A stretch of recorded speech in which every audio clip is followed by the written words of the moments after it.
All right, welcome everybody. This is episode number 2 of the Fifers. Hey, I'm Gilly, and we've got old Dreddy with us, aka Rocky, with us today. Actually, Rocky fucking Alderete is my nickname across the Navy. That's a lot of people know me at that. Used to know me that way. Oh yeah. Rocky fucking Alderete, like Bill fucking Murray. Rocky fucking Alderete. So this episode, we're going to be a little more structured than was the first one. First one, that's the first time we ever did it. So anybody who saw the first one, just ignore that motherfucker. I said, because we'll get better as we go on. With everything, but today I want to bring up the fact that we shot down one of our old fucking jets in the Red fucking Sea. So, what do you think about that, Rocky? I think it's pretty bad, to be honest. And I just want to know what the fuck failed. I don't know. I mean, were they using a combat systems platform that doesn't work right? See, are they starting to use AI that can deceive? I mean, what that last Mission Impossible movie that came out, the one about a submarine that has an AI database, like the whole Central Intelligence AI database is in it, and they operate it in this submarine, and the submarine deceives its own crew into killing itself. Yep. I don't know. Could it be a scenario like that? That's kind of weird if it is. Yep. Because there are rumors that AI became self-aware back in 2010. And they call that the singularity. So I don't know. It's interesting and it's not good. It doesn't look good for the U.S. or the U.S. military. I mean, we don't know a whole lot about it because they're being quiet right now about the whole fucking thing, which I get that part. But they need to fucking come out with fucking why it happened so that way it doesn't happen again. And it cuts down on conspiracy theory bullshit too. I mean, that's good. That's going to happen because of the quietness. Yeah. And the military should know by now, as long as they're quiet, there's going to be theories out there. Just squash it. Fuck it. Yeah. By telling the truth. Exactly. No matter how ugly it is. Yeah, exactly. But we don't know too much about that, so we'll just go on to what about the lady fucking that got burnt alive? Apparently, it was an illegal alien that set her on fire. Yep. And she just stood there. And then you had police officers and other people walking by filming it. Yep. Which that shows how bad society's gotten when they don't want to help someone out. But you got to look at what happened with Daniel Penny. Exactly. Why would a guy stand up and try and save people when he's going to get Me Too'd and arrested and treated like shit, like he's a criminal, for trying to save his fellow citizen or American? Yep. That should be the question. Why have people let it get so bad? And of course, it happens in one of the most liberal cities in the world. Because if that would happen here in Missouri or anywhere else, right, with fucking, bless fucking states fucking red, right? That shit would never happen. That motherfucker would got his ass fucking whipped or fucking killed for doing that shit. Yeah, I mean, it almost seems like if this is part of like a psyop thing, which is even more messed up if you know what a psyop is. Oh, yeah. They are doing that so that they can get people to radicalize, to maybe act like vigilantes, to bring on martial law, possibly. I don't know. Yeah, being that a lot of people are upset with the election, I wouldn't push it past other people in higher places to do something that way, to manipulate others. Yep. But people need to start fucking standing up for their fellow person, the fellow human. Because I wasn't raised that way. Okay, you see someone in trouble, you fucking help them. I know you was raised that way too. Yeah. Because some people can't protect themselves. So it's up to us that can protect people that we need to step the fuck in when that happens. I don't care if it's New York City, St. Louis, Seattle, whatever, right? Yeah, it goes with the whole sheepdog analogy. Yeah. People need to fucking start having a backbone again. Play some, grow a set of balls, play some. Yeah. It is messed up. Like I watched the video and the woman was still moving around and she was still on fire. And I think she was moving around. She may have been in shock. I think Yeah, she was burned so badly that her nerve endings became destroyed and she couldn't feel anything after that. exactly. That's what happens in a fucking fire. You know that because you use a Yeah. damn controlman. Yeah. You know, And it's like, I just, it made me think of the self-immolation thing from Vietnam, like on the Rage Against the Machine cover, album cover. yep, I was just like, this is insane. yep. But then again, Sorry. how are you surprised that any of this happens anymore? Nothing surprises me. Not New York City. I'm not. Doesn't surprise me one damn bit though. After Daniel Penny bullshit, right? But now, if that happened here in Missouri, I'd be really fucking shocked, to be honest with you. Well, yeah. Well, I live in North Carolina, and guess what we dealt with? That hurricane. We'll get to that in a bit too. That hurricane went through where I live, but we didn't get damaged like Asheville and Marion and all those places got damaged. Yeah, see, last episode we touched a little bit about that, right? Uh-huh. But not a whole lot, because I was kind of waiting for you on this one. Because you live there in that fucking area. Yeah. The only thing I brought up was like they was trying to get money for, the hurricane victims, right? For FEMA, the last spending bill. Yeah. I was like, that money was already fucking allotted for that shit. Why the fuck is it coming up now again? But then you bring up the illegal aliens. They use that fucking money for non-citizens instead for taking care of our own people. And that's what I don't understand that at all. It's all to get votes. Yeah. That's what we said too. It's pandering. Oh yeah, we forgot on the introductions. Yes, we did. With the reason why we call this the Fifers, I'm a little ADHD today, so just bear with me, people. But the reason we call it the Fifers is our boat, the USS 5 DD991. All of us that's gonna be on here served together on that boat. Like me and Rocky, we came out of boot camp, went right through the Five while stationed in Yokosuka, Japan. Then we got Rehold Port, never watched it. That's where everybody else, like Matt, that was on here last episode. Joe was on here. That's when they came on. Now we get on to North Carolina hurricanes. Yeah, that hurricane, dude, where I live, it went through, but it did not hit as bad as Marion and Asheville. Yeah. And we ended up, I own a food truck with my wife, right? I'm not going to say what it is. Oh, yeah. We serve tacos, though. Tacos. I think if you want to bring world peace, you serve tacos. If I were president, I would have my wife cook tacos for everybody and serve tacos and talk about making things right instead of wrong. And trust me, people, he knows his tacos. He knows his Mexican food. I'll hear it tell you. So. And we ended up going to a church in Marion, and a bunch of people lost their houses. Yep. These are all the people that live in the mountains.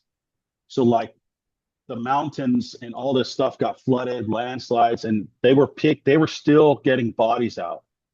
Yep. I don't know if they're still getting bodies out of the dirt now, but we served there and it looked like a movie where you had cots everywhere and there were like 100 people there. We served like maybe 100 people that night. And this was just 2 or 3 days after the disaster happened. We were one of the first food trucks to go volunteer to do it. We just wanted to do it because we wanted to help people out, right? Yeah, that's the right thing to do. So I know you gave them the food for free. Yeah, we did. We did. And that's what everyone does that has compassion. They want to help out their fellow man. They really do. And I applaud you on that. I do. I applaud you on that one. Yeah, it felt good to do it. I was a little worried that I wouldn't have enough, but we ended up having enough for everybody. And what was crazy is like we had old couples that were in their 70s and they had just lost their house and they were devastated and they were all disheveled. They looked like they just went through like a war zone almost. You could see the shock in their eyes. Oh, I bet, man.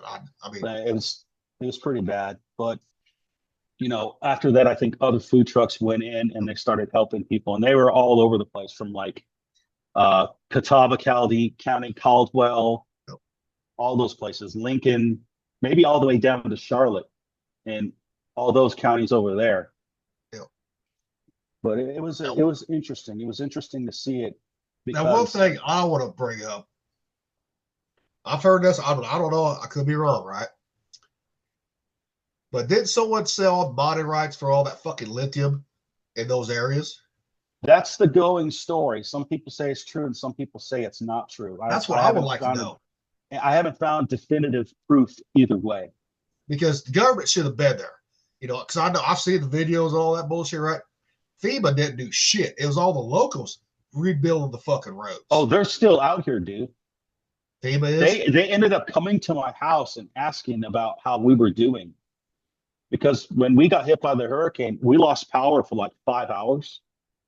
And then we lost internet for a couple of days, but our town or wherever we were, we didn't get hit as bad. Yeah. But it's kind of funny how the locals, I mean, I knew the locals would step up, right? Restart rebuilding the roads before the government, because government's slow as fuck. We all know that. Yeah. But FEMA and the government should have done a hell of a lot more. They should have had the Army, the fucking CBs in there, the fucking Army Corps engineers and that motherfucker. They had Army people out there too. It was weird. They did, but how come they wasn't build temporary bridges? They have the capabilities to do that shit. I don't know what was going on. It was like FEMA was trying to take it over, and for some weird reason, whoever's in charge of FEMA, which is Homeland Security, I think, right? Is it the DHS? Yep. Well, think about the assassination attempt and how confident they were back then, huh? With the the Secret Service, right? Oh, hell yeah. It's like, it's just this ladder of shit rolling downhill that keeps rolling down and turning into a big ass snowball. And that's where I see people thinking, okay, because someone did buy the rights to that. I know that. I don't know who. You know, I've heard BlackRock, people associated with BlackRock bought it, right? Which would fucking surprise me, none, right? At all. But I wonder if they're trying to get those people out of there, just like they did back in the fucking back in the good old days when coal was king, right? Mm-hmm. And start fucking just destroying fucking towns, houses, everything. I wonder if they're trying to do the same shit now because they want that lithium for those fucking batteries for those fucking EVs. It's probably that, and it's if that's true, it's probably that. But it's also they want people in bigger population centers where they can control the population. Yep. They don't want people that they don't know where they are. Yep. If they don't want people like I'm saying. They don't want people like us to fucking have the guns. They want to re-educate us what they want to do. Yeah, it's not going to work. You know, because I know people like us, we're still going to have a fucking free mind. We're taking kick rocks, you know, because we took that fucking oath, and that oath we took, I took it seriously. I know you did too, and that fucking oath never expires.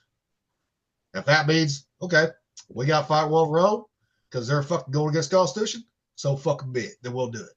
Yeah, they become a domestic enemy at that point. Yep. Because I'm sure there's some people already labeled as domestic enemies to this fucking to the country. You know, that has fucking served. You would be surprised just this year who got labeled as domestic enemies. Well, I know fucking Tabby Gabbert. She got put on the fucking no fly list or something bullshit like that by TSA. Well, it goes even worse than that, bro. Yeah. I mean, that's the only one I know about, right? Because that went public, right? You ever hear of the Manosphere? Familiar, but I'm not too familiar with that.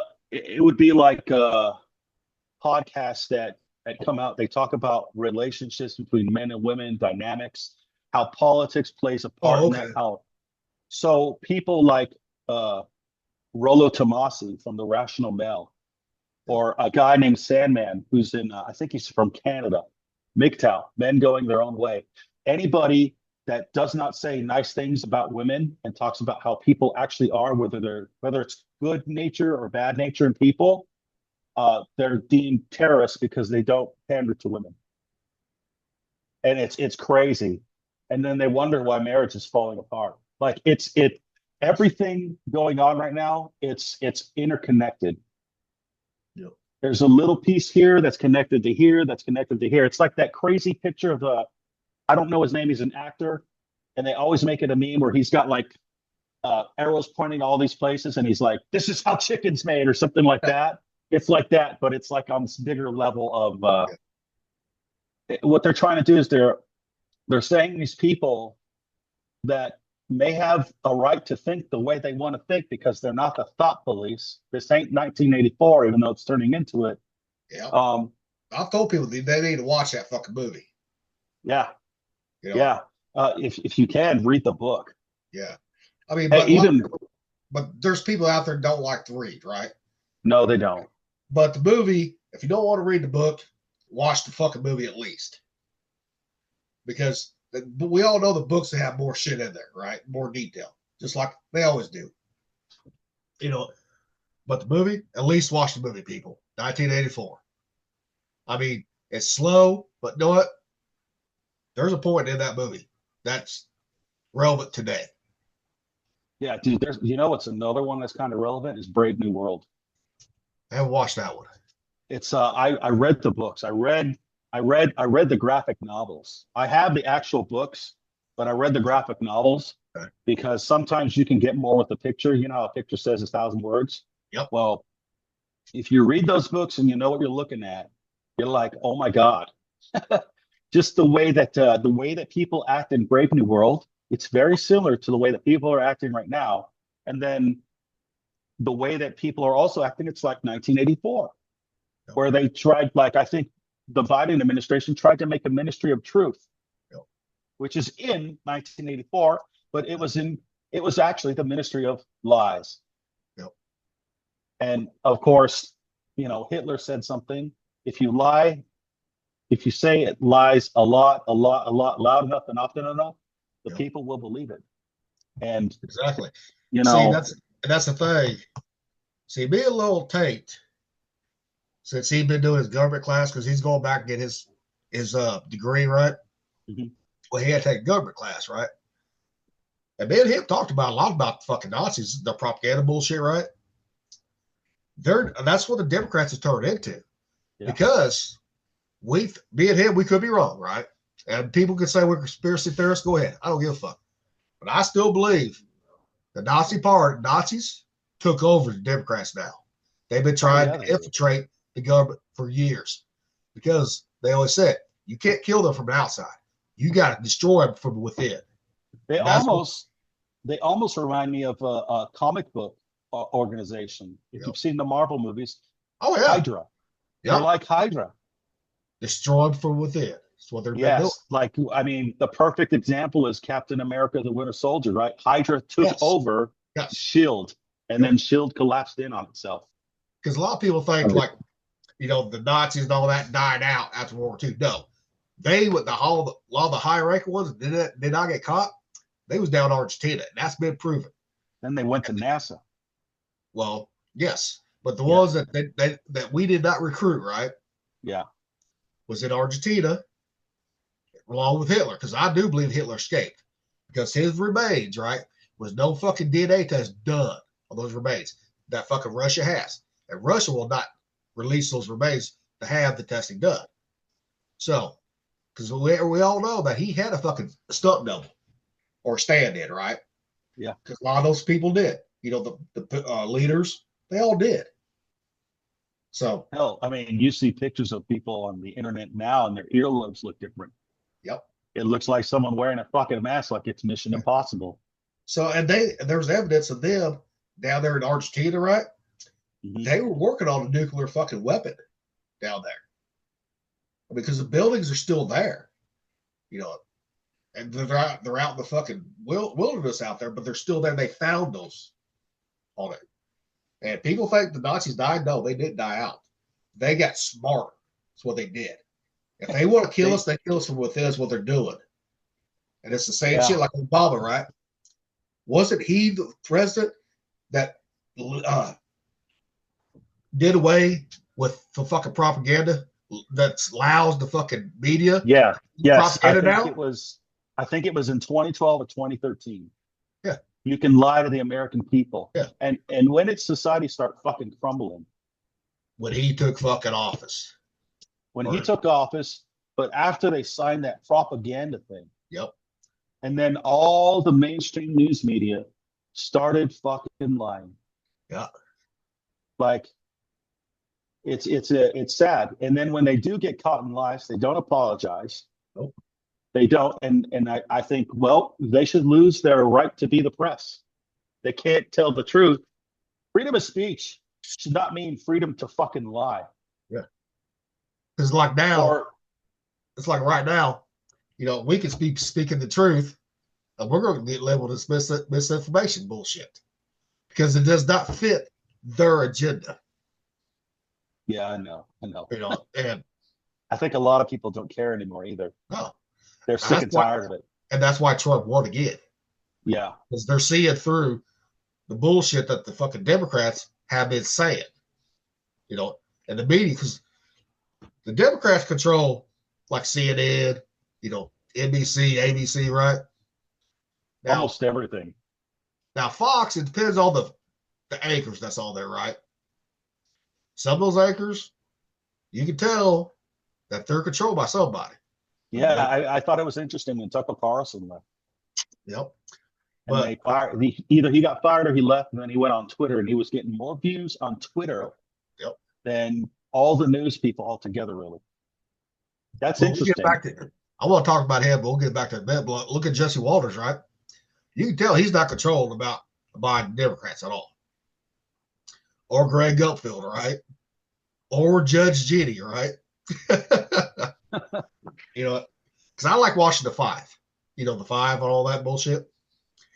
I love it when Judge Judy goes at it with fucking Jessica. What's her name? Last name starts with a T or something. But true Democrat. And Judge Judy will just let her have it too. I think there needs to be more of that. I wish I could get on there and start telling these people. Oh yeah. And I love it when fucking Big Tires is on there, right? Yeah, I saw that one where he talked about the View. It was on one of the master channels that I happened to be watching. It was just like this thing where Tyra says, there's a reason you guys lost. Yep. You guys don't listen to anybody. But you only listen to each other. You know what's funny? All the Democrats, that's all that show, right? That come on that show, they never once fucking backtalk him or argue with him. Yeah. Well, what I don't understand is how you can have a political platform that hates men but expect men to vote for you. That says men are bad. See, the only Democrat that's all that show, right, that I like, that has some common sense is Harold Ford, right? Now he's more in line. He's more like a true liberal and a true conservative, right?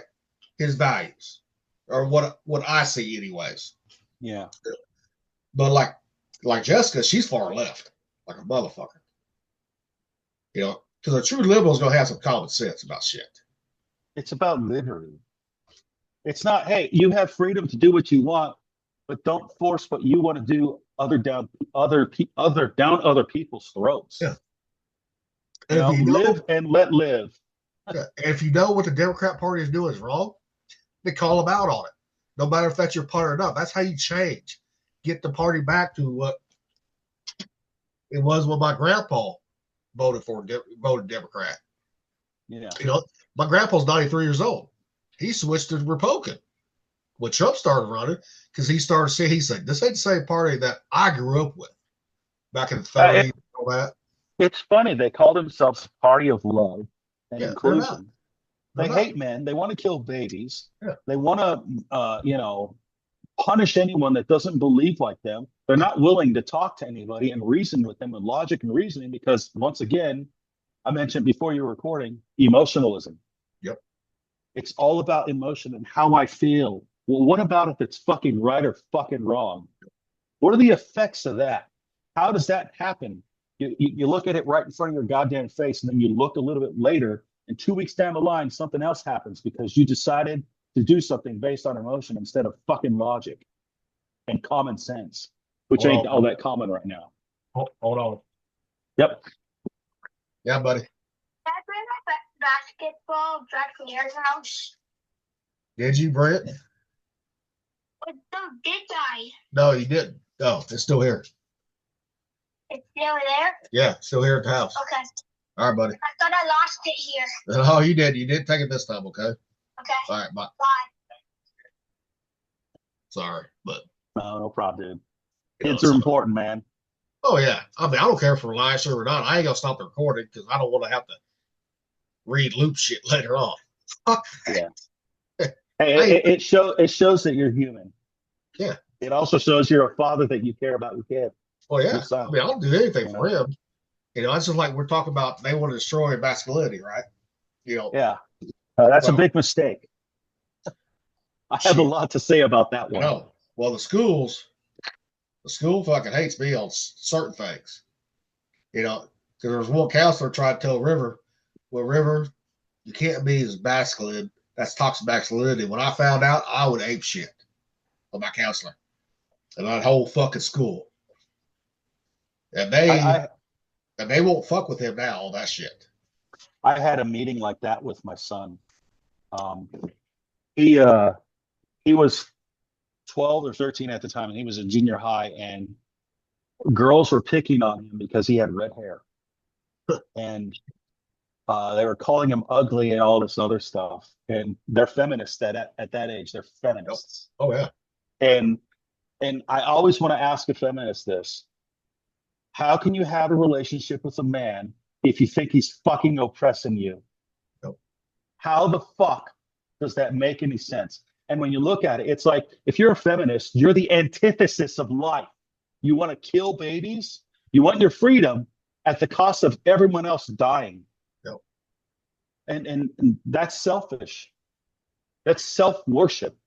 Yep. And, I've never got an answer on that. Whenever I talk to someone about it, if they'll talk, because they get all fucking mad because they can't handle a question. They can't They handle a question that you have to actually think about. they can't handle the truth. No, they can't. It's like, if men were oppressing you, why the fuck do we have cars that you drive? Who Yeah. builds the fucking roads? Who builds the houses? Who maintains the electrical system, sewage, water, cell phones, Yep. the internet? It's mainly men. Men have built and maintained everything, and then you're going to say that we're bad? We do it because we want to oppress you? I mean, Are you granted, fucking stupid? and some of those like power plant, like generation and all that, we do have women in those jobs because I worked with plenty of women, you know, do the same job I did. Mm-hmm. You know, and they can do the job as us, but you start to see their physical capabilities sometimes because their bodies are not built like ours. Exactly. You know, They're because women they are are they we're built to be yeah. different on that. They have, you know, their limitations. We have our limitations too. Yeah, we can't give birth. We can't give birth. They can. We are complementary to each other. We complement each other. We are supposed to be two Yeah. beings that come together to create a greater thing together and grow that thing together, being people, society, Yes. nations. Exactly. And it's all supposed to be an example of love and how working with each other can work. How working as a team and taking on certain roles, because those roles were made for you and designed for you to do. Yep. And not trying to get over on the other person. Exactly. You know what I mean? But And ever since fucking this feminist bullshit, you know, movement, right? That women want to have a job, right? Okay, fine. Women still worked back in the 50s and 60s, right? they worked all the time. You know, but they wanted to be so independent they didn't need a man. So they started going after all these high power jobs, which, okay, fine. If you want to work that type of job, fine, go do it. Earn it.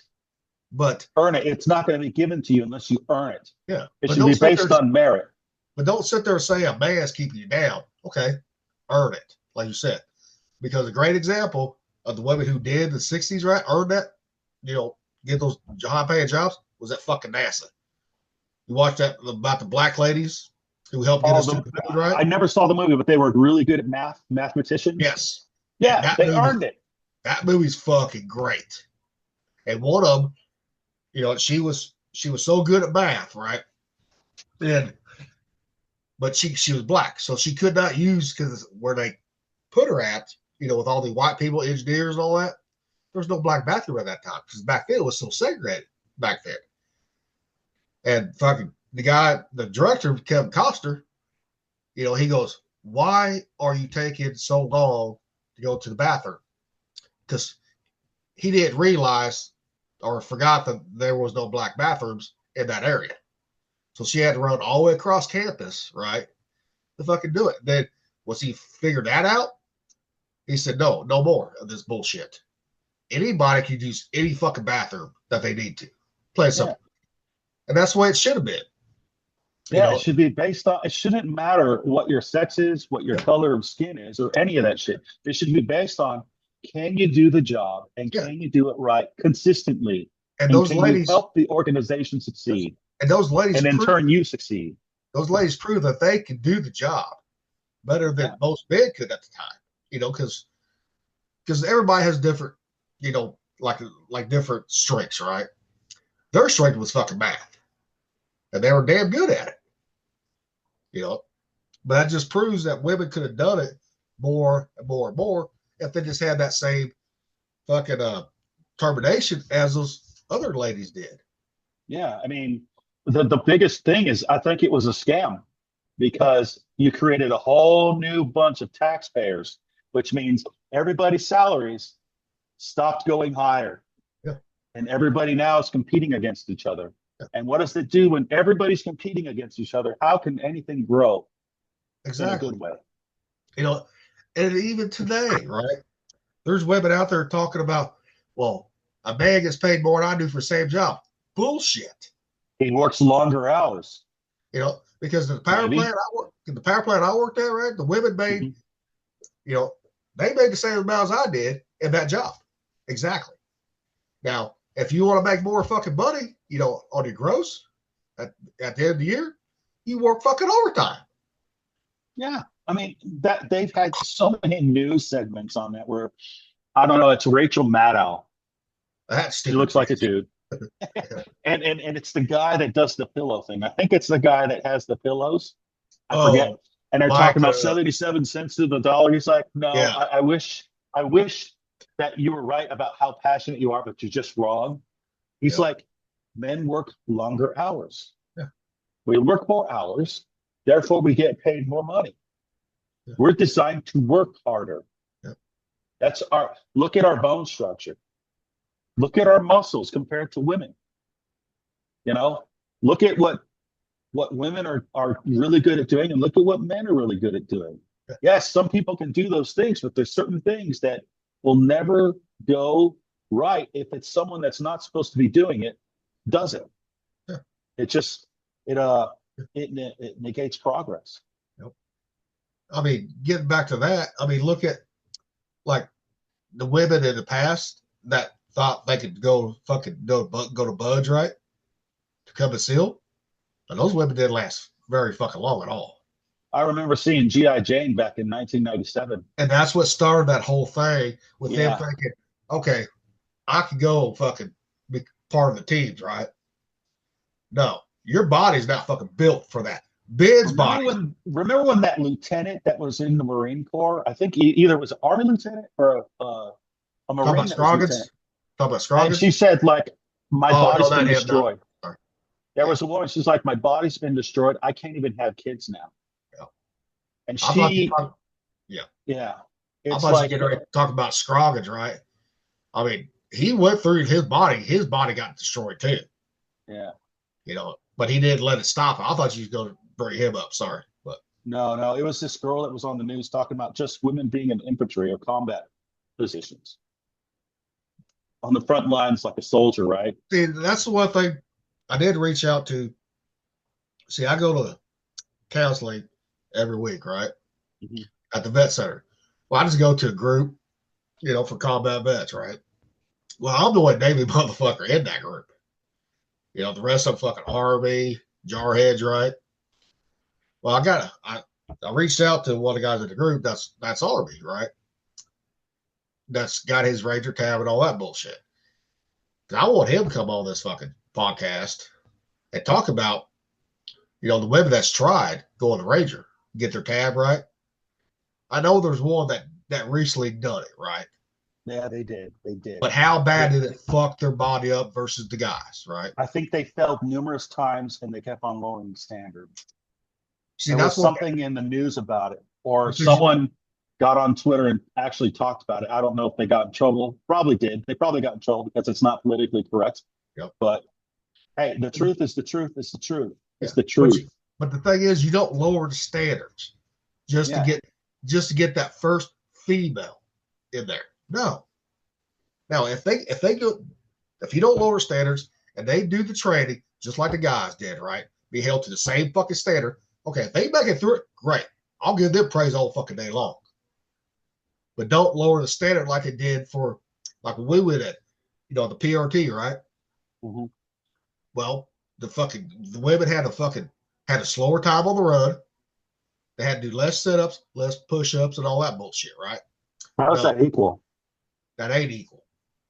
So when you go to the evaluation system, which is how you get promoted in the military, Yep. You have a guy that's in shape that does good, and she does better because it's female standards. It's still not as good as he did. And the How is females, that fair and and the equal? females get to do the push-ups the sissy On way. their knees. Yes. No, that's not true. Touching your true body strength. That's not. Yeah. We know that. Yeah. And I mean, I'm like, come on now, keep everyone the same standards. They want to be equal? Okay. You can be held the same fucking standards as a man, especially if you want to be a combat role. Why don't they get drafted? Why do they get the right to vote and they can't be drafted? They They should have no not. skin to lose in the game. I've said this over and over. If you ain't eligible for the draft, women don't, then you don't get the right to vote. Plain and simple. I mean, that should be what it is because that's what it is for men. Yeah. How is that fair? It's not. It's not fair at all. It's not equal. I mean, you're going to let someone vote that has nothing to lose. Yeah. And then they say they're the biggest victim of war. They're not the ones dying. Yeah. They're not the ones that are getting their body parts blown off. They're not the ones getting PTSD, traumatic brain injury, losing limbs, losing eyes, losing hearing, losing. I mean, I'm sure there's some out there that has, right? But in all majority, I know what you're saying. All majority is the fact that men go through that, not the women. I mean, yeah, there's still some cases where the women do get fucked up, because of war, right? But not as much as men do. No.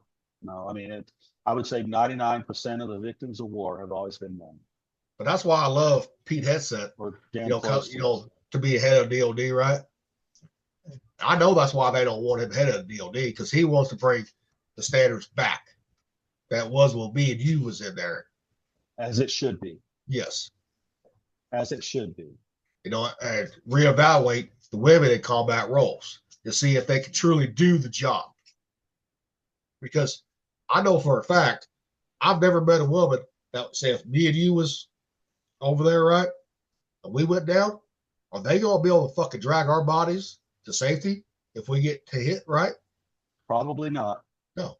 I've never met a woman that can actually do that. I mean, yeah, you get women that powerlifters, right? Remember Lieutenant Williams, right? Our old MPA? Uh-huh. Yeah, she was strong, but she only had the weightlifting muscle. She didn't have the working muscle to go along with that. Yeah, it's like bodybuilders fight. It's like bodybuilders against football players. Who do you think is going to win? I mean, everyone thinks, bodybuilders are strong, right? I guarantee it. I mean, Kavanaugh, you know how strong that fucker was, right? Oh, Cav, yeah. He had that natural strength like I had, you had. But we also had working muscle to go along with that shit.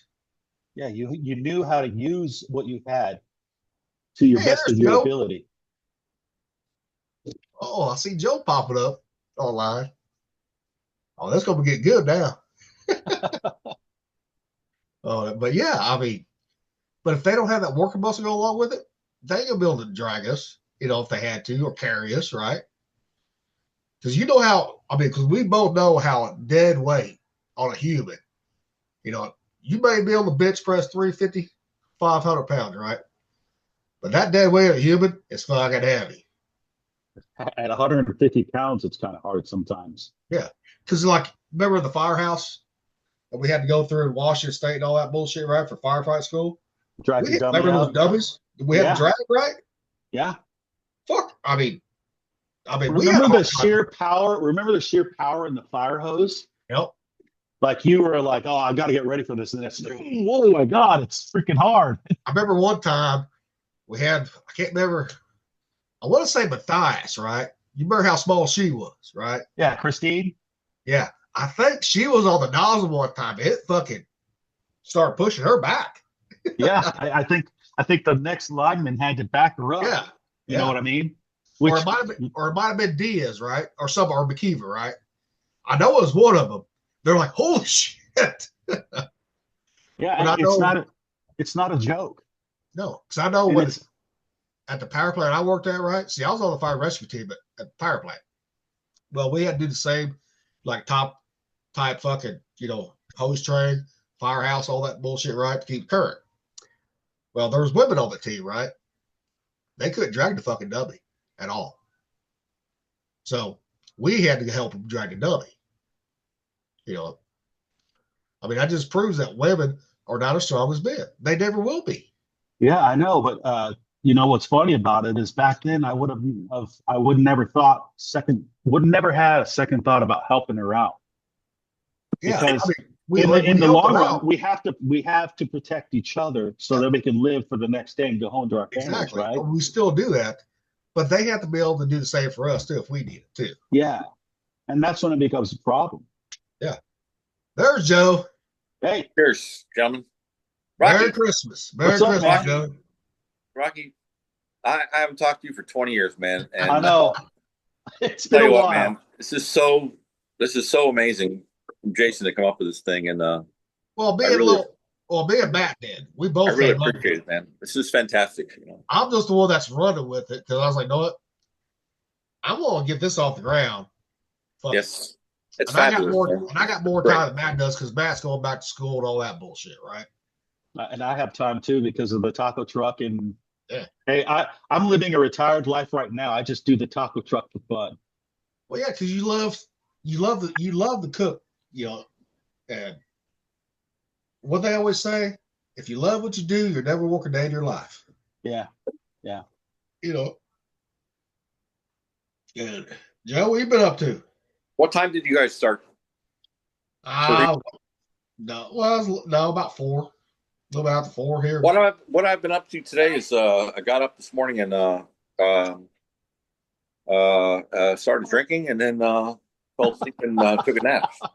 So I just woke up from my nap and yeah, I didn't feel that great when I got up and these last 3 days have been like yeah, hair of the dog, hair of the dog, hair of the dog, and so here we are, man. I mean, Well, I have I just figured, Christmas Day, right? If no one, if people have time, yeah. I'll No, put you up on here and do it. Fuck it. I feel Might as I well. feel I feel great though. Merry Christmas and And Happy New Year, just like River been said. great. Just like River said on Facebook. Merry Christmas, you filthy animal. Yeah, that's right. That's right, man. He's obsessed with fucking Home Alone. I'm like, But oh, fuck. no cowboy hat today. I missed the cowboy hat already, brother. I missed that Oh, here cowboy it hat. is, right here. Yes, that was great, man. Hey, hey, Joe, cheese. That's fabulous, man. I have nothing to say. Chris, my tree's there, my lights are over here, and in the background is nothing to say Christmas. But I absolutely, being a New England guy, with snow on the ground normally for Christmas and stuff like that. I mean, we really got the whole Christmas spirit thing is unbreakable. I can have all kinds of bad things going on with my family and wife or whatever, but the spirit through the holidays is like with me is like unstoppable, man. It's like you can't break it. It's just fabulous. I just love it, man. But we was talking earlier, when we first started today about our dumbass is shooting down our old fucking plane. Yeah. Now, Yeah. you got more experience in this area than what we do. What's your thoughts on it? On which topic today? What's the topic? That we fucking shot down our own fucking jet with our own fucking missiles. Oh yeah. So yeah, well, I didn't know. You told me, and man, that's bad because to me, it's the embarrassment of it. Thank God we didn't kill those guys, but No, the one pilot. The problem here, Jason, is as soon as you take a deep breath and open your mouth about how Aegis works, you just you compromise a lot of secret shit. So how it works is, but how it really works is I thought about this for a while before we talked about it. Let me remember what my comparison was, but when it's just like anything else, where if you have an invader coming into your house or something, you're going to hear them. There's going to be notifications and things that alert you to say that somebody's coming. So that you don't want. So, but the way the Aegis stuff works is that you have a doctrine that tells you what they would call a doctrine that gives you warnings that at this range, you don't like how something's going. So you have a radar out there shining up and down and all around, and a doctrine set by the battle force commander, which means all these dudes are in trouble. The admiral's in trouble. The captain's fucked. The TAO, the tactical action officer's fucked. They're all toast because these things will indicate to the ship and to the strike group with their plan, like if this happens, you do this. If that happens, you do this. So you got an inbound target coming towards you that's supposed to, I don't know if you guys remember how back when we shot down the Iranian the Iranian USS Vincennes? Yeah, when we shot the Vincennes incident. The Vincennes, yeah. Exactly. Big U was on that ship at the time. This is the same fucking thing. It's the same fucking thing, except we didn't kill 257 people. We shot down our own plane with two guys. And the pilots did eject. They got shot down. And they missed, and the missile missed the second one, thank God, too. Yeah. But it would probably be researched and evaluated as misuse of the system in some way where but I don't think that missile ever should have been launched. No, so I think the problem is that that there were settings put together a certain way where that missile should have never been unleashed in the first place. And the guys sent back to the fucking carrier, the ship. Yeah, whatever settings were in place that let that missile loose, are the problem. So when they get back to figuring out how that happened, those dudes are going to be toast. CSO, CO, XO, maybe CMC. Who knows? Who knows how they got combat systems officer. Everybody, man. Fire all those guys. Combat systems operations, probably Intel. I don't know. Probably all of them. Yeah. And if they incorporate AI into that system, right, they need to take it the fuck out. That reminds me of that Mission Impossible movie that we talked about earlier. Yeah. Where the AI makes the ship kill itself. Well, that would be freaky if that was involved. But I'm just a simple old school. That's why I said if they put integrated AI in that shit needs to be taken the fuck out. Yeah, it's not going to help. That's what do you guys know about it? I mean, I'm sure you guys have looked into it more than I have. They ain't been saying a whole lot since yet. When I woke up yesterday and turned on the news, that was the first fucking thing that was on the news, right? Wow. But today, chirps. They been quiet. It's buried because it's an embarrassment. Probably because Trump's been elected, and the thing here is that nobody gives a fuck what the current administration is doing. And everything's like, I mean, the amount of stuff that's going on with Donald Trump and not even being in office yet is just incredible. It's like this giant tide of, well, yeah, Trump's doing this, Trump's doing that, but he has these. This is a bailout. He's not even in freaking office yet, so obviously he can't connect with this thing. But he could probably say, well, yeah, when I get in there, I'll just make sure I finish the research on this one and then figure out what happens, and he'll probably fire the dudes that are involved with that. But that, those dudes, the whole guys that were involved with this chain of command, that's going to be stopped. They're probably sitting around pending. The captain's probably toast. Like I said, also, they're going to look at the ship and see what the morale. They're going to probably do one of those morale Q&As. I don't know how you call those again. IG But, investigation. yeah. Well, they'll go to the ship and say, "Hey, how do you like your captain?" That kind of thing. Oh, they're going to do a command climate survey. They're going to get That's exactly what CMEO, it is. Yeah, CCS. I had dealings with that stuff when I was on the carrier. So yeah, there you go. Yeah, and they're going to look at that because I got a story about that kind of crap happening in Bahrain when I was stationed there. But do you remember what I told you the other day? I went home on leave. I was the AT LPO in Bahrain, and I went home on leave. I hadn't seen my wife and kids in 14 months. So I went home on leave for a month because I OTEP'd. I extended out there a year. And I get called, and my division was really good. They took care of shit without me there. And my guys would email me back saying, "Hey, MA1, this is what happened. One of the M16s got stolen." And then they had Uraswa Admiral there. And he was going up to people on the posts, OPs, the gates, ECPs, asking them, "Hey, what's deadly force?" They're like, "I don't know." "What FBCon are we in?" "I don't know." And they come to find out there's such low morale there that it created a whole problem. When I got back in January of 13, it wasn't pretty. They had started shifting chiefs all over the place, trying to fix divisions and all kinds of stuff. The training guys got canned, and they moved new training people in there because of that. Because they blamed it on training, but it was really people were just upset and they were doing everything out of spite. And it's crazy. But you better have another story at the Navy Yard. Remember when that ship crashed into the O ship in Singapore? Yep. I had my security guys. My guys had to run security for the court martials. Oh shit. Yeah, because that's where in Men of Honor. I think the real Men of Honor, where Carl Maggio had to do the diving thing. Well, the Navy now does this shit and that shit, right? Like the movie. That was at the Washington Navy Yard, I think. And that's where they had the court case. And I was there making sure my sailors, my MAs, were doing the right job because I was a chief at the time. Yep.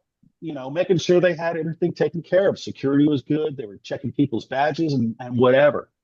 And, they determined there was not enough training. They were short on people. And no one was getting enough fucking rest. And they were leaving people alone instead of teaching them how to do the job. Bro. But it's on the part. Yeah. It's just like get back on training, right? Yeah. They need to get back to training like we was trained on shit. From engineering to your combat systems, right? Merry Christmas. I doubt they ever do training like we did, like we was put through. Or do it. Sorry, guys. I'm restocking the bar here. So on Christmas Day, I don't even know if it's possible who's open that's going to do that. But anyways, I'm listening to you guys. That's not a problem. You can drink plenty you like. Shipmates Mr. Krabs approves. my wonderful stepdaughter Victoria is here. Hello. Yeah, and taking care of me because we just ran out of booze. So we're going to figure out what we're going to do to restock. Sure. But anyway, I know. It's not about the booze, but it's this holiday spirit and getting it done. So Merry Christmas, bitches. That's all I have to say about that. Great. So you guys are having a good, serious conversation, and I'm with you. I'm just trying to do the doing the comic relief part today, I guess. Hell, you know how we are. I mean, hell, he can go from serious to tell sea stories in a fucking minute. You know that. Yeah. I'm sure with all the experience we have, we have a sea story that actually applies to what we're actually talking about. That's right. I mean, just like on Sunday when we did the first episode, right? Fuck, I mean, come on now. We just got to a small sliver of shit. Hey, let's talk about the fight for a minute, man. I remember back in the day on the fight that I was known as the Robo Chief because I was such a fucking dickhead guy that enforced the rules all the time, constantly fucking with everybody about rules and uniforms and hands in the pockets and all this other horse shit. But I meant well. I just want to clear my name on that. I mean, never Bro, had a you were problem you were with you were trying to maintain gold, bro. they had I never order had and a problem with discipline. girls you. and boys were fucking in the fucking fan rooms. I mean, they had Shit, they was doing that everywhere. Fucking engine rooms, fucking didn't matter. terrible. It's terrible. I do not agree with that stuff. Uh, So but no, when I were you? remember When did you guys leave that ship? That I particular left ship? in '01. That's Oh, when in Everett. In Everett. I left the ship, the 5 in '01, and went back to sea school. Then went to sea school because I never had day school. I was an undesignated fireman. And I then, left in 2002 in May, and Oh, in but April. shit. They got that was the decommissioning, see, right? Matt was he was part of the decommissioning crew. Matt was. Yeah, I hate the idea of that whole thing was fortunately, uh, you know, I barely escaped it. I think 3 decommissionings in my career, but it was great that I got out of that because the ship was still alive and it wasn't part of the whole like. I don't think it's impressive to the detailers that you're like hanging around unloading books and stuff off the ship and tech manuals and things, shit like that. But so I just got lucky where every time I transferred, I left till the ship was still alive, So I just, yeah, if I would have known that the 5 was going to do another drug ops, because Rocky was all there in '98, but we did drug ops drug ops. in '98. I But thought then that was they the did, Callahan. I thought I was on the Callahan then they did one in '01. when The we did 5 that. did. If I would have known they was going to do another one, I would have pushed my fucking C school back and stayed on the 5. It was not as fun as the one in 1998, bro. Oh, was it? No, it No, wasn't. no, it wasn't that It was a great. completely different. It was a bit of a different crew, Yeah, and yeah. the crew that we had from like 97, 98, 99, 2000, that crew was probably like one of the closest crews I'd ever seen, Oh, yeah. to be I mean, honest. I've not seen it anywhere else. So that was Because Huber, or yeah. Once we got rid of the 7th Fleet dudes and got our own fucking soul and heart and soul, we had Steve Huber as the the 7th CO. Fleet never left the 5. God damn it. No. That we got rid of those dirtbags, man. Well, in the Chiefs mess, anyways, we had some real terrorist, fucking child molester guys in that Chiefs mess, and it was The bad. 3MC. Yeah, that Chiefs I mess remember fucked that. up. Hey, Joe. Chiefs mess, I remember the Chiefs mess, like You remember how waiting for these buses to pull up and get the girls off the ship so they could like pick out what girl they were going to try to attack and stuff. Man, I was so against that, but those 7th Fleet guys that came to Everett with us were just like, I'm not going to say they're perverts, but they were like everything about what's supposed to make you a leader. They were like animals. They were like it was 7th Fleet dudes were like animals, man. They're like, we're just war fighters, man. We don't give a shit about the rules. We're just gonna, Hey, Joe. You remember how he's talking about fucking the war officer at fucking Thor, right? Yeah, Thor was a good guy. He was not an MR. He was an ENC. I remember that yesterday. ENC Thor? Yes. He was The not one who stuck his head in the engineer. dragon and turned it on and burned himself? Yep. Wasn't that when we were cranking, or was that after we got done cranking? I said That's Thor, what they had. No, Thor me was and a you good was guy, in but he school at the made same time then. And he Thor did was, that. Thor was a good guy, but he made bad decisions with that chick, with that warrant officer chick, and she was really irresistible. I'm telling you, She was just she a was horse. she was irresistible. She was really, really attractive, and I don't even know how those guys got together, but I remember going on Liberty somewhere in Dubai or something like that, or Abu Dhabi, and he was with her, and that was her problem. She was married to a Master Chief. She was a warrant officer, and uh, Bill Bacino wanted to get rid of her, and but Thor was involved with her, and Thor was a freaking Cro-Magnon kind of like Neanderthal kind of dude. Did he have a case of one-itis or something? He should not have been with her, but he. Yeah, just do it. Just do it. Yeah, just do it. That's fine. Yeah, don't worry about it. It's good. Yeah, it's Christmas Day. It's fine. Yep, no worries. Booze. I'm ordering some booze here online. I'm trying to learn this technology. But I love. But Glenn Thor, his name was, and I think he was a good dude. He just that whole thing was just dumb, and I think it cost him, but eventually he did make senior chief and retired as a senior chief, as far as I know. So All right, Do you Rocky. remember the do you remember the Ian one that was like Barney Rubble? You know, Hey, McCullum. Fred. He sounded just like Barney Rubble. McCullum. And then we had another Ian 2 Alien. He sounded like the fucking king of the hill. What the hell? Yes. Ian, you guys are saying, what the hell is Ian? Ailey even Man. had the same body as fucking, guy. The engine man, the auxiliary division, engine man. Yeah. It There worked you on like the engine man. EVAPs and Engine man. That was a rare rate. And Very the rare ribs and all the ribs and all that. They was diesel devoted engines on the ribs. Yep. Oh yeah. Yeah, I wish I had a cruise book. Well, you remember Owen, stuff. right, Rocky? Huh? Remember Owen? Ian 2 Owen? Yeah, I think he became a warrant officer. Yes, he did. Holy shit. He just retired too. He was a good dude, man. When Yeah. we knew him, I thought he was a great dude. Yeah. Which guy now? Ian 2 Owen. I think he made We should Ian have 1 pictures before of he these guys. left. We can show the pictures of them. Actually, Here's I the have some of the cruise books. If you give me a minute, guys, I'll go That's up there and fine. I'll grab the cruise books. Yeah, absolutely. Give me a couple minutes. I'll be right back. Hell yeah, man. Thanks, A couple minutes. Totally. Yeah, so those are good days, man. I mean, if you think about it, Oh yeah. hey, Shannon, chill out, buddy. I wound up. No, they're fine. They're fine. Why are they barking? I have no idea. But I wound up doing this deal where I was in. I didn't really want to go to Everett, but I think I did want to go to Everett. But anyways, I wound up in Japan. Had to store my car, so I was on the Callahan. And the Callahan came back to the States in Everett. Yep. And then I got transferred on a short stint to the Fife in Everett.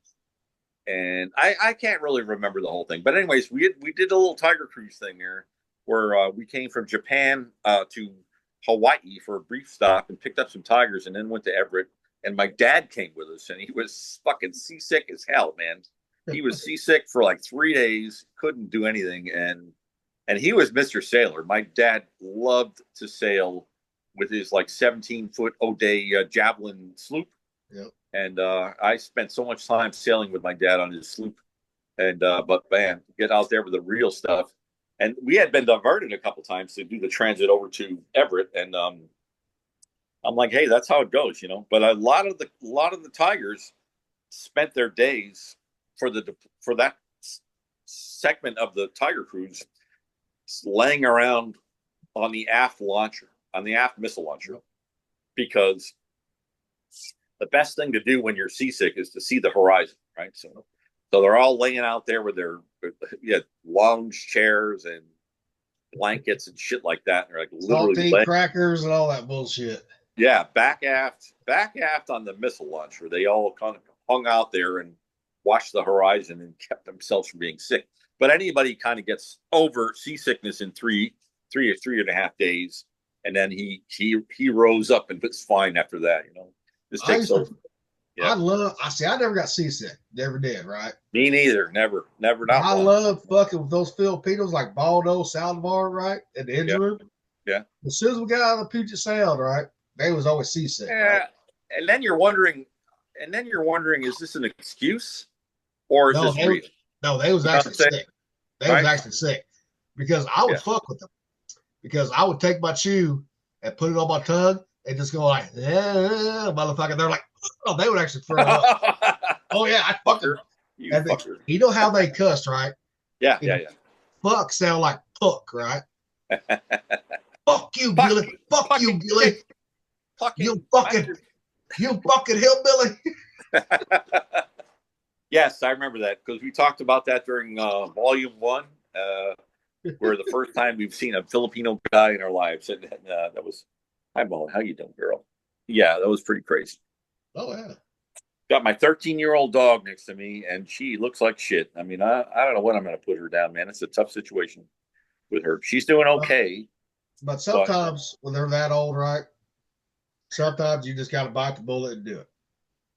Yeah, and that's where I'm at, Jason. It's been day, here's the thing. If you want to quit drinking, it's hour by hour. If you want to watch your dog, it's hour by hour. And see, those like, hours, you connect those hours together for a month or 3 months or 6 months. That's a long time that you're in that mode to watch your dog to see if you got to put them down. well, see, And that's the climate. The climate is I've had labs, right?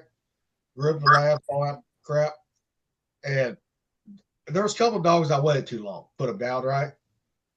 And my dad and my mom were saying, well, some of their labs, right? yeah.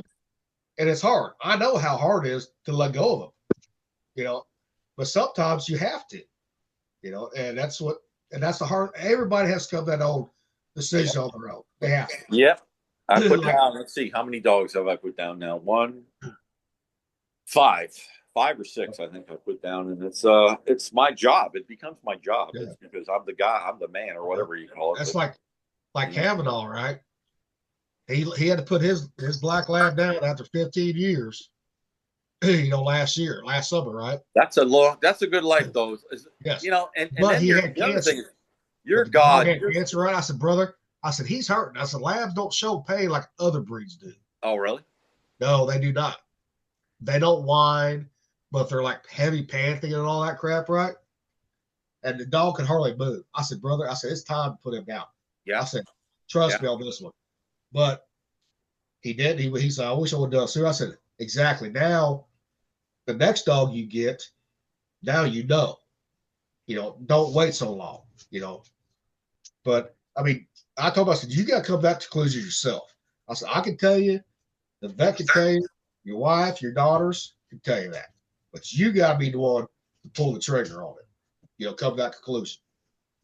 You know, and it's a hard thing to let a dog go that you've had for so many years that you're attached to. I know that. Yeah. And that's where we're at right now, the holiday season. And my sweet girl. So she's actually a rescue from Tijuana. So yeah, she's a good dog. And I've done good with her, but maybe not the best, but not bad. I have nothing to say that I did her wrong at any point. But yeah, I still love her. That's absolutely, she's great. So I give her a few moments a day. I give her a few moments a day of absolute pure love, and she does like doing stuff, like she loves eating, she loves going out, and a lot of stuff. But when she's just parked in here bored, she looks really in pain, you know. So, but anyways, we're fine. What do you got, Rocky? Did you find your book? Oh, Wait. well, Which one's that from? oh my goodness, I don't know. I 1998. have that one. 98? I have no idea where Westpac, that shit is. 2000. I got the Westpac one, but I didn't buy the one from 98. I didn't buy Let me that see one. if I can find Owen. I'm going to see if I can find Owen in here, bro. Yeah, man. I know Owen should be in there because he was still on there. I think he left in 99, I think.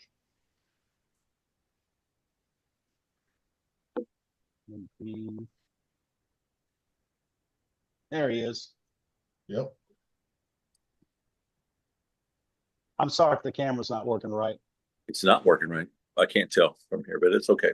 Oh, I can see it. It just, you know, when all these cameras, it's kind of a pain. All you fuckers are ugly, so it's we don't. Steve Huber. So I was there for what was that 7th Fleet captain's name? Anderson. What was his fucking name? What was it? What was it? It was Carl Carpenter? Carl Carpenter, and then Steve. They used to call him crazy ass Carl Carpenter. I had never heard that. I liked him, but he was so entrenched in the 7th Fleet mystique. You know, he had his like 7th Fleet crew, and a lot of those dudes were up to no good, man. I mean, it was kind of weird. Shit was all no good at one point. Shit. One dude got in trouble for I mean, come on now. shoplifting. One of the guys from the Chiefs mess got in trouble for shoplifting like 20 cases of beer or something like that. Oh, fuck. And I remember that. And another one remember got that. Shoplift 20 cases of beer. something That's like hilarious. that. You know, It's it hilarious. was all That's kinds of crazy. That's a true Japan story right there. there. Exchange, you know. That's a true Japan sailor there.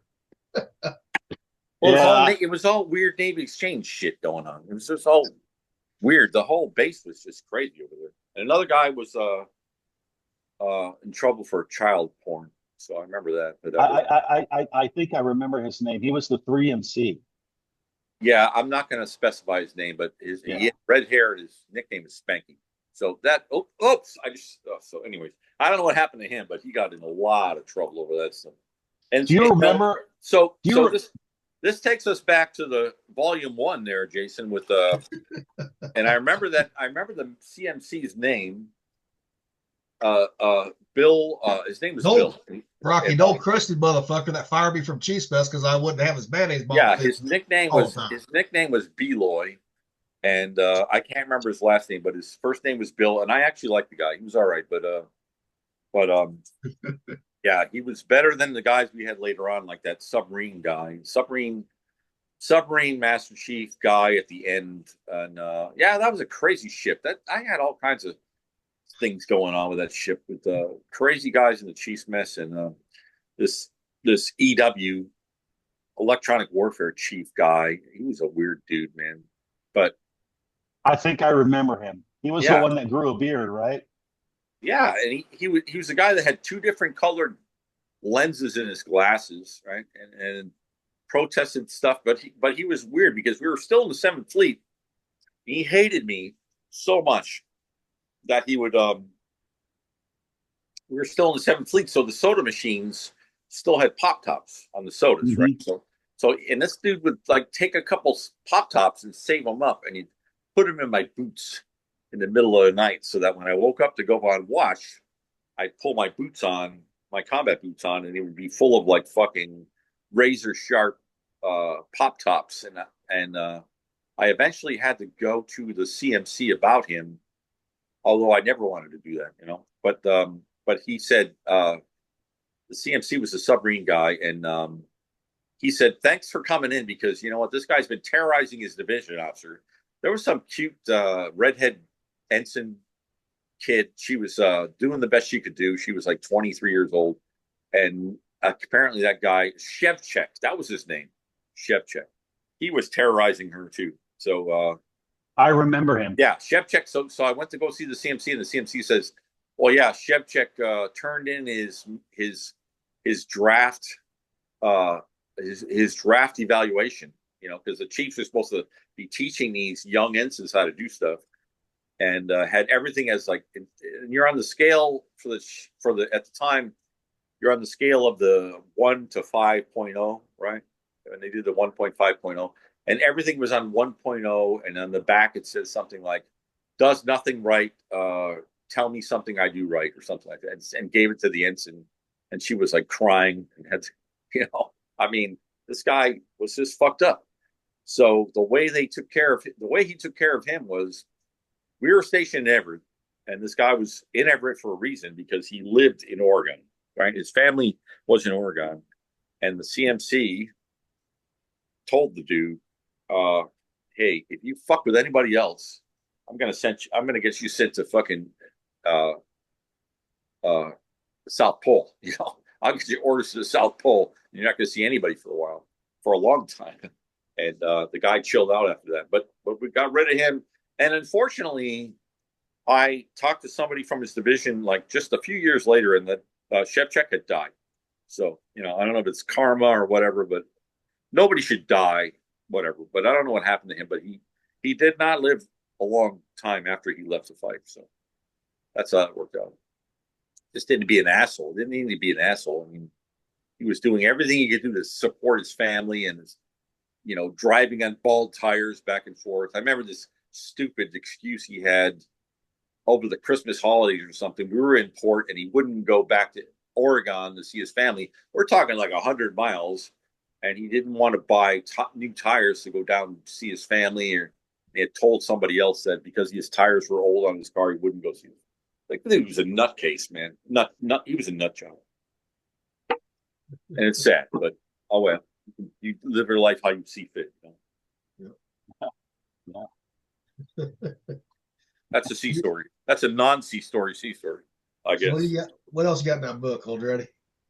Yeah, dude, it has all of us in here. Let me see if I can find a picture of you, dude. Old hillbilly Gilly.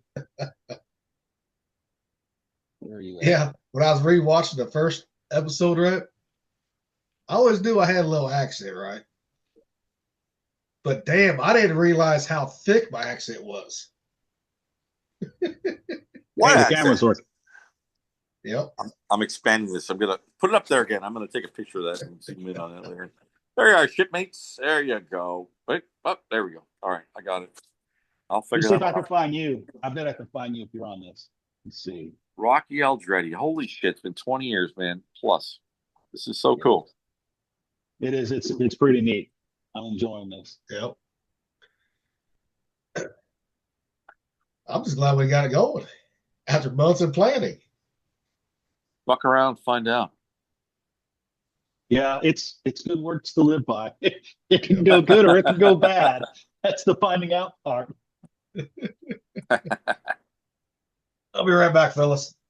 Okay. Oh, I'm looking for him. bathroom break. Bathroom. There you are. That's me? Yeah. I can't Right see there. it. But hang on, let's take a picture. There you go. That's great, man. That's great. And you got so is Shevchek? Shevchek, that's a good Polish name. Is he there? You know what? I'll check. One of the He was in ops, right? he was in ops because interesting thing about those Polish names. I grew up in a Polish town, and a lot of my neighbors had like 13 letters in their last names, but like one vowel, one not vowel. I can't remember the name, but one A-E-I-O-U, whatever those are. And he would so those names were amazing, man. It's right there. There you go. Yeah. Shevchek. Personally I like the dude, but he was I guess I liked everybody, but he was he went out of his way to just be a pain in the ass. It was his thing, We had this I remember this particular time we had the glasses was one thing.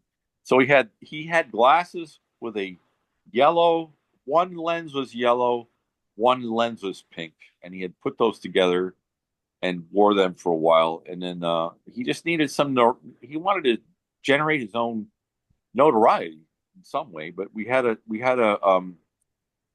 some kind of gathering in this hangar bay, and I remember the hangar bay had two helicopters in it, so he must have been deployed somewhere. But they canceled the gathering, and he would not leave the hangar bay. So he was facing the hangar bay door from the inside out. I think that was Australia in 2000. Yeah, I guess. And at parade rest, and he would not leave. They dismissed us, and he refused to be dismissed. So he just stood there and with his at parade rest, facing the back of the hangar bay door. And it was mind-boggling. So it's Jason's mom. Give me a minute. Oh yeah, you're back. All right. Well, back. My bar has just been restocked through this amazing technology, and my wonderful stepdaughter is It's called DoorDash. My throw up. Ew. I told you to clean that. You didn't clean it. So Fucking ID. That's disgusting. Now just clean it. Clean it. Okay. Big drama here. And we go back to Merry Christmas. Hang on, guys. I'll be right with you. Okay. Just wash the damn thing. It's fucking gross, Joe. Yeah, well, just do it. I'm not touching that shit again. You're right with you. Hang on. Yeah, It's all sorry for sticky and disgusting. And Merry Christmas. Oh, yeah, thank you so much. Hi. Right there. Merry Boozness. Did you talk to him yet? Well, yeah, but you said right. Hi. That's the one you just had it. You're supposed to wash it. ID. Oh my god, I didn't know that. Yeah, I got you. I guess apparently I don't have mine again. Gloria Boston. There you go. Sorry. So sorry. Thank you so much. That's fine. All right. So we had delicious chicken and potatoes for Christmas meal, and let's divert to that. What did you come up for some specialty for the Christmas meal there, Cooked today. Jason? You're always cooking shit. Mom cooked the turkey and brought it over. Mom, Dad came Did over. Yeah. So you the whole dunking in the oil thing and Oh, she was actually so sweet. She was sweet. I never seen a 6'5" tall woman. Sweet. She And was she was so nice. Here we go, guys. Amsterdam. Are they drinking too? And yes. Well, I don't Are know. they? I don't know. I have no idea if they're drinking or not. I'm always Well, yeah. drinking. I mean, I got me a daddy light. This is why I'm. Yeah, there you go. So this is why I'm on these podcasts, because I'll be dead soon enough. Are you on a podcast right now? I am on a podcast. Yes. So are you. It don't matter. It's okay. I'll shut up. No, she's good. I'll shut up and get out. Why amazing? Stick your Oh, face. you're good. You're good. You don't want to. You don't want to show up. You don't want to show up on this podcast. All right. All right. That's fine. Intimidated. So am I. But I mean, hey, you know, the proprietor does what he does with the content of the podcast, and I had already waived all my rights to. Well, we're sailors, you know. That's the podcast is about some old sailors talking shit. That's what we're doing, I guess. No shit like you. But I don't know his. I don't know the title, the intro, the song that opens up the show. I don't know any of that stuff yet. So. Well, we did a little intro today, didn't we, Rocky? I don't know. We All right, need to do an intro. We did a little We can bit, talk. but We can talk like pirates if we'd like. I don't know. we didn't. I mean, we don't have a song yet. You know, all that bullshit. But We'll get there. We're gonna I be just Jay like Leno. I just like the fact that it's unedited, unfiltered. That's what I like. All right, cool. Thank you. This is Shaman. Shaman, her boy. This is her boy. This guy. Yeah, that's. Are you going out? This guy here was obtained from a shopping cart downtown San Diego. Right, some crackhead kids came down the road selling puppies out of a shopping cart, right? And my wonderful stepdaughter rescued him. And well, they kicked him. Well, whatever. But anyways, the cool story is that she was working at the time as a bartender, and between the bar, her and the other bar staff and the cook kept him as a giant underage puppy in their jackets for the rest of the shift until they could she could get off work, and then she brought him home on a Sunday night and said, hat in the hand, and I said, is that a real puppy? And she's like, yep. And I said, come on in, and there he is. So this is our new one. And I said, I'll keep him away, and Joe said, we can keep him. We should keep him. Yeah, that's another story. We were going to give him away, but it's another whole story. But he's a great dog. Aw. What's up, buddy? Okay, Shot. Yeah. All right, bye. See you there, shipmate. Well, that's my guy. That's Shaman, the latest and greatest. So I got this 13-year-old and this 3-year-old, and my wife has a 4-year-old over at her place, and me and the wife are a whole other story that we don't live in the same house together, but that's a long story. Yeah, man, it's amazing. It's Christmas. I hope you guys had a great holiday.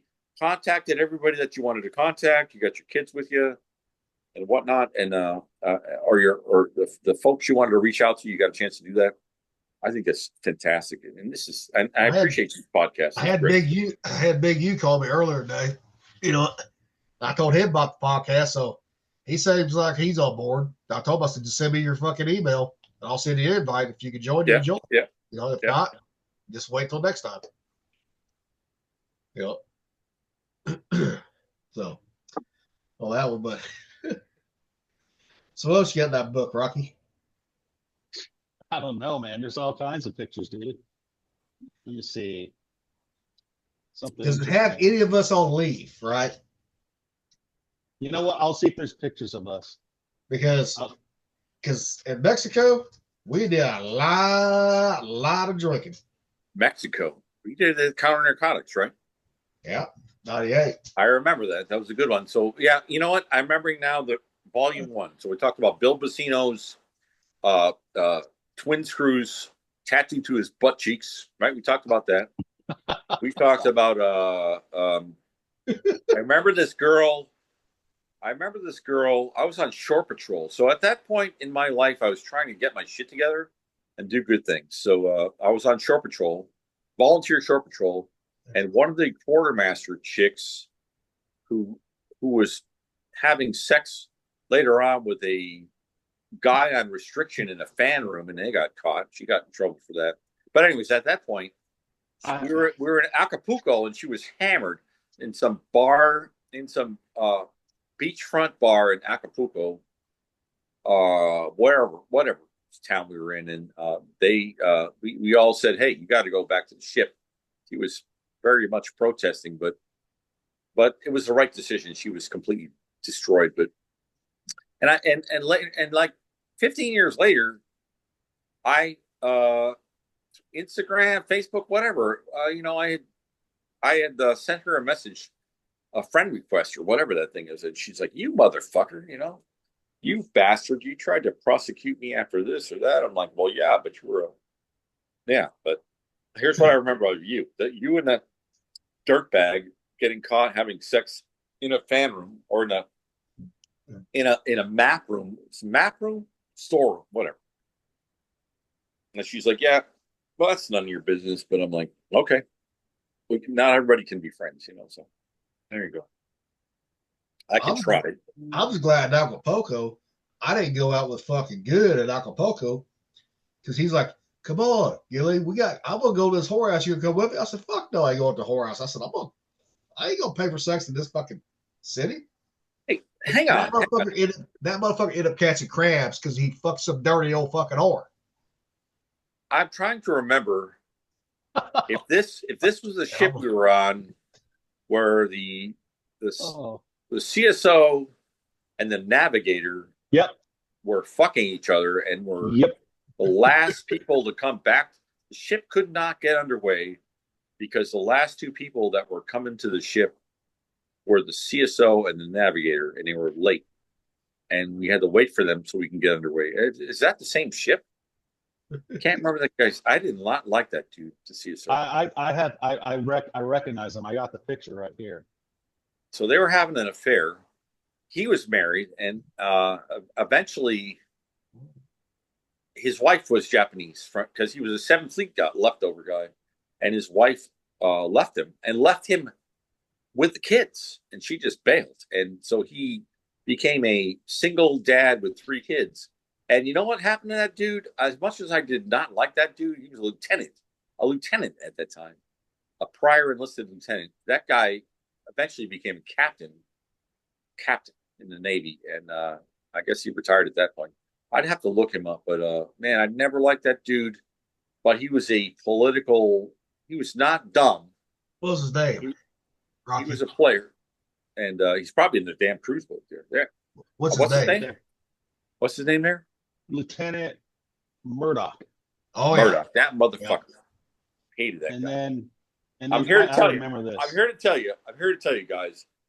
My success in the Navy, my only success in the Navy, besides trying to not be me and be stupid, but was that if you can see somebody that does a certain job, and if you dislike how they do that job, you say, "Well, when I get that job, I'm not going to do those things. I'm not going to do those things that he does." Because let's say whatever it is, work center suit. Well, I hate the way he runs his shop. Well, when I'm running a shop, I'm going to make sure to remember. It's the same thing with your parents. Yep. My dad was like this, and he did this good and that not good. When I become a dad, I'm just going to make sure to not do the stuff that was not good for me as a kid growing up. So there's always a chance to get a job and learn from the leaders their bad traits. There's nothing wrong with that. I'm just saying, when I get there, I don't think this is necessary, to do that stuff. But in the Seventh Fleet, anything went, man. I remember in the middle of winter, we were so trashed that I would wear sunglasses to quarters at like 7:30 in the morning. And it's like, we're just so fucking destroyed. 2 hours of sleep, and you're getting up there and you're like, okay. And there's CMC Beloy has a Chiefs meeting. He's like, "Okay, no more fucking sunglasses at quarters." And I mean, he didn't tell us to stop doing what we were doing. He just said, "Don't get in a situation where you think you need to wear sunglasses to quarters in the winter." There were fucking times in Yoko, where we stayed out all fucking night. He Yeah. come rolling up the corner, 6:30 in the morning, fucking still drunk. Remember Yes. when I Yes, think we yes. did that one time? That And is true. Even, remember Even? Uh-huh. Even came in, he came on board, he got in bed, and then reveille, all hands heave out and tricep reveille. He got Yep. back out of bed and got ready for quarters. I remember It the was first funny. time me and Rocky went to the Hawks together because I was still underage. And I was only 18 because drinking age over there was 20. But fucking, we came in so fucking hungover next fucking day. Fucking Boswell goes, "You two bitches," and caught us that quarter going, "Needle gun." That sobered us up really fucking quick right there. Oh yeah.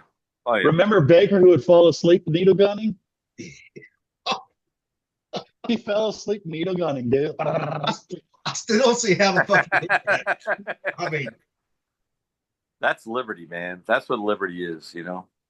you know, Because the rest of the time we're out there with our lives on contracts. You know, if you think about it, we're lucky to be alive today. But if there was a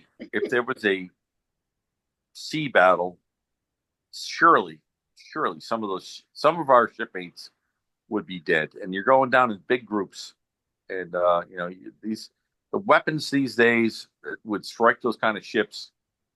There would be catastrophic loss of life, and it's just one big team. You know, I mean, if you think about it, like ship X, ship Y, those guys, that whole crew would probably be toast. And I never forgot about that. I never drop sync with that. I mean, yeah, we went and while we're in the Navy doing our thing on the ships, we were never safe. Not just from the navigation of the seas, which you know, then we had a couple ships since then lose a lot of guys being sloppy navigators and having contact with merchant ships. But I mean, if you think about it, I mean, the guys on the ground, we went through all these years of, you know, the Iraq War, the Afghanistan stuff, and lots of guys.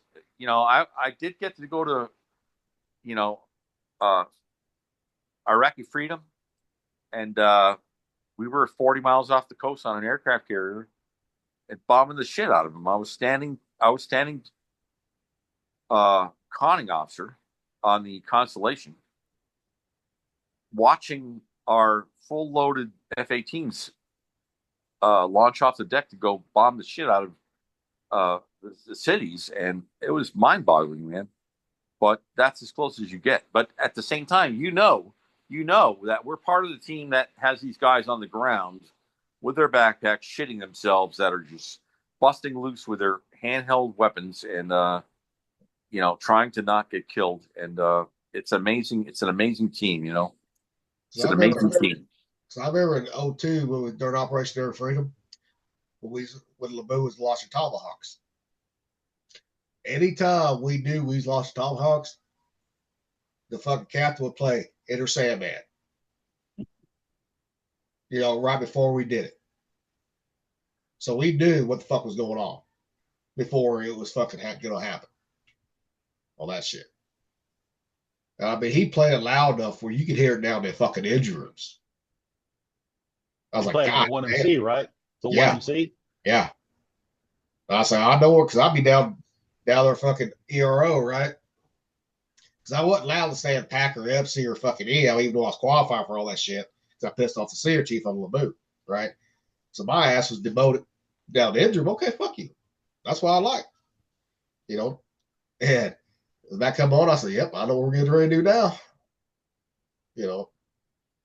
Yeah, it's not those dudes pushing the buttons show. It's the whole team show. So the navigation guys pointing the ship in the right direction, the guys in combat programming all the right. And you got to have us snipes there to get you motherfuckers there to do your fucking job. The guys guaranteeing that all four screws are turning and will not stop turning at any given time. You just can't have nothing can be interrupted. So the entire crew of the ship is doing exactly what they need to do to make sure the ship is doing exactly what it should do to just get these goddamn missiles out of the barrels and fly them where they got to go. It is without a doubt that the amount of precision required to get the job done is a 100% crew job, other than, let's say, storekeepers and the guy that runs the ship store, shit like that. I used to get into it like, the fucking decades, right? They thought they ran the fucking ship, right? We're like, motherfuckers, you don't run shit. The snipes, we are the rulers of the fucking underworld. We run the fucking ship. And the fucking cooks, they found out the hard way one day. Yeah, if you want to go somewhere, you need an engineer to get you there, When we cut off steam to the fucking galley, right? They were mad at the motherfucker. We did a shit on purpose just to prove a fucking point. I think I remember that. And if they want hot fucking water and they're fucking burnt in their showers, we cut it off any time we wanted to. They got the message after a while, but I mean, yeah, everybody works together. But that's right. But to me, since I was stocked, Aldredis, Rocky's stocked, the engineers fucking really the heart and soul of the fucking ship. Because we do one's shit on, the last one's off. Because we do the shit that's not seen. Yeah. We go for days without seeing sunlight. We're topsiders. They get to go outside whenever they want. That is tough that you guys go weeks without seeing the sunshine. I mean, yeah. But we can go out there on the fucking flight deck and all that bullshit, right? But still, there's times we just want to fucking get off watch, take a shower, fucking eat, and go to bed. That's right. Because a lot of times, remember this when we got to Japan, Rocky? Yeah. We was 6 on, 6 off a lot of times. Yeah, it was port and stupid. Yeah. One time got so bad, we was fucking 4 and 4 for one. Oh, the heat stress. Yeah, for a little bit. It was the heat stress. And that really sucked right there. Yeah. I mean, a lot of people remember that time when we went to Guam and the evaps broke? And we didn't get to take a shower for like 5 days. Yep. That sucked, man.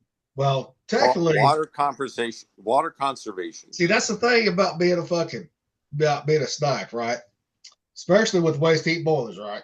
We always had to have water for the feed tank, right? Well, yes. Number one. Us snipes always had fucking hot water. Number 2 is anything else. Right? I remember one time we had a fucking little makeshift shower where we was on fucking water hours, right?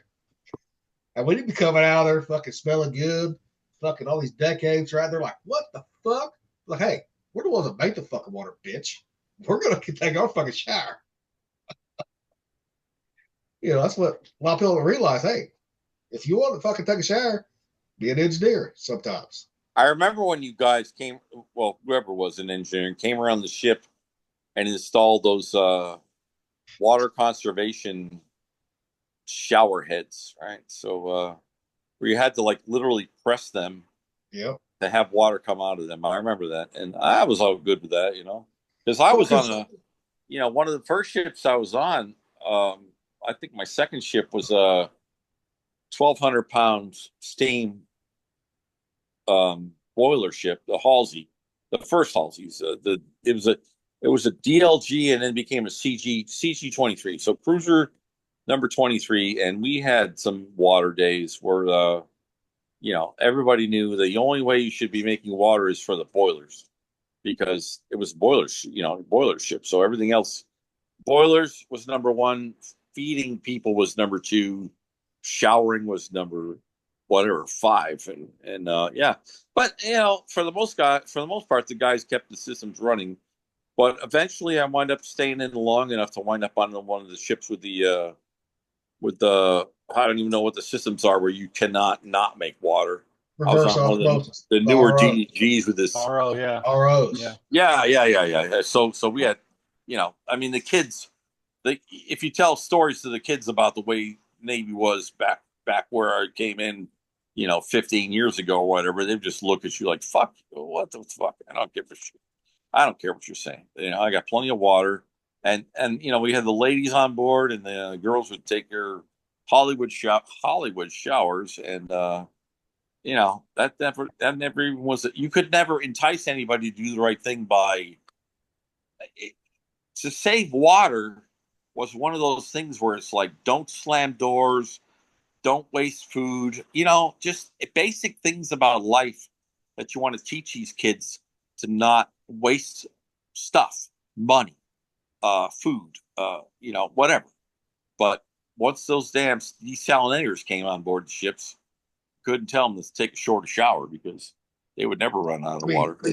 I mean, when I got to Laboon, it was a DDG. Yeah, we had the ROs, right? And that was great.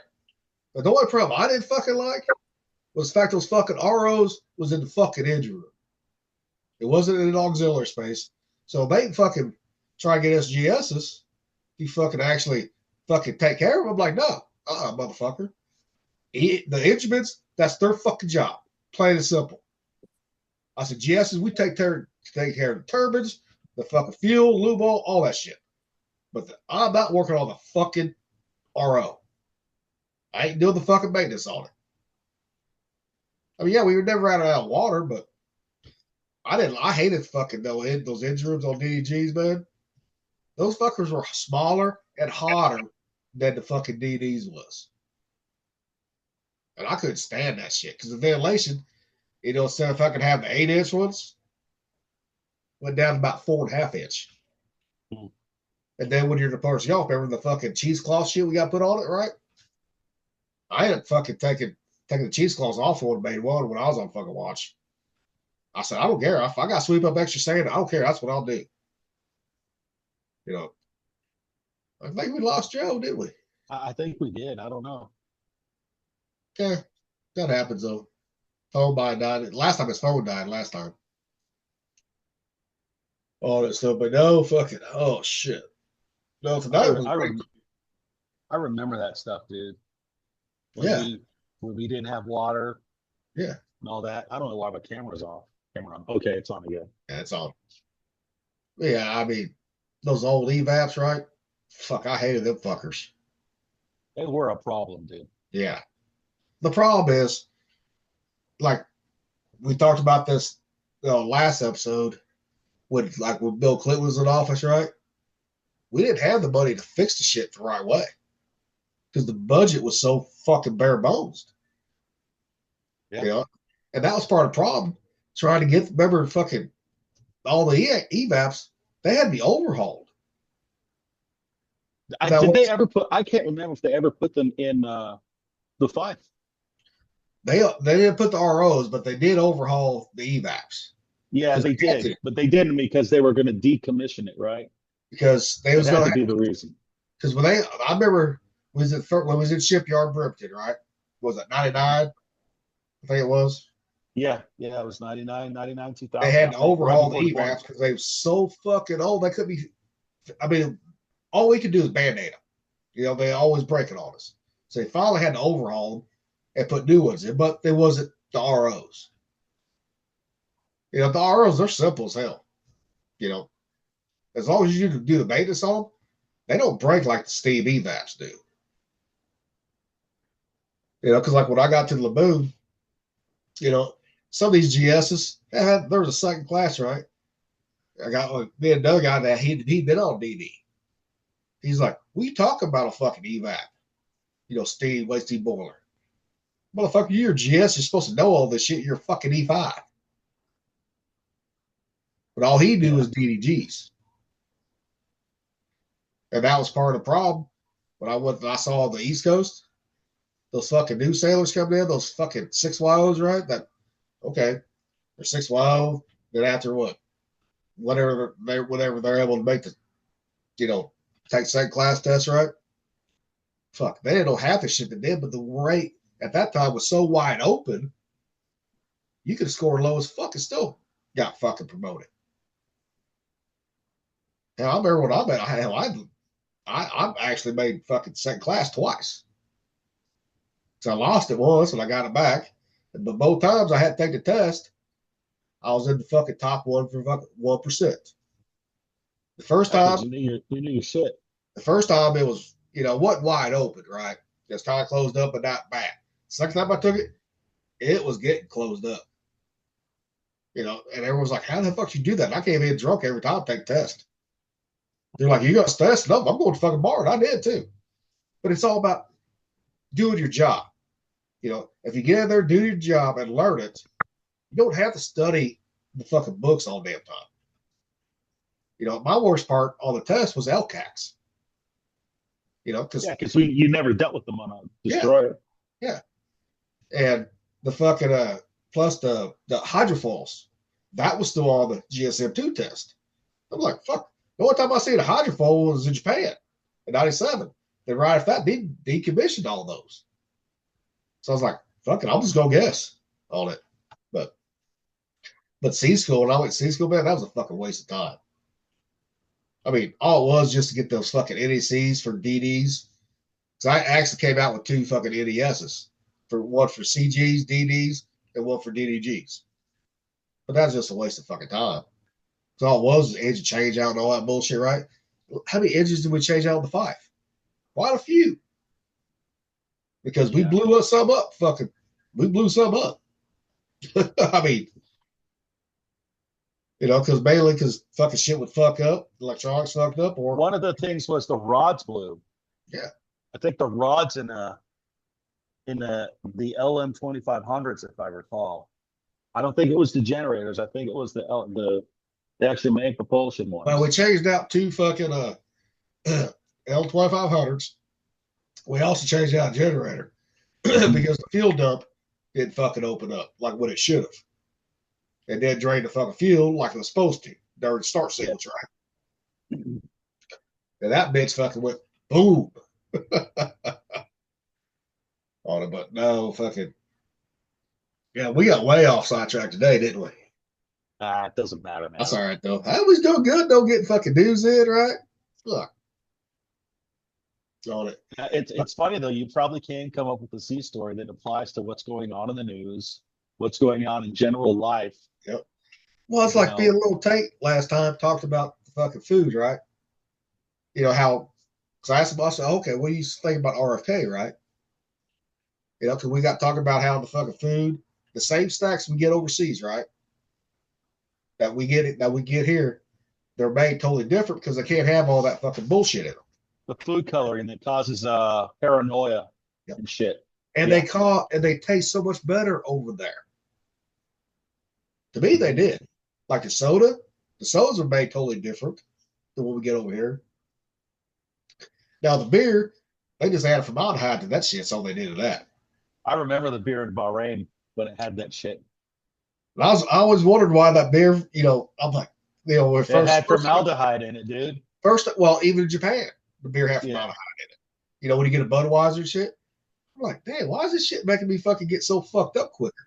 You know, and I'm like, and someone's like, fucking formaldehyde in this son bitch. It's like, damn. But now I was going to ask you earlier, you know, and I think we got sidetracked. What was your favorite food or place overseas to eat at? I don't know, dude. I mean, 'cause we've had all kinds of good food. Australia was pretty cool. That's good. I mean, but I remember, that's how I remember about eating emu and ostrich, right? Being a bird, right? After I got the alpha gal. So one night I had a dream about being back in Australia eating the fucking emu burger, right? You know, with the egg on top, right? Yeah. And I woke up, I said, fuck, I can have that. I said, that's a bird. I said, that's red meat. I said, I can have that. I did like the rice bowls there was a place on the haunch that had like teriyaki bowls. That was good too on the haunch. And then I went to a couple of bars where they had sake, and it was like hibachi, dude. Yeah, that was pretty cool. I mean, I like that, but I stuck with beer because it was all expensive out in town, anyways. At that time, we didn't make much money at all. Yeah, I remember one time. I don't know if you were with me or not. We went out and we had a shot, and it had snake venom in it. I wasn't with you that time, but I've had the same fucking shot. Snake venom. And fucking blue sky. Yeah, and then we saw people eating fucking bugs in which those bugs that were cooked in Thailand. Yeah. I was like, man, this reminded me of fucking Indiana Jones and the Temple of Doom. Fuck, I had monkey brains in fucking Thailand. Yeah. You know, and fuck it. I mean, you got to try at least once, right? People ask me, you like, did you just eat fast food? I said, no, motherfucker. I said, I always tried to eat where locals ate at, tried their food. I said, yeah, there's guys on the ship. All they want to do is fucking find a McDonald's, KFC. That's all they wanted to do. I said, especially the fucking brothers. If they saw KFC, you know where the fuck they's at. I remember eating at the A Club. A Club wasn't bad. I got sick. I got sick one time. Remember that time I got sick and I had to go to the hospital because I passed out? Yep. I had it was like food poisoning, dude. Yeah. I mean, and that was like December 22nd or 23rd of 97. But that fucking what's that pizza place there on the pier where he's always at, right? By next to the water. The fuck was that name of that fucking pizza place? Was it in Everett? No, in Japan. In Yoko. There was a little tiny pizza shop there, where you remember where the Indy was fucking parked at, the Kitty Hawk? Right between them and all the destroyers, right? I can't remember if the name was Antonio's or what. But that was just some damn good pizza. It might have been that, dude. I went back to Yokosuka in 06, 07. Really? Yeah, I got stationed at Sugi, Japan. I bet that fucking place fucking changed. Dude, I did not recognize it. I mean, but the last time I'd been out there was 1998, and the next time I went out there was 2006 or 7. Yep. So it was almost a decade. It was a while. Because, I mean, hell, I tried to stay in Japan. Cross deck when they was allowing people to cross deck. Yeah, I was going to do it too, and they didn't let me. I was like, I'll stay out here. I don't care. That was fucking Tormo and fucking shit like that. Because I tried to say a thing. Tormo goes, nope. Ripped up right in front of me. He said, you're staying on the 5. I was pissed. Because I wanted to stay in Japan. Because that's the one I chose. I said, boot camp, you ever get your dream sheet, right? I picked overseas. I just checked off overseas. Didn't say we're out overseas, right? Yeah. I didn't give a fuck as long as I saw we're overseas. I chose San Diego and San Diego, places in California, like San Diego. I chose like San Diego, maybe Port Hueneme, and but that's where you're. That's stuff where like that. That's where I was from, though. So yeah. They ended up like, "Hey, you're going to Japan." So I was like, "Okay." See, the only thing I put on there was overseas. I checked overseas. That was it. So I knew for a fact I did not want to go East Coast at that time. I wanted to go overseas, but I didn't know enough about San Diego, right? Or Washington State, right? I was like, fuck. And I got Japan, just like you did, fucking Winston did, right? Because us three, we was fucking very close on time coming to the 5. I mean, we were just like a few days, maybe a week apart. When we all showed up there together. Yeah. I think I was first, and then Winston was like a day or two after me, and then you showed up a little bit after. We were all in the in-dock together. Yep. Yeah, because me and Winston, we graduated fireman school at the same time. You was like a week ahead of us or something like that. Yeah, I mean, I got to the 5, I think October 1st of 97. I got there, October 2nd or 3rd. I got there October. It was before the 10th. I do know that. Like 7th or 8th or something like that. That stuff. Fuck, I loved it. I love that flight. Shit, those fucking stewardess, they got me drunker than a motherfucker. Because once we got into international water, right, or airspace, they're like, I was the only American on that fucking whole flight except for them. They're like, you want to come back here with us? I said, yeah, fuck, they just give me whiskey, everything. Fuck. Then when I got to the airport, I was like, what the fuck? It looked so weird when I pulled into Japan, dude. And this that Japanese, was the second or third time I was ever on an airplane. Then this Japanese cop at TSA, where the fuck they was back then, right? He said, Just follow the yellow brick road, the yellow line, to customs. He goes, you gotta have your orders out. He said, get your bag, get your orders out, then we'll take care of you. I said, okay. That's the first place I had tried sushi, and I should have never did that. Was at the airport. After that, I still won't eat sushi to this fucking day. Oh, they have some good sushi out there where I'm at. Now I would eat poke, right? Like in Hawaii and all that shit. But sushi, I ain't eating that shit. Nope. I guess that airport just ruined me on sushi. but poke, There's really, a lot of places we ate. but poke technically is not fucking raw. Technically, it's partly cooked. Seared. So. But damn, Joe lasted longer than I thought he would, though. Really. I didn't know he was getting off. I thought he just like. I didn't either, but But hey, I mean, that just made everything better right there. That was fun. I just wish little Tate would have fucking been able to come on, tonight. But hell, shit happens though. So on it. But no, I mean, is there anything else you can think of though? Really? I mean, because I don't know, man. What's another topic to talk about? That's there's all kinds of topics, really. I mean, you got the spending bill. You got Trump's picks, right? Headset, fucking, what's her name? Attorney General, lady from Florida, right? I forget. Yeah. At first, it was Gates. Gates, Matt yeah. Gates. I mean, I think Gates would have been a good one, but got too many skeletons in the closet that they all got skeletons in the fucking closet in DC. There's nobody that's ever going to be innocent. But the fact is, they just didn't want him because he was a real hardliner.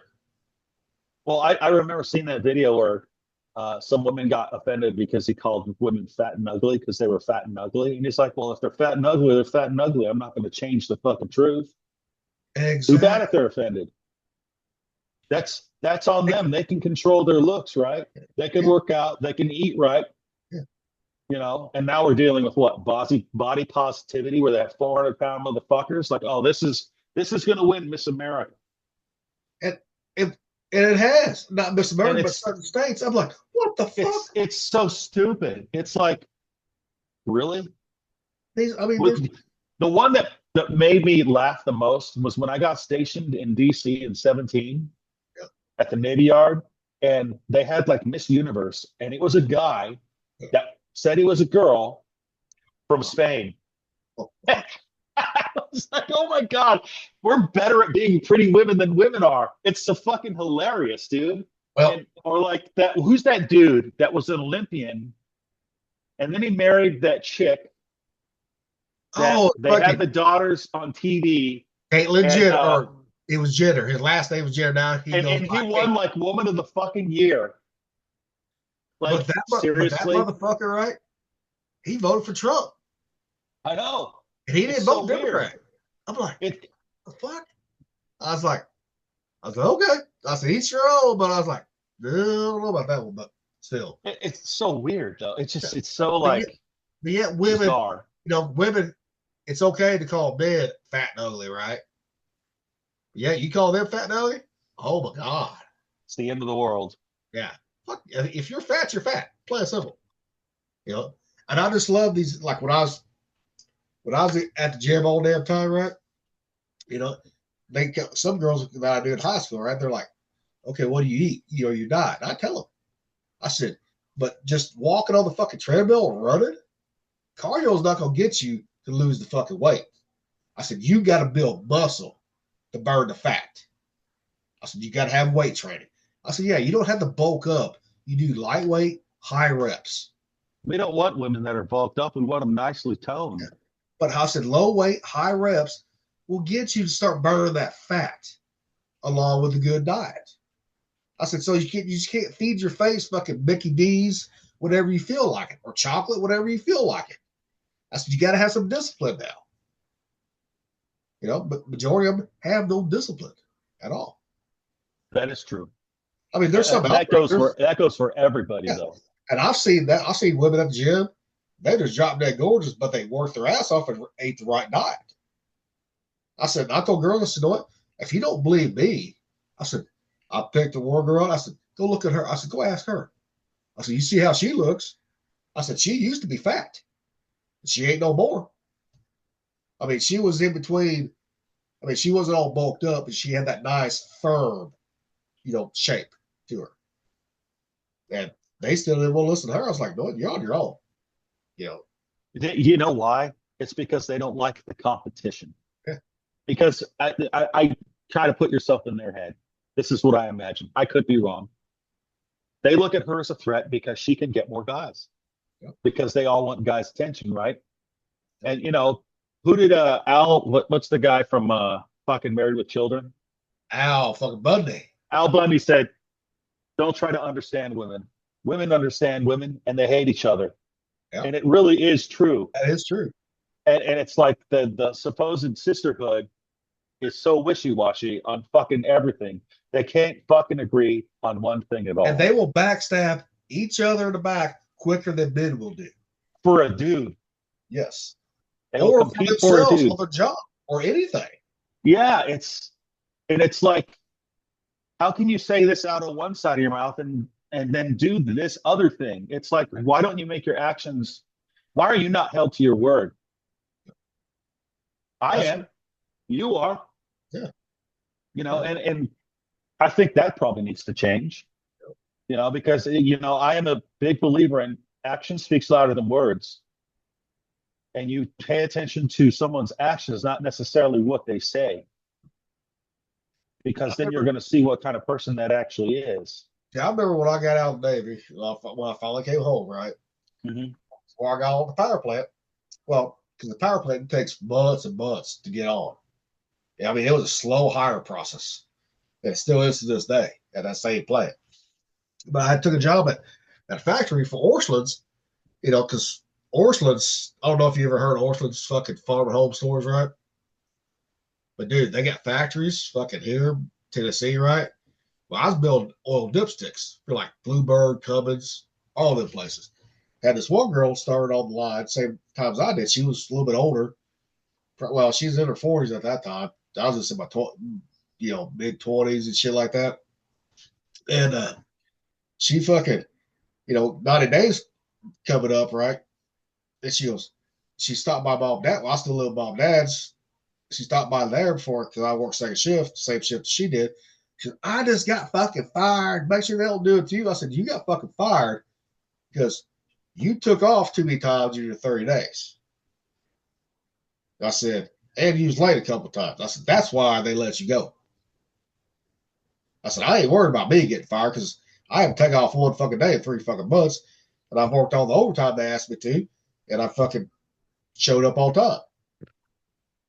I said, that's all you got to do.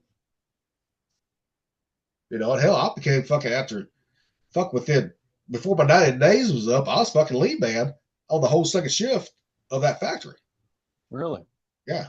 That's because the good. lady that was running it, or had second shift, right, the lead man, she didn't like doing it, but she was forced to do it, right? And she was, well, I'm going to take it up. I'm going to tell them to give it to you. Because she knew, because me and her talked, and she knew, I was over at engine rooms, right, on the 5 Laboon. And the company knew that too, though. So, because they had all my resumes. But I said, no, I wasn't going to put myself in for it. Fuck that shit. No. I said, no, if other people want it, because then they came to me. I said, no, if somebody with more seniority wants it to be, let them have it. I said, but if they don't want it, I said, yeah, I'll take it. I said, because there needs to be some fucking leadership in between these lines here. Plain and simple. Because I see none. I said, lead man has to go between each line. You got to spend so much time with each fucking line. You're not a supervisor. You got to spend time doing the fucking job. Hey, and ask them, hey, do you need anything? Is there anything I can do, that we can talk to the supervisors and the engineers to make this job better? That's what it takes. Mm-hmm. But then then I got into it with the second command of the whole company.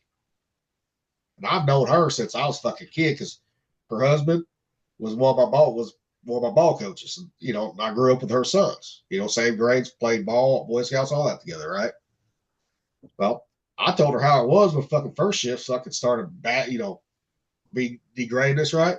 And I said, that ain't gonna fucking happen. I'll tell you right now. I said, those motherfuckers on first shift need to rerun their fucking parts. Plain and simple. I said, if you had your fucking engineers doing their fucking job, then those fucking parts wouldn't have to be fucking reran. I said, it's not my job on second shift and my guy's job to rerun those fucking parts. I said, when we fuck up parts, does day shift rerun ours? No. We have to rerun our own fucking parts. Plus the orders that you all want out today. Boy, that pissed them off because no one else had ever talked, no lead man had ever fucking stood up for their people and talked the way they did to that second command. They're like, you're going to get fired. I said, no, I won't. You know, and they didn't fire me, but they finally ended up hiring some that was a yes man that was, you know, for a lead man. You know, they went outside the company to bring someone else in. Of course. I am not going to kiss their ass. No, I'm not going to. And I knew the guy that when they hired him, I knew him. Fuck, I grew up with his kids. You know, going to the same school. Hell, grew up in the same town, small town, 190 people in Riddick. So, I mean, I already knew him. He's like, Jason, you ain't mad? I said, no, I ain't fucking mad. I said, I'm just glad I ain't got to deal with all the fucking bullshit now. To be honest with you. He said, well, I'm going to spend most of my time on these other lines. He said, I want you to run. I said, no. I said, I'll make sure things go smoothly, but it ain't my job to make sure we got everything we need. I said, that's your fucking job. I said, that's why they're paying you more than me. He goes, well, fair enough. I mean, I didn't hold the truth, dude. That's the truth. Did shit like that, man. And then when I got on the power plant, right, I found out, I mean, I like being union, don't get me wrong, right? There's some good, some bad, right? But a lot of those motherfuckers should never have that job. Should never. Because they had no qualifications to get those fucking jobs. You know, I was like, what the fuck? But that's just the way it is. It's all about who you know in a lot of jobs. Yeah, equal opportunity is not really equal opportunity. Yeah. And just because you're black doesn't mean that fucking with no qualifications that you're gonna be a good worker. Well, that's DEI right there. Yeah, I fucking hate that shit. And you know, I on my carrier, I was the chief and I was the male, and all my first classes were basically females. Yep. And I had really good first classes. Yeah. Some of those girls, they were amazing. They did their jobs right. And I would tell them, you guys are doing great. And I said, just tweak on this. I said, you know, don't talk so disrespectful to people, because if you talk really disrespectful to people, they're not going to do a good job for you. Yeah. You know, you can't belittle people because they will find a way to fuck you over. Oh, yeah. And you know what? Some of those girls have made senior chief now. Some of the girls that almost every first class or second class or third class that work for me, they're all chiefs and officers now. And I've been out for almost 4 years now, retired for almost 4 years. And I'm proud of them, because when they made chief, guess who they called after I was still retired? You. Me. They called me and said, hey, thank you. Like, I helped one kid. He got into the U.S. Marshals.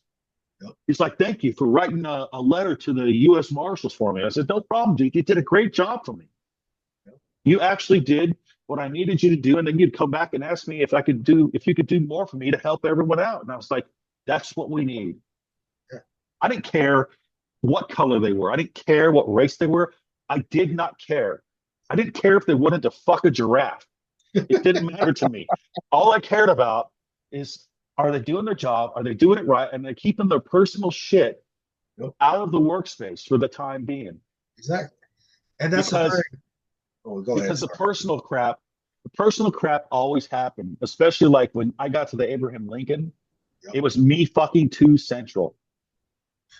There was no way I was going to be in the office with a female alone. Oh, hell I would have a male and a female with me. Yep. And if I canceled people or anything like that, because I'm like, I have a wife and 4 kids. I am not risking my career to tell someone, get your fucking haircut, fix your fucking uniform. Your fingernails are out of whack. Where's your name tapes at? Yep. Did you shave this morning? Why do you have all this makeup on?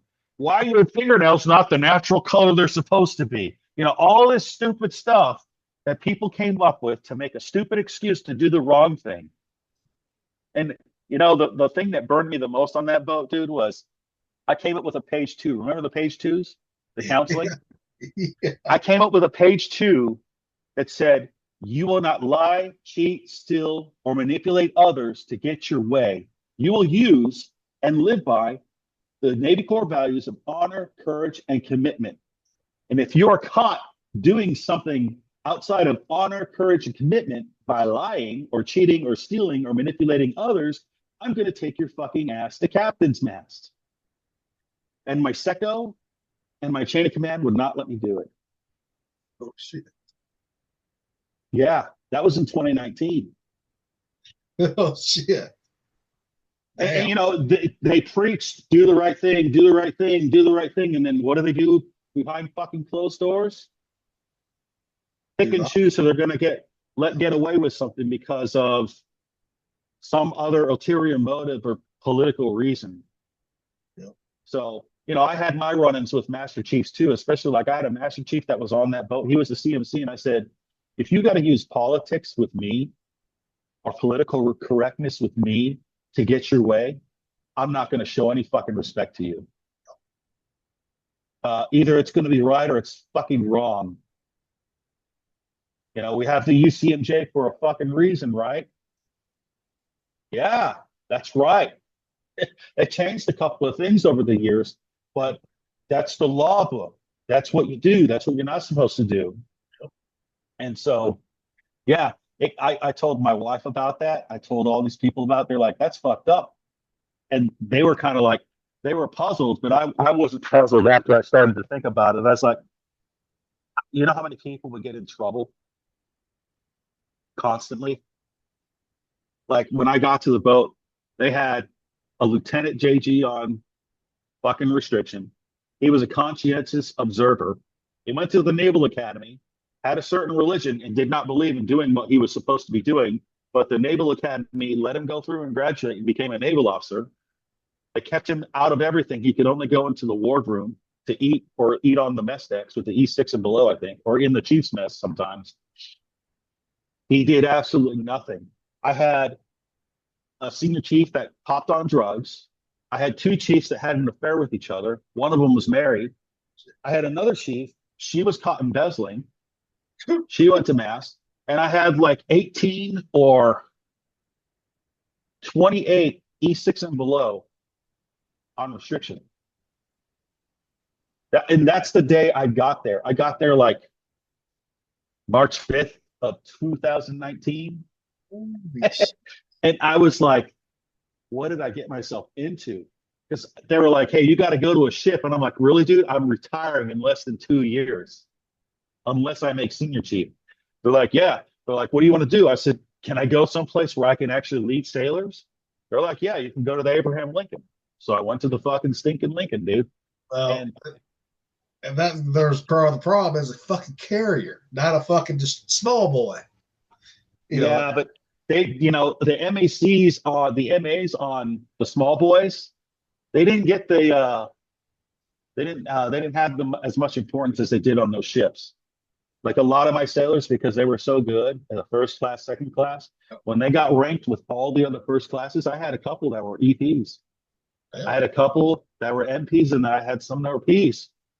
But they earned what they got. They didn't give it. I didn't give anybody anything they didn't deserve, because if they were doing a good job, they got what they deserved. And when I would do the fucking midterm counseling, I went off the evals. Remember the evals and all the 5.0, 4.0? Yeah. I went, you're doing this. You're doing this. You're not doing this. You're not doing that. And I did that to some girl in Atsugi back in 2007 and made her cry. I said, all you do is cause fucking problems. You want to kick ass and take names and bash other people and talk shit, but you can't even get your fucking qualifications. You can't even show up to work on time. Yep.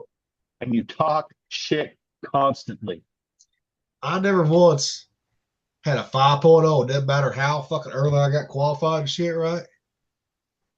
I'm like, hell, I finally asked somebody, I said, okay, I see you give the kiss asses 5.0s. I said, what the fuck?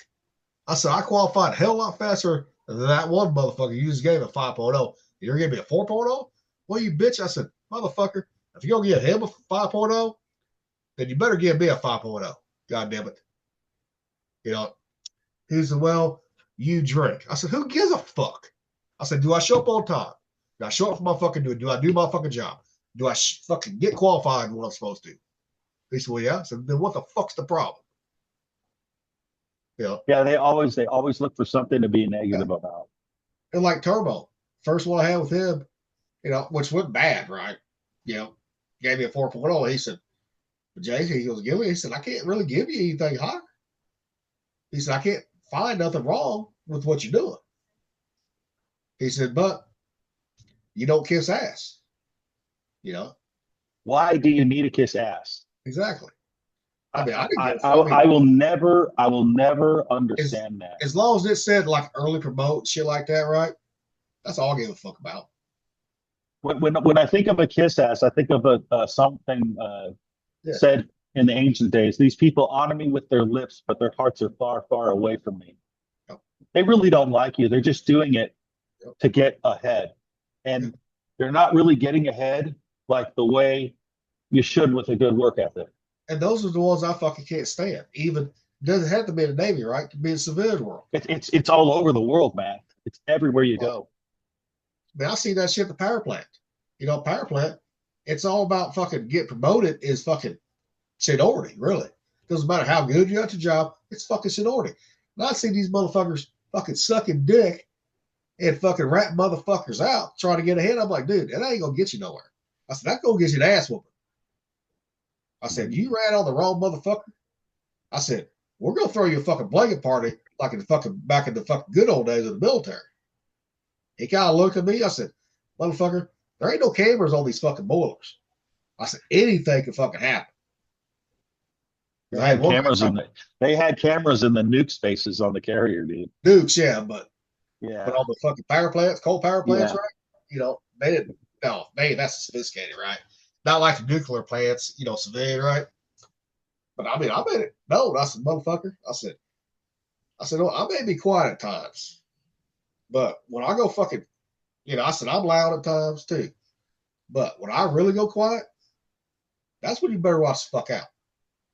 I said, I may be small, but I'm like a fucking pit bull when I latch on to somebody. You know, especially when you fucking piss me off. You know, and I had one guy, he didn't realize that. He kept fucking me. I was already in the warehouse, right? He'd been fucking me the last 10 years, right? Mm-hmm. Yeah, because he thought he knew, because he knew my dad, my uncle, my whole family, right? He thought he could just fuck me. I just let him blow it off. It's fucking motherfucker don't pay my bills. And one day, he fucking just hit a fucking nerve. I got tired of it. I was already in the warehouse. And I grabbed him by his fucking throat and I picked that motherfucker up, threw him against the wall. I said, you don't. I said, next time, I'm going to bury your fucking ass. And that's the last time he fucked with me. And there was like, holy shit. There's this thing called respect Yeah. that a lot of people should and need to have for others. Yeah. And And nobody, sometimes respect is just leaving each other alone. and nobody at that plant had ever seen me that fucking mad. Ever. But I just had enough. I said, fuck you. You know, I said, I'm done. Then when I've been here recently, that same motherfucker, right? Someone told me, well, he's wanting to get one of your cookbooks for the Alpha Gale bullshit. I said, fuck him. I said, I hope that motherfucker dies from it. They're like, what? I said, that's how much I despise that motherfucker. I said, he's a spineless fucking human being. I said, fuck him. I said, anybody else, I'll help out. Not him. You know, everyone's like, holy shit.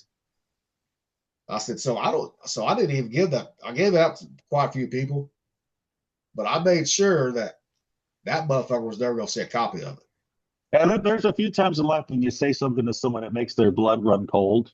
Yep. And they take a step back and they're like, damn. Yep. Damn. Some people have seen that from me. Everybody has their breaking points. Yeah. A lot of it has to do with respect, in my opinion. I mean, we can always, everybody, I don't care if you're man, woman, child, right, can only take so much bullshit. Yeah. Before you fucking crack. And then those are the ones when you finally do fucking, crack and go after them, then they won't play fucking victim. Yes, I know. I hate that shit. I fucking can't stand those motherfuckers. I mean, yeah, I fuck with people, but you know what? If I push them to the point where they want to crack, right? Okay, I'll bet on I'll push that motherfucker a little too far. You know, but I mean, when you're working long hours, you know how this is. You work long hours, right? Everybody gets testy. Yeah, it's that weird thing where you get comfortable, you get too comfortable with people. Yeah. And you start learning it. You kind of learn people better than you learn some of your own family members Exactly. because you're around them constantly. Yep. And it's almost closer knit than family, but it can also be a disaster sometimes. And that's where, doing shit like this, right?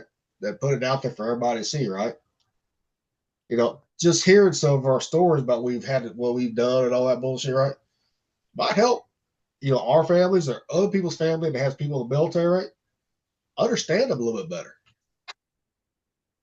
Because my family, for a long time, they didn't fucking understand anything because I didn't say anything to them. I really didn't tell my family much. No. I know that, I know you met my dad when we did the Tiger Cruise. Yeah. He went on the second Tiger Cruise when the deployment in 2019 on the Lincoln. We came back in 2020 right as COVID was happening. Oh, nice.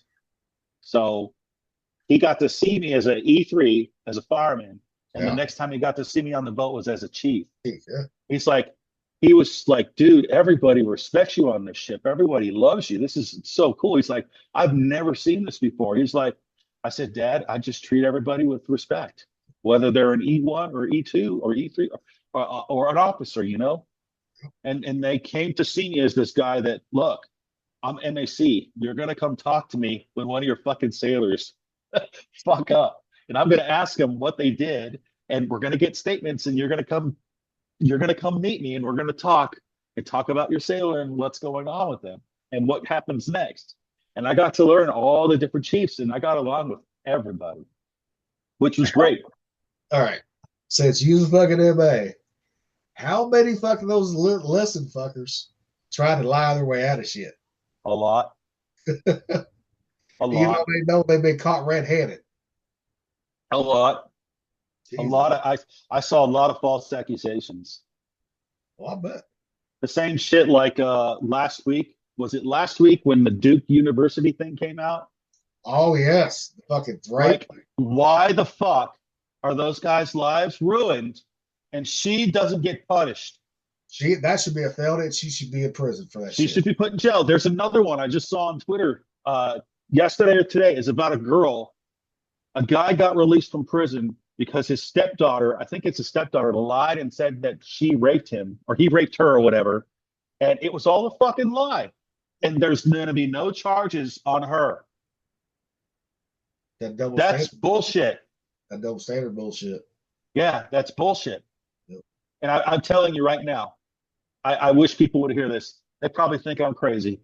You keep doing this to men, you're going to turn men cold. Yep. And you don't want men to turn cold because they'll look at you and they'll be like, I don't care about you. Everyone thinks that the opposite of hate is love and the opposite of love is hate. No, the opposite of hate is indifference. If you hate somebody, you care enough about them to hate them. But if you're indifferent about them, you don't give a fuck if they get eaten by a shark in front of you. You don't care if they get run over by a train. You don't care if they get fucking set on fire in a fucking subway and burned to death. Because you know why?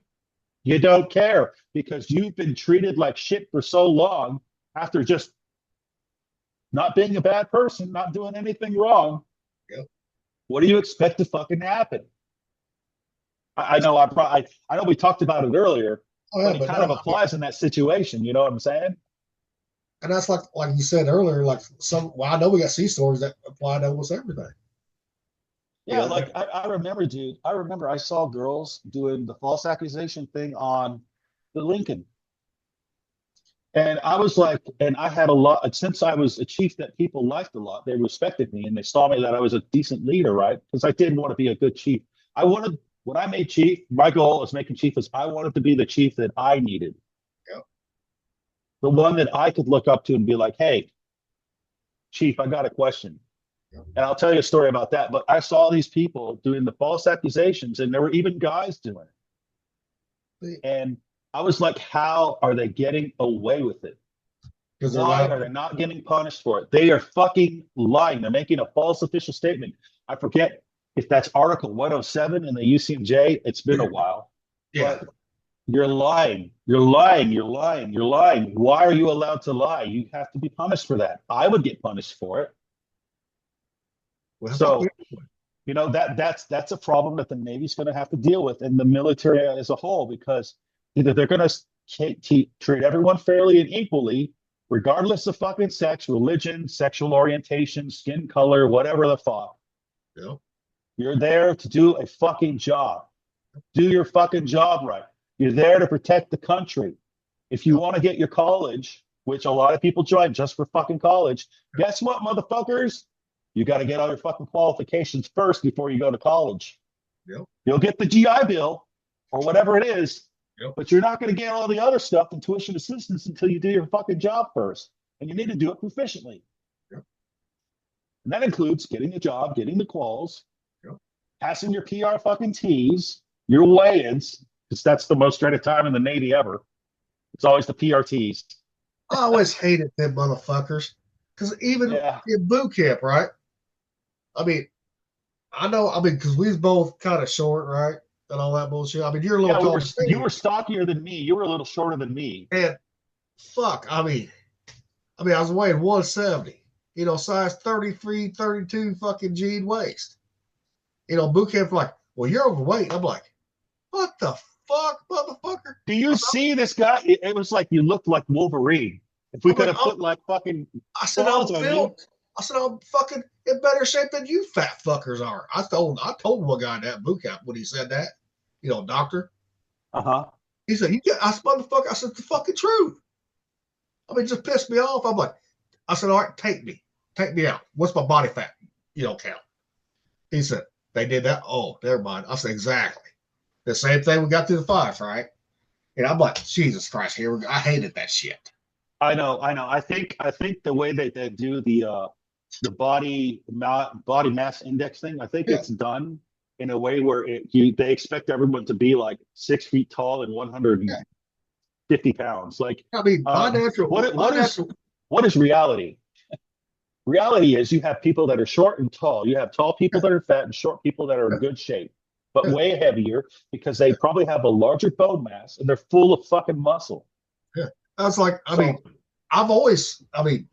natural weight, you know, once I hit the weights in high school, right? High school, my freshman year, 140, right? Mm-hmm. But when I started really hitting the weights for powerlifting, 170, that's the max I could get. I was eating like a motherfucker, eating everything, proteins, everything, carbohydrates like you're supposed to. I couldn't get above 170. I could not gain no weight. You know, when everyone in boot camp, they was gaining weight or losing weight. I stayed right at 170. I'm like, but I was eating, because I always ate quick anyways. So half the time people was trying to lose weight, they didn't like some of the food.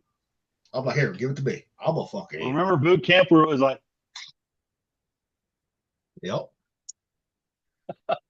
Man. But like, then you get motherfuckers like Good, right? Come on board, and he's all pissed off. Well, I don't know why they're going to put me in a fat boy program, motherfucker, because you got a gut. You got remember what old Cav used to call him? Fuck, no, I don't remember what Fat ass Good. Oh, fat ass Good. I know Cav didn't like him because Good was kind of a jerk at the time. He wasn't. You know, I never had a problem with Good, right? I mean, I know that Cav didn't like him. I mean, Good never did me wrong, so I don't know what he did to Cav to piss him off, right? But I remember Cav, but Good's like, well, I used to be a power lifter, like, motherfucker, you never was a power lifter. I said, my goddamn forearms are fucking bigger around your goddamn fucking biceps, bitch. I said, you ain't no power lifter. I said, you ain't that much older than us. I said, if you power lifted like we did, your arms would still be bigger than what they're supposed to be, you know. And I'm like, fuck. I don't know. I don't know if he's doing good now. I haven't. Actually, he's living on the East Coast. He's remarried, you know, got a couple kids, right? It might still be the same woman. I think he's remarried, I thought, So he's doing all right at least, right? yeah, but a couple years ago he did have a heart attack or had heart issues. I don't know if it was a heart attack, but he posted off Facebook he was in there for a heart issue, right? Damn. Seemed like doing pretty good. I mean, I've talked to him a couple times, just well, I call him on Messenger, see what the fuck how he's doing, right? Seemed like doing pretty good, you know. But he's still ugly as a motherfucker. I mean, we're ugly too, but this motherfucker, he's ugly. Yeah. I'm sure if he ever watches, he'd be like, "You motherfuckers, You assholes!" It's out of love, dude. It's out of love. like, hey, it ain't nothing we wouldn't say to your fucking face." That's true. You That's know? true. Yeah. What's like me and Joe, like first episode, right? He got talking about Chief Turbo, right? He goes, "How was he?" I said, "Oh," I said, "I never had a problem with it." I said, "But I know for a while he rode Andretti's ass. It's like, I don't know if that motherfucker even liked Andretti or not." You know, that I don't think he hated me. but I think he did really. I think he got mad with the paint fight. oh, he rode your ass. I mean, harder than he did some of us. I mean, I was like, damn, you know. I think it was the wrestling thing. I know one time, you know, I can't remember you fucking was pissed off anyways to the world anyways. I don't know if Those people pissed me off. I don't know if he was still hungover or what one day, right? That's when we still made too, fireman, right? You came in there at fucking Boswell or something, or it might have been the way they told you to do it, right? I don't remember. But it's getting the fucking bill. It's like, get the bills, bitch. You're like, fuck you. I'm tired of getting fucking dirty right now. Fuck you. I mean, you battered a motherfucker. I'm like, damn. Well, I think at the time I didn't have a second pair of boots. You know?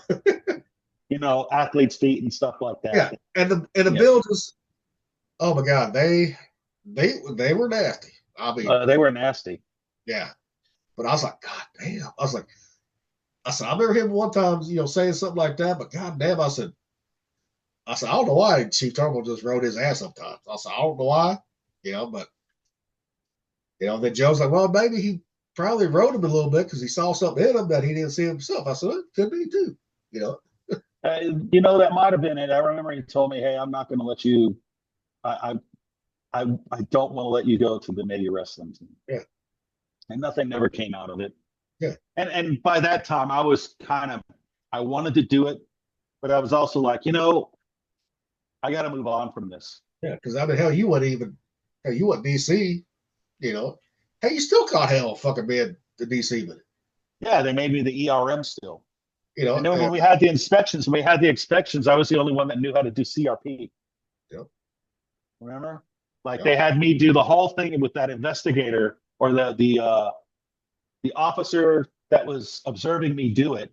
Yeah, And he was like, "You did that fucking perfect." because they wouldn't let That's they wouldn't let one person just do the test. So they're like, okay, you're doing this one, you're doing this one, you're doing this one. You know, so they just chose the best ones for that one particular thing. Yeah. What the fuck they did. You know, hell, we still fucking got our keys taken away. You know, there for a while. Remember that? Yeah, I don't remember. I don't know if I was in MP at the time. Yeah, you was still in the MP division. I mean, this is before you went DC.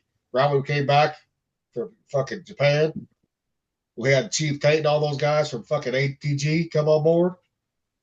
You know, all that shit was fucked up. That hell, we didn't know it because hell, we wasn't. I mean, we was trained the way, you know, like they trained us in 7th Fleet, right? You know why I didn't know as much at that time? I didn't either, but we did. I did my full 5 months of cranking. Yep. It wasn't just the 90-day thing. Like I think you did the 90 days and you went back to the hole. I did the whole 5 months thing.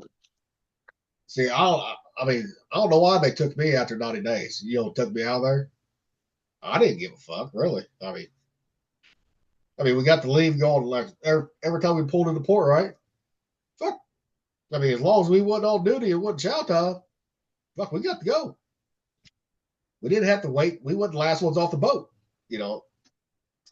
all that bullshit. But it could have been too, because Boswell did play kind of favorite sometimes when it comes to people. He You know, did. yeah. And I know you and him was like oil and water. You know, Bitch. you know, Yeah, I don't like bullies. yeah. I don't like bullies. I just brush Boswell off sometimes. Like, oh fuck it, I just fucking Boswell. You know, but I will tell you this about Boswell: if you want to know something, he teach you. You know, if you want to know it, just like how Turbo did with us when he came over, had a truck drive the boiler one time. You know, he's like, hey, you two go up here. I'm gonna show you how to truck drive this bitch. I kind of like doing that shit. You know, It was cool to see it because I remember, I think he told us it was like a giant car engine. yeah, It was like we were working inside of a giant car engine. yeah, it's like driving a car, really, or a Yeah. truck. You know, and You know, you had to have water, you had to have heat, you had to have steam, you had to have all these other things, the oil, the gas, the whatever. yep, everything. You know, but still, I mean, I didn't like losing the fucking keys. Because I mean, we was qualified, but not as qualified as what the inspectors wanted us to be. You know, then we had to spend fucking what 16, 20 hour days sometimes, fucking fixing everything that was fucking broke, then fucking doing drills and all that shit. But Oh yeah.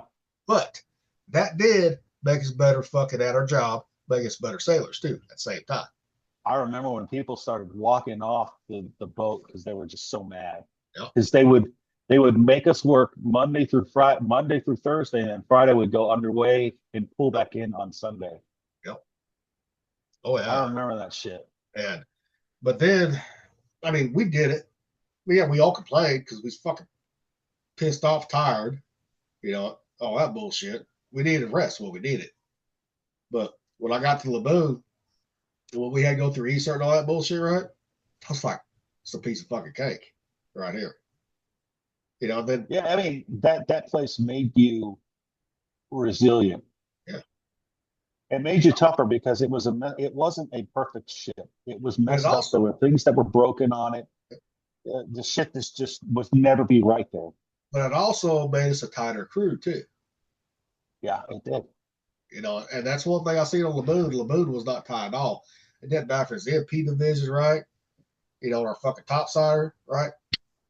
There was no tightness there. There was no cohesiveness there. None. You know, everyone just did their fucking thing. Yeah. I was like, God damn, people. I mean, hell, we didn't even have an engineering berthing on the moon. We had topside, we had OSs in there, fucking ET or EWs in there, along with fucking us, DCing. I mean, it just, Really? yeah. I was like, I said, where's the engineering berth? Oh, we don't have it. I said, what the fuck? And one guy goes, what kind of ship you got? I said, DD. I said, engineers had their own berthing, fucking deck had their own berthing, fucking supply had their own fucking berthing. You know, Combat had their own berthing. Operations had their own berthing. they said, what about the women? I said, they have their own little small berthing. You know, hell, the DDG, they had a big fucking berthing for the women because there's a lot more women on the DDGs. Because DD, there was no women on there until we left for Japan or left for going back stateside. Yeah. And then it was Yeah. what's her Then it name? became high school again. Yep. Yeah. I do miss the days. I miss those days. You know, after I, you know, they brought the women on board, right? You know, after a while, having the women on board got kind of old. You know, It wasn't as you couldn't be yourself. no, you had to watch your fucking P's and Q's and all that bullshit. Now, this Derry's a little different, you know, because Diaz, she was a cool chick. She really was. She was one of my favorite people to work with. You know, the Kiever, right, when she got there, first I didn't know how to take her, but she ended up being pretty cool too. You know, she wasn't like some of those girls that was topside, right? You know, you say the wrong thing to them, they're gonna have you up the mast. Yeah, I remember Maria. Yeah. When she got to the boat, she was like, "Hi," and I was walking by her, and I forget who the Master Chief was. He's like, "Don't, because you're gonna get in trouble for sexual harassment." I was like, "Okay." But I grew up with sisters. I had cousins. I worked at other places with women. I didn't have a problem working with women. I did my job, Yeah. right? I didn't get personal with them. And she got mad. I was like, well, I don't want you to think I'm sexually harassing you. I mean, she You was know? awesome. I mean, she was awesome though. You know, because she talked just like the rest of us would. Yeah, Yeah, I think she made chief too. really. She Okay. made chief. I don't know if she's retired now, but Okay. I think she did make chief. That's like you remember that she was the engine man, right? Ian Wood. Had the butch, Malakara? yeah, had the butch hair, right? Yeah. She was cool as fuck. You know. But also who was that fucking she was a DC fucking lady. Butch haircut.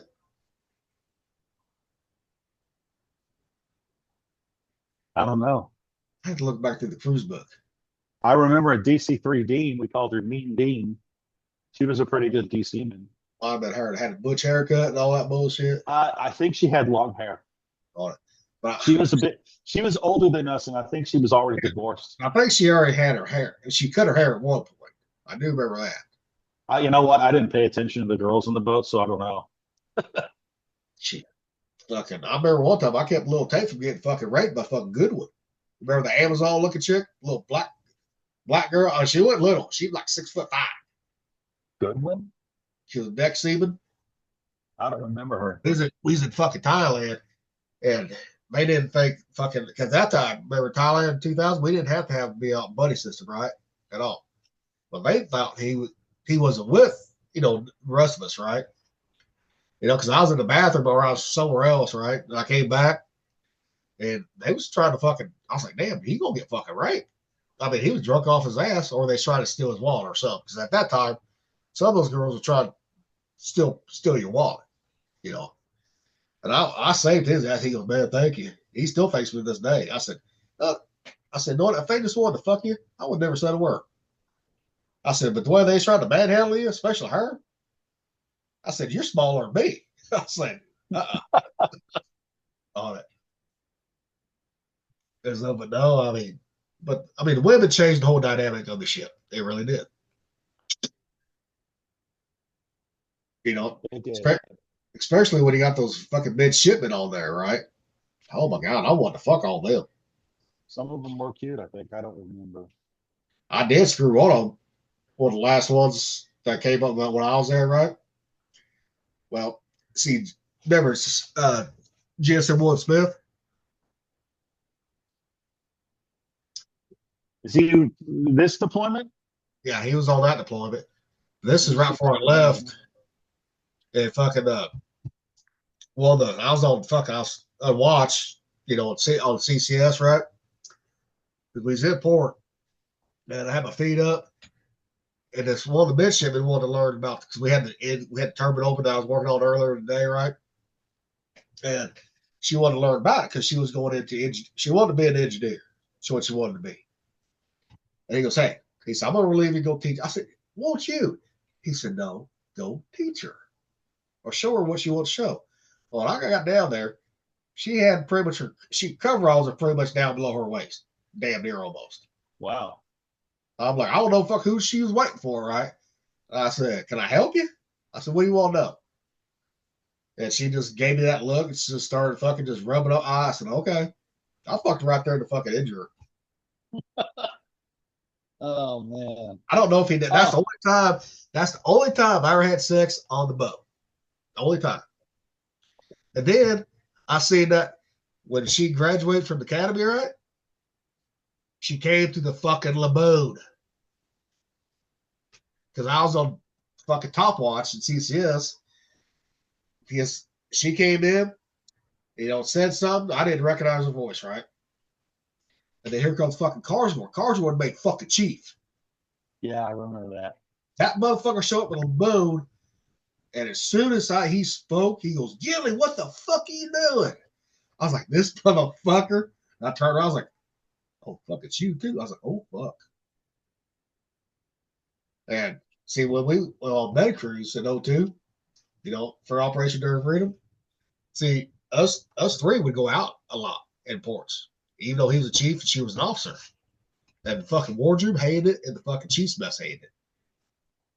Because I was only D fucking 2, or the GSM 2, right? You know, they're like, Cardinal, look, you don't understand. He said, when I was a fucking E2, I remember him as a fucking fireman at E3 or E4. He said, we got fucking history here. He said, you don't understand. He said, I'm going to drink with this motherfucker. And that girl, she goes, well, I know him when he was a midshipman and all that bullshit. I'm like, oh, good Lord. I said, then she wanted to keep trying to get frisky. I was like, look, I said, you're married. I said, I am not fucking with that mess at all. And her husband thought we was, because he was on another boat. And every time he came to the fucking lagoon, she was always in Central when I was on watch. Because we was on same duty thing, right? That's a red pill moment right there. I'm like, fuck. I said, I ain't fucking her. You know, nope. Because he asked me, he said, are you fucking? I said, nope. He said, did you ever? I said, yeah, when she was a fucking midshipman, I did. Before she got commissioned. I said, but now she's married? I said, I don't fucking go with that down that route. I said, I may be a lot of things. But if I know the woman's married, I ain't fucking with that. Period. I said, look, I want to keep my fucking crows. Motherfucker, I want to keep my fucking chevrons. You know? I did my best trying to keep them, but I couldn't keep them all the way, but that's all right, though. Hey, the Navy was not for everybody. I didn't think it was for me. Well, what ruined me was the East Coast. Yeah. That was I definitely saw the difference between the East Coast and the West Coast when I went to Virginia a couple of times. When I went to Gitmo, yep. I became a West Coast and East Coast sailor. Yep. I did both sides of that thing, and I even went to Japan. I went to everywhere where there was like a crossroads where people would meet, whether it was Bahrain, Japan, or Guantanamo Bay. Yep. I don't think there was another central place out of those three places where you'd meet other people from other fleets, other coasts. The one thing that a lot of people don't talk about, right, when you're in the military, especially when you're on a fucking deployment, especially when you're on a small boy, you ain't got a lot of room for replacement, right, for qualified people, right, is when you lose fucking close family members. Because I remember in 98, my great-grandpa died. You know, Red Cross message, everything got sent to the shipwreck. And I remember he wasn't the MPA, but he was the fucking, he's our JG in the MPA, or in MP division. I can't remember his fucking name. I can still picture his face. But fucking Chief Turbo came fucking relieve me down in Maine too. You know, he said, so I was the ERO. He said, hey, you need to go up to his stateroom. So I said, why? I said, I'm on watch. I said, what the fuck did I do now? Yeah, I thought I did something. He said, no, get up there. I said, what is it? He said, I can't tell you. He has to tell you. I said, okay. Got up there. He told me. He goes, well, do you want to take a minute? You can take as long as you need to. You'll stay here, my stateroom, as long as you need to. I said, nope. So we'll get back to work. Because he goes, actually, we can't let you go home because it's Operation Red. I said, I get that. I said, that's fine. I said, I understand that. I said, I'm just glad that you told me, when the message came across, and that did hurt, okay, fine. Even the captain came down and checked on me later on. He said, why do you want to go back to work? I said, what else are we going to fucking do? I said, they ain't going to bring it back. What's done is done. Yeah, I said, I wasn't there. I said, I knew he was dying anyways. I said, but I'm on watch. I just want to do my job, sir. That's it. He said, okay. He said, I can respect that. Then in fucking 2002, I lost his wife, my great grandmother, on deployment while he was on for Operation Enduring Freedom. Red Cross message came in, blah, blah, blah. Okay. They told me the same thing. But the week before, they had let this undesignated fireman who wasn't quoted shit go home for the same fucking thing.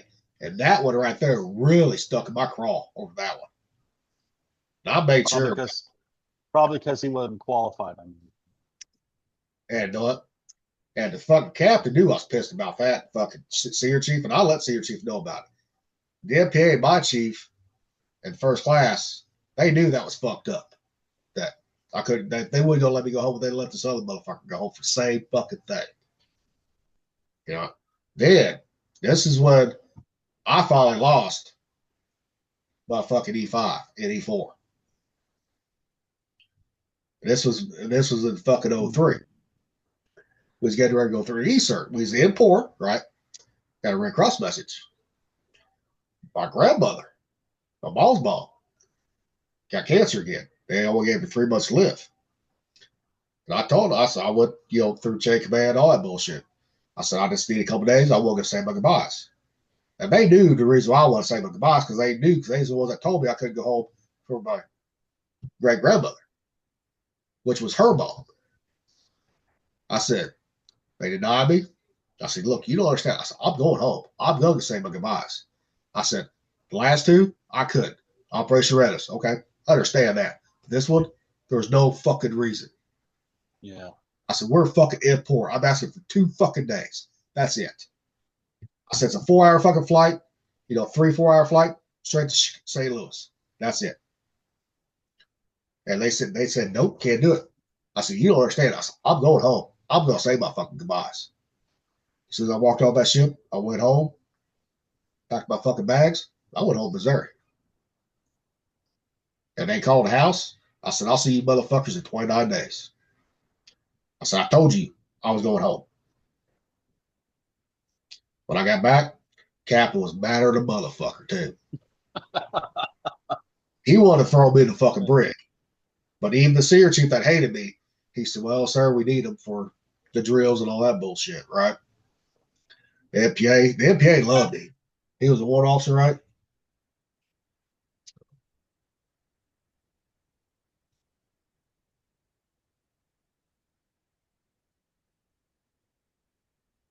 And he goes, well, we need him. Captain goes, okay. If he fails one fucking drill, I'm gonna send him to brig. He said, this is Robert. He still called me pay officer, even though he just took away, knocked me down from E5 to E3. I mean, 2 fucking ranks. I was like, damn. I said, that's fine with me, sir. I said, I don't care. I said, I'll pass the fucking drills. I had a little smile. He couldn't understand why, right? But if we got to do the drills, had to do the hot cold checks, right? Being another E5, we set the record for the whole East Coast and hot cold checks to be completed on it. Then we did drills. Well, we had some fucking people from ATG, right, from the West Coast. Ones that fucking drilled our asses when we got back from Japan show up. They're like, Gilly, we figured you'd be a fucking second class, first class by now. I said, long fucking story. Long fucking story on this. They said, okay, you have to tell us. I'll tell you. Or I said, or if the captain's right here, captain can tell you if he wants to. It's explain to you why he wouldn't let me go home saying goodbyes to my grandmother that was dying. They kind of looked at the captain. Captain kind of just bowed his head a little bit and didn't say a fucking word. Because when those guys fucking know he's fucking wrong, they even let the SEER chief and all that have it too. Yeah. And they fucked up. They did that to some of my sailors on the Abraham Lincoln. But I passed the fucking drills, flying colors, right? First time. And I let the captain, I said, I guess I ain't going to bring that in, my sir. And he's like, you little smart ass. And that's how I got out of E3. You know what though? But you went to mast how many times? Once. Actually, twice. Chief Turbo said, he told me, you got to go to mast 3 times to make chief, and you got to get an STD 3 times to make chief. And that, that's what he told me back in. Yeah. And I never went to mast. I went to mast for hitting that in 02, for hitting that fucking command, or is it XO off the Denver, right? Because we was all drunk, and he was drunk too. It's big. I didn't know the motherfucker was an officer. He fucking pushed me from behind. Remember that little 7-Eleven right there on the pier? And he pushed me from behind. I turned around and beat the hell out of him. Then that motherfucker made it back to the quarterdeck before I did. Because the corpsman that off my boat grabbed me. She goes, Jason, we got to fucking get you the fuck out of here. Get you back to the boat before he gets there. That motherfucker made it back to the boat before I did. somehow. He goes, there's that motherfucker, talking to the MAC. There's that motherfucker. I said, motherfucker, you ready for round 2? I said, let's fucking go. I said, my career is just fucking shot now, motherfucker. I don't care. You know, and I went captain's match for that one, but the captain tried to bust me down at that time for E5 to E3 too. But since that XO never got in trouble for starting the fight, I got my E5 back. But I still had to do 60 days worth of restriction, right? Yeah. But we was gonna be out to sea. So the time we got fucking back to bed, right? Fuck, I got full liberty rights. You know, but you know, I don't tell, only a few people know that story, you know, because not everybody will understand that. You know, I understand that. when you're told time and time again when you're on deployment, right, that you can't go home because operation, fine. But when you're in port, that's a different fucking story right there. I didn't have that problem when my grandfather died. My grandfather died in 06. Yeah. And I had been at NAF at Sugi as an MA1 there for 4 months, and my grandfather was dying, and they got me a MAC flight to Hawaii and then a MAC flight to LA. And I got to see my grandfather before he died. Actually, no, I didn't. I went on emergency leave after he passed away. I had to talk to him on the phone. Yep. I had a voice over internet phone right there. This was before like Skype and all that shit was out. Yep. Yep. Or barely out at that time. Yep. And they let me go home, but I had to say goodbye to him on the phone. And he was drowning to death because he had cancer and it was like in his lungs. Yeah. But That was tough. yeah. Oh yeah. And then when I left that place and I went to Gitmo, before I went to Gitmo, I saw my grandfather in Wilmington, California, and said my goodbyes to him too, because he was dying too. Yep. And they did an emergency message for me and everything. And I was like, I can't go on leave. I just got here. He died in March. He died March 15th or March 16th or something like that. Damn. And I had just got to Gitmo in February. Oh shit. So I've they were like, do you want to go? I said, yeah, of course I want to go, but I'm not going to go because I got my wife and my kids here with me. And we're just getting settled in our house and everything on the base. So no. And when you're married like that, that's a different story.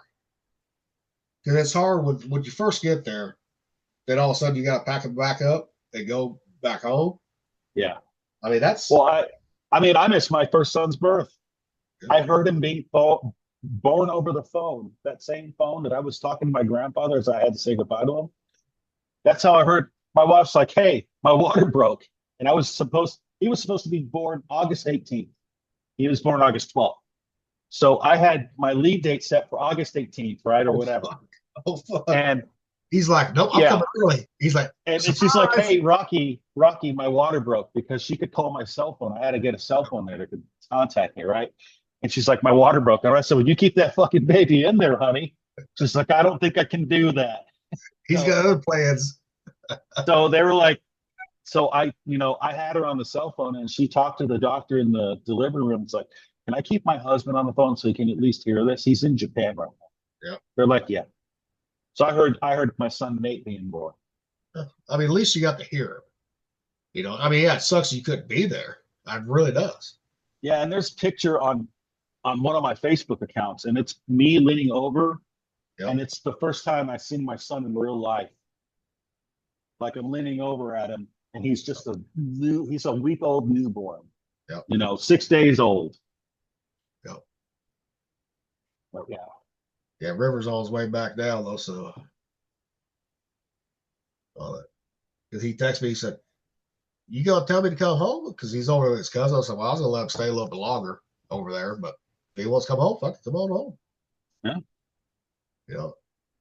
But we see where he's at real quick, because I can track him on I can track his phone. The Find My thing? Yeah. Yep. That's how I keep track of my kids. Oh, yes. To make sure they're not doing something stupid. Oh, yes. Because they're a lot like me. They got all my good qualities and a lot of the bad qualities. Oh, he's a lot like. I'm old enough and mature enough to say, hey, I'm not fucking perfect, and there's some bad things about me that I still got to work on and be better at. But it really It really brings it home to you when your kids are just like that too. Oh hell yeah. It's Oh, punishment for the way you used to be. he is more mouthy than I was at 10 years old. Right, I was that shy kid. You know, I was shy when I first got to the boat. Yeah, once we got to know you, you talked a lot. Oh yeah, but River ain't like that. He's outgoing right off the bat. Like, fuck you, boy. Fuck you. Luckily, he knows not to cuss around me though.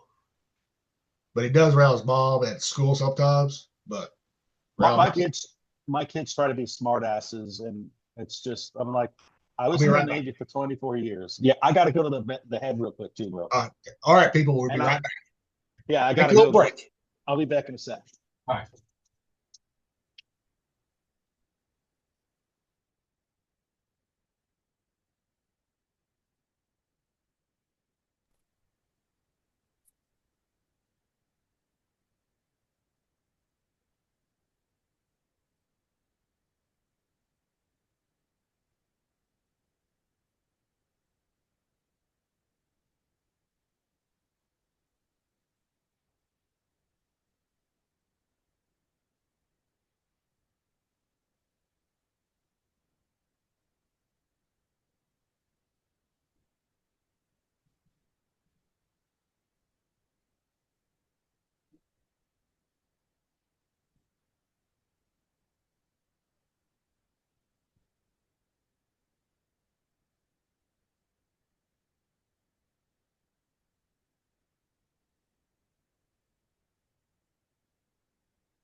We're just waiting on my buddy Rocky to come on. It's back on.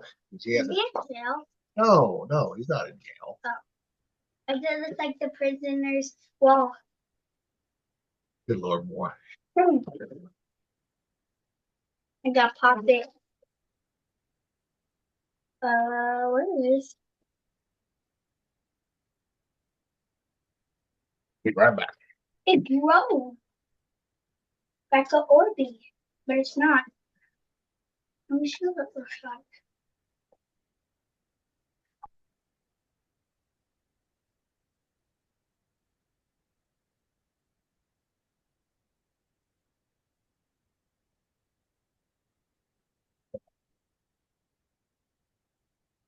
Oh,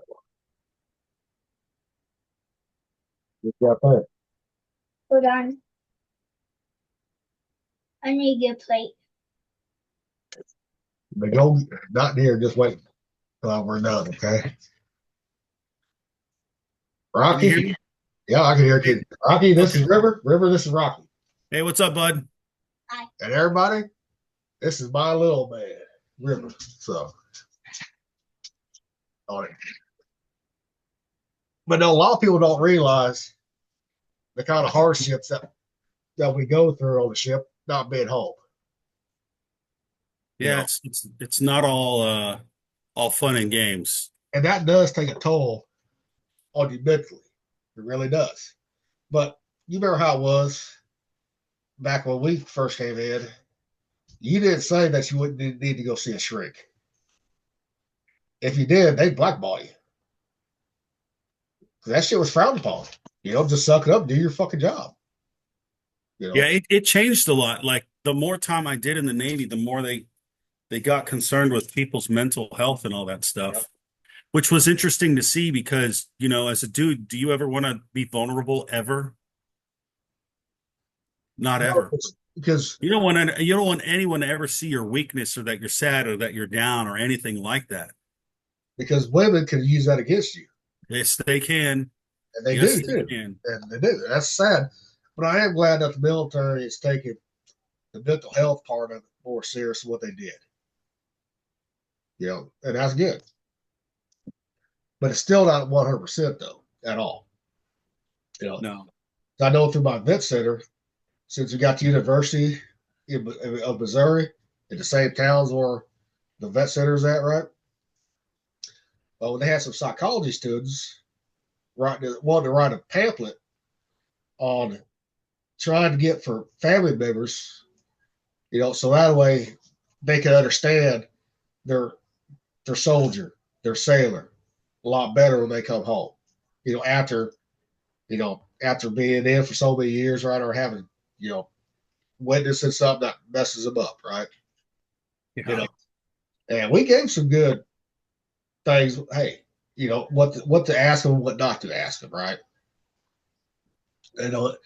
But in all reality, with mental health, just like anything, it's up to that person if they want the help. I remember, man, I never wanted to ask anybody for help. And I didn't either, especially on the mental side.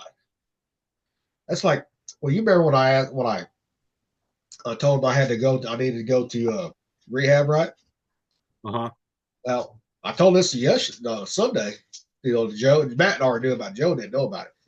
Well, see, remember right before I took leave, right before the Persian Gulf, right, 2000 cruise for my 21st birthday. Well, I didn't get DWI on that fucking whole time on leave. And also after that cruise, I said, well, I need to go to rehab because I was trying to get my license back. So I was trying to do, and then I got kicked out of that son of a bitch because the counselor goes, well, you're just doing a bare minimum. I said, that's all I need to do. I said, look, I didn't get caught drinking or be late on duty or be drinking on duty or anything like that. I said, I was home on leave and I had a little too much fucking fun. He goes, well, you're kicked. I said, all right, screw it. The 9/11 happened, right? So I still got transferred to, SEA school, right? So I had to meet with the captain and the DAPA there, right? They said, well, we can kick you out right now. But if you still have an honorable discharge, just be a general, common medical back then, discharge. They said, but we're going to let you go through your SEA school, but you got to go through rehab again after SEA school. He said, the only reason why we're not kicking you out is because all the officers, your chiefs, loved you. I said, okay, that's fine. And went through, tried to go through that. Had a dickhead fucking counselor again. He's like, you're just doing a bare minimum. I was like, what? I said, just because I'm not breaking down crying like you want? I said, I'm not a drug addict like you was. I said, I was home on leave. I wasn't even on duty at the time. So they sent me back to my next command, next to the Laboon. And they're like, well, we're not going to send you through it. Right. Well, then I ended up getting that 5,000 officer right in 02. As soon as we got back, boy, they sent me and another guy through it. This time it wasn't outpatient. This time it was inpatient, which, okay, fine. It was 30 days away from the boat, right? Either way. I made it through that one. And they said, well, you ain't going to get one of those coins. You just get your name. I said, I don't care. I said, all right. Then I got sent all the paperwork to the state of Missouri, right? Mm-hmm. Even though the state of Missouri said that will work since you're not home. It's hard for you to get home, take the class. I said, okay. Said it did. Oh, we can't take that. I was like, you son of a bitches. So that just pretty much ruined. When you go through that, starting in 2000s, early 2000s, it was going to be very hard for you to make chief after that. I was like, it is hard to make chief regardless. Yeah. Unless you are just one of those people that they groom for it. Nope. It's not like you can be a natural leader, but you still may not be liked by the other people because your style of leadership threatens them because it's better. You know what I mean?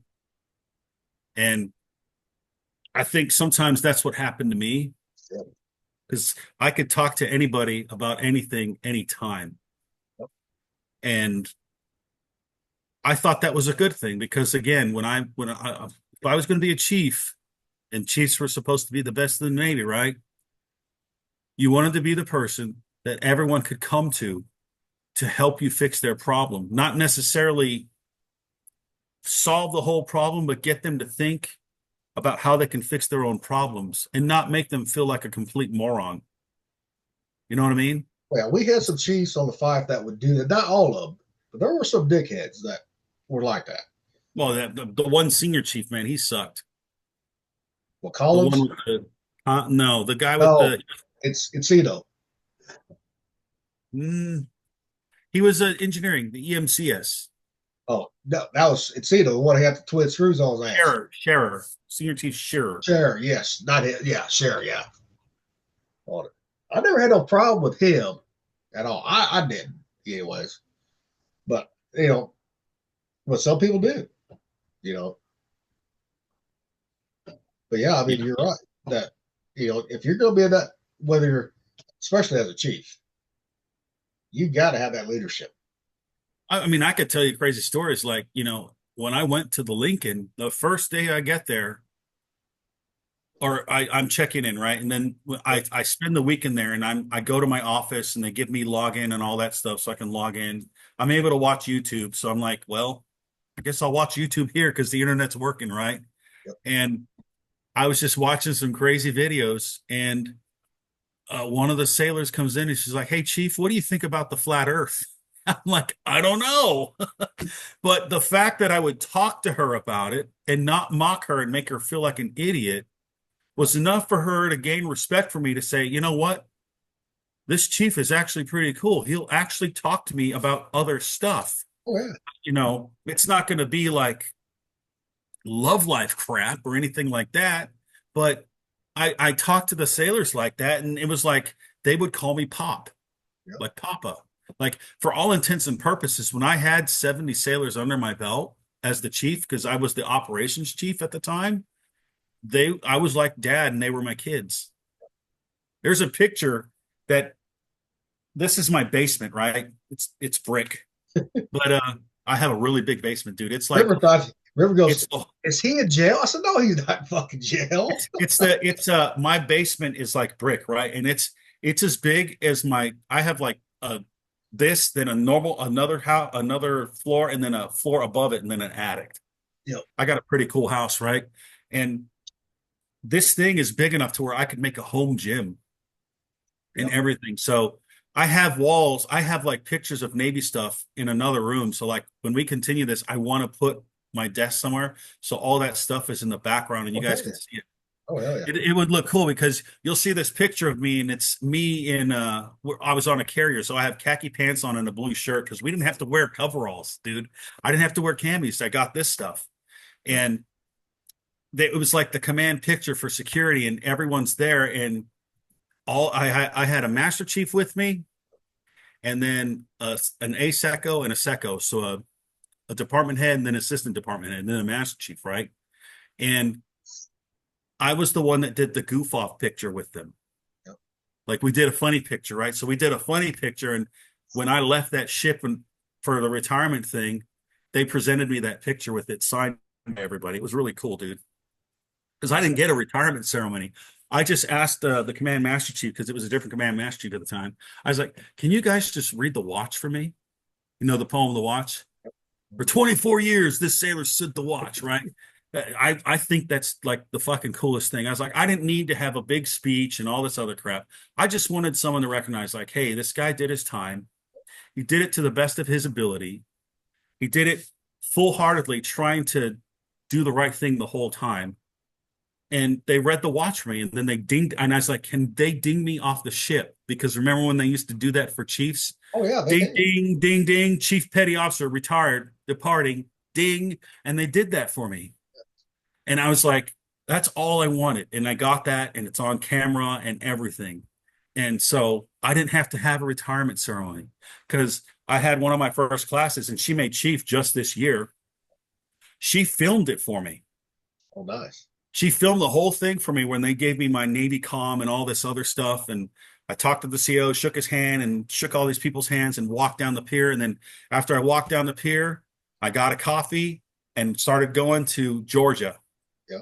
But I had to stop in Texas. And this was at the time when Texas had that big crazy storm after the inauguration where the snow would catch on fire. Remember that shit? Yep. Oh yeah. That was a bizarre thing too. And my parents were like, "Hey, Rocky, there's going to be a storm here, or like you may not be able to drive your car." I'm like, "The snow's melted in New Mexico, and I'm in Texas now." And I remember, dude, as I drove by, I think that I was next to someone that was a porn star because it had brazzers. And they drove on the 15 all the way to Vegas, and I went someplace else. Look at the living, okay? Oh yeah. If you're not used to snow, people don't understand how to drive in it. You know that. Yeah. I mean, I got used to driving in the rain in Washington.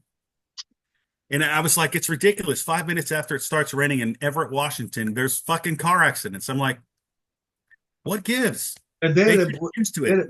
then when it snowed there, it made it even worse. I'm like, Jesus Christ, people. But yeah, no, that's cool that you did 24 years. Little Tate did 24 years too. 24 years, 3 months, and But Little Tate would never done 24 years, but he wanted to get his high. no, 24 years, 1 month, and 3 days. Little Tate didn't make it till like 18, 19 years chief. So, to get your, high five, he had to stay in. He's like, I might as well just do the 24 and just, then if I don't make senior chief, he said, if I make senior chief, then I'll do the 30. And that was the original rank I wanted to make because I thought the senior chief anchor was the coolest looking one. I always wanted to be a master chief. Yeah, I mean, I wanted to be a master chief too, but because I got a lot of family that has served in the Navy and still in the Navy to this day. So I got a lot of family history there. And I said, I want that fucking master chief, motherfucker. I want that. Or if not, senior chief at least, right? But that wasn't the cards for me. no, and I'll tell you this, some of the best people I ever worked with, they never made chief. Some of the most of the people that I actually looked up to. You know what's funny? The ones that I idolized, they were second classes and first classes that were straight shooters. They weren't ass kissers. They were just like, hey, do your job, do the best to your ability, keep your nose clean. But you know what I mean? But you know what's funny though? Right before my ass got fucking busted down for the last time, I fucking was gonna be first class if I would never got fucking sent the mask, got busted down. Yeah. Because I got told that at fucking Cat's Fast. What year was that? 2003 or 4 or 5? That was 2003. He goes, you would be a first class. He said, but you had to go pull your bullshit. And I'm like, well, you could just let me have my 2 days of leave, emergency leave, like I asked too. Then we wouldn't be in this situation. Which, okay. And I had orders. I was getting ready to go shore duty in about 4 fucking months. I had orders. Where were you going to go? Fort Smith, New Hampshire. Oh shit. That place was off the hook, man. Well, they had an incident there with an MA. The girl that I told you that I canceled, that I made her cry when I did a midterm counseling and I broke down. I read the midterm counseling, the whole eval thing. If I had an eval, I'd actually show you what I did. Yep. And she said one day there was a guy that went up to the command building where the flag was and shot himself in the head in front of everyone. He just shot. He just. Oh shit! And I remember back in 2020 with COVID. I forget if it was the Roosevelt. It had to be the Roosevelt. It was one of those West Coast carriers, along with the Lincoln. There was the Lincoln. I forget what CVN 68 was. I had to go back and look through that one. And then the Roosevelt, the Lincoln. It wasn't I forget what it was, But they got underway, and one of the gate guards, it wasn't even an MA, went into the bathroom that was on the main pier, shot himself with the Beretta. Shit. They still got underway without him, and nobody said anything. Shit. They just went underway because I think they were doing workups at the time, right? I'm like, dude, that is so messed up. Damn. Like, you know, the See, suicide rate in the military is terrible, whether you're in or out.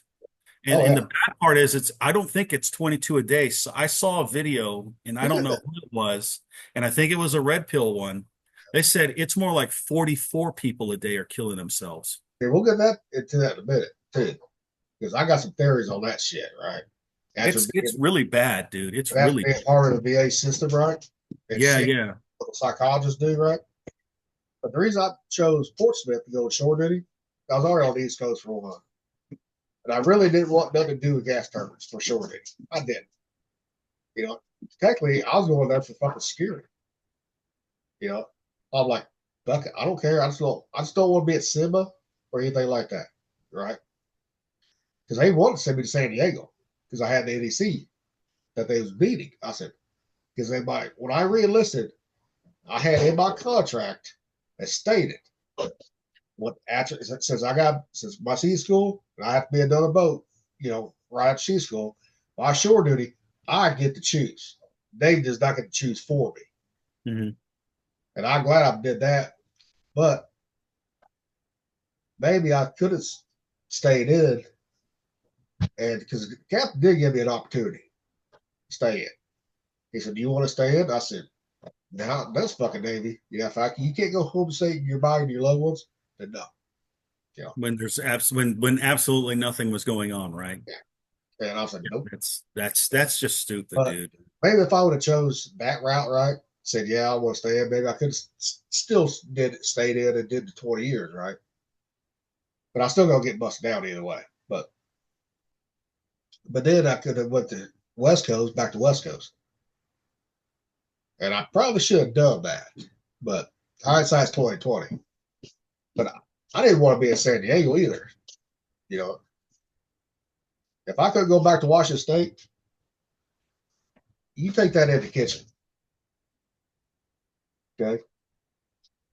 Because I got the computer stuff around here. So on it. But and I wasn't big on California at the time either. I mean, it was a nice place to visit, right? Don't get me wrong. But the cost of living out, you know that. Cost of living fucking sucks. You know? Yeah. It's apparently it's really bad in California. And it's sad because I love the time zone there, dude. Like if you're gonna watch the Super Bowl, That's the time. That's where you want to be. you can still go and drink and party and still be up and get The enough next sleep day. the next day. You can't do that in the Midwest. You can't do that But on the on the fucking East East, Coast. no. And Can't. in Japan and other places like that, in Japan and Bahrain, dude, when the Super Bowl was on, they give everybody the day off unless you're on duty, They need to. or they give you a half day And that's because it. the time difference in Japan was like 17 or 18 hours, depending on daylight savings time, right? I forget Yeah, it it's might have been, and then in Bahrain, you're like 8 hours behind the East Coast, or ahead. You're 8 hours ahead of the East Coast, I think, 8 or yeah, 7 hours. Bahrain wasn't as bad as fucking say Japan was. So I remember I first it'd be 9 o'clock at night in Japan, right? Fuck, it'd be early morning hours, mom, dad, they're still asleep. I'm calling them, hey, what's going on? They're like, you know what time it is here? I was like, oh fuck, I forgot. And dad's No, like, and dad's I like, didn't call. I and didn't dad's call like, my parents at all. and I dad called them goes, when I pulled in the ports, but I didn't call them. They called me on the ship direct. They're like, "Hey, Rocky, is that you?" I'm like, I remember I was like, "Snacks, birthing, fireman, Alderetti. How may I help you, sir, ma'am, chief, senior chief, or master chief, or petty officer?" Because I was being a smartass at the time, right? well, No one technically, told me that's to do how we're it. supposed to answer the phones too. Yeah, but I was being smartass about it, you know. And my dad's like, "Rocky, is that you?" And I'm like, "Yeah, it's me. What's up?" He's like, "I haven't heard from you in months." I'm like, "I'm sorry. I've been busy." You know, So, cell phones weren't a thing back then yet. no. And at that time, we didn't have email either. But if I got to the boat, we had email, right? Well, mom and dad were pissed off at me though too. because I would not fucking email them at all the whole fucking cruise. I said, I can't email you once we're in fucking Persian Gulf. I said, you know that. But yeah, you had bus before, he was in there. I said, well, yeah, but I just didn't do it. Yeah, because I didn't want, because the more times you called home, the more it hits you that you're there missing shit that most people never get to miss. And that's hard on the mental part. You know that. But speaking of the 22 a day or 44 a day, what it is, right? I still think it's the fucking, not all the time, right? Because some people do have real suicidal, tendencies by themselves, right? A lot of it, I think, is the meds that they put you on. It is. Like, this book talks about it, bro. Yes. You know this book right here? Yep. It talks about that stuff. Yep. It talks about how the government was going to use drugs like Prozac and shit to make active shooters happen. Put that in your wallet. That's yours. Okay. Oh, yeah. I mean, and I'm like, it's crazy because the stuff, like, remember the Uvalde, Texas one? Yes. How the fuck does that guy get a Daniel Defense fucking gun? Uh-huh. Those guns are like $2,000. Those are not easy to just fucking buy. And how he get a lot of money? How the fuck did he get it through the school system? Yes, exactly. Because it ain't like having a 9mm or 38 or 357 where you can hide that bitch. Yeah. Those AR style rifles, you cannot, or whatever, you cannot hide them. Long guns, you can't hide those bitches at all. Yeah. I'm not going to say that's an inside job, right? Or he was set up, right? It sure seems like it, though. Yeah. See, that's what got fucking, what's his name in trouble, too, with Sandy Hook bullshit. Oh, Alex Jones? Yeah. And now he's back. He's back and and doing his thing. But when it comes to that shit, right? A lot of shit's not adding up. No, it's not. It's not. And you know what it is? It's they don't want you to be able to defend yourself. And yeah. But I mean, I've told people, I said, you know what? I can have my 9, my 38, my 45. I said, you can load down on fucking pistols. I said, a 22 pistol will kill you just as good as a fucking 5.56 will or 30-06 round will. I said, a 22 actually do more damage in the body because it does not exit. It bounces. Yes. So I'd rather get shot with a fucking 45 or 9 than a 22. I'd rather not get shot. But well, true. But if I had to get shot, I don't want to be by 22 because you don't know where that bitch going to ricochet in your body. Bounce off. Yeah. That's what a lot of people don't realize. I'm trying the mic from the actual Zoom, and I got little speakers. Okay. I'm using so I can hear you better. This actually works better for me. Is there too much background noise for me? No, it's perfect. Cool. I actually got one of these. I just got to set it up. A mic? Yeah. That's cool. And I got the control board too to play like sound and shit. I just got to figure out how to get it all working together, right? So that way, if I hit a button right, like a gunshot or whatever sound, it comes through and people can hear it. Yeah, that's cool. That's pretty neat. I said, fuck. I said, if I want to do it, I said, fuck, I'm gonna fuck around with it a little bit. But it's like growing up. I mean, like you grew up in California. I grew up here in the Midwest. Shit, we took our deer rifles to school during deer season. Had in the fucking cars, trucks, because if we didn't have football practice, right, or something, wrestling or whatever, we was fucking going deer hunting, and we never had trouble with the guns like they do now, at all. I know. But also, we was not put on a lot of those medications that the kids are now being put on too, because I know River, he had problems with algae, or he has allergies like I do. Well, that would trigger asthma every now and then if it's got so bad. Well, doctors put them on Singular or Muculist, right? Well, come to find out, that will make people have rage and just fly out. Singular word, yes. Montelukast? Yes, it's the same drug. Wow, I didn't know that one. I didn't know it either because River had problems at school, lashed out other classmates. At first I thought, because he is a little bit behind on his reading, right? Because some kids learn at different paces. Yeah. Okay. That he was Reading's lashed not fun for everybody. out. And I figured, okay, he's getting made fun of. That's why he's lashed out, right? Well, then I read this article on how it was causing kids saying what they, because he does have ADHD and ODD, right? Make him lash out. Kids like that, right? Yeah. So okay, so I sent that to his mom. I said, read that. I said, take him off that. Oh, we don't need to be having all of that. I said, because he's getting ready to go back to his pediatrician anyways. I put him on it, for a yearly checkup thing. And as soon as she said it, before she could say anything, I said, I want to talk to you about that cellular that he's on. And she was, I was going to talk to you about that. She was reading that article, did I said, yes, I did. I said, he has not been on it, and he has not had no outburst. Yeah. And he's been doing a lot better since then. Because a lot of his outbursts came at school and at his mom's house too. But since he got off that medicine, the outburst is pretty much stopped at his mom's house. But I raised him like how I was raised, right? Okay, I got fucking structure here. You fuck up, okay, you're gonna be held accountable. I've been like that since day one with him. You sometimes don't like it, do you? Yeah. Well, I know you don't like it, but that's what's best for you.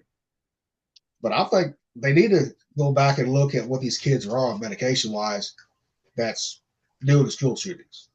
If they're on medication, if they're not, okay, then dig deeper too. Find out why. Bring back fucking fighting in class, fighting in school with fists. Because that did solve a lot of shit. And then we became friends afterwards. That is true. A lot of people would become friends after that.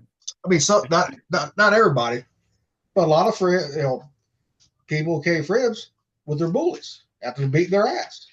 That happened to me, dude. I had a kid that would pick on me in I think it was junior high. He flicked my ears because my ears were big and I looked like they'd call me Dumbo. But one day I had enough. You have your limit of bull crap you can take. Oh, yeah. And I got off the bus first because he was sitting behind me. I grabbed him by the ear and I went like that and I smashed his face into the curb. Yeah. I said, don't ever touch me again. Like, and that was it. Sometimes it's good that people are not afraid of you because they'll let you get really, really close so you can really strike hard without mercy. Kind of like Cobra Kai, strike first, strike hard, or whatever it is. Oh, yeah. Yeah. I mean, sometimes you got to let your enemies get close to you. Sometimes you do. You're right. See, I mean, I was always that quiet kid growing up. And a lot of people took advantage of that too. I mean, like school would always tell mom, dad, well, he needs to take up from mom goes, he will once he gets his belly full of it. I didn't lash out at nobody. Then when I did lash out, I never got in trouble for it either. Because the school knew that eventually it was going to happen. Because you can't stop bullying at school. I don't care how many fucking procedures, policies you have, you're never going to get rid of it. Play it simple. Because it's human nature to be, it can be human nature to be a bully, I mean, it has its good things and it has its bad things, I mean, I don't want people to get picked on just because they're, different or whatever. Everyone's fucking different. Nobody's the same. Yeah. But those kids that get picked on need to learn to take up for themselves, stand up for themselves. They do. And I think that's something that psychologists today are fucking retarded. And it's because of the way that they're brainwashed. It's like, you have to talk everything out. I'm sorry. I tell this to people a lot. I said, how do we win wars? Do we talk it out or do we fight? Fight. Yeah, we fight, right? And then whoever wins takes control. And then they make peace after that, right? Or they say, hey, these are the boundaries. Don't cross them.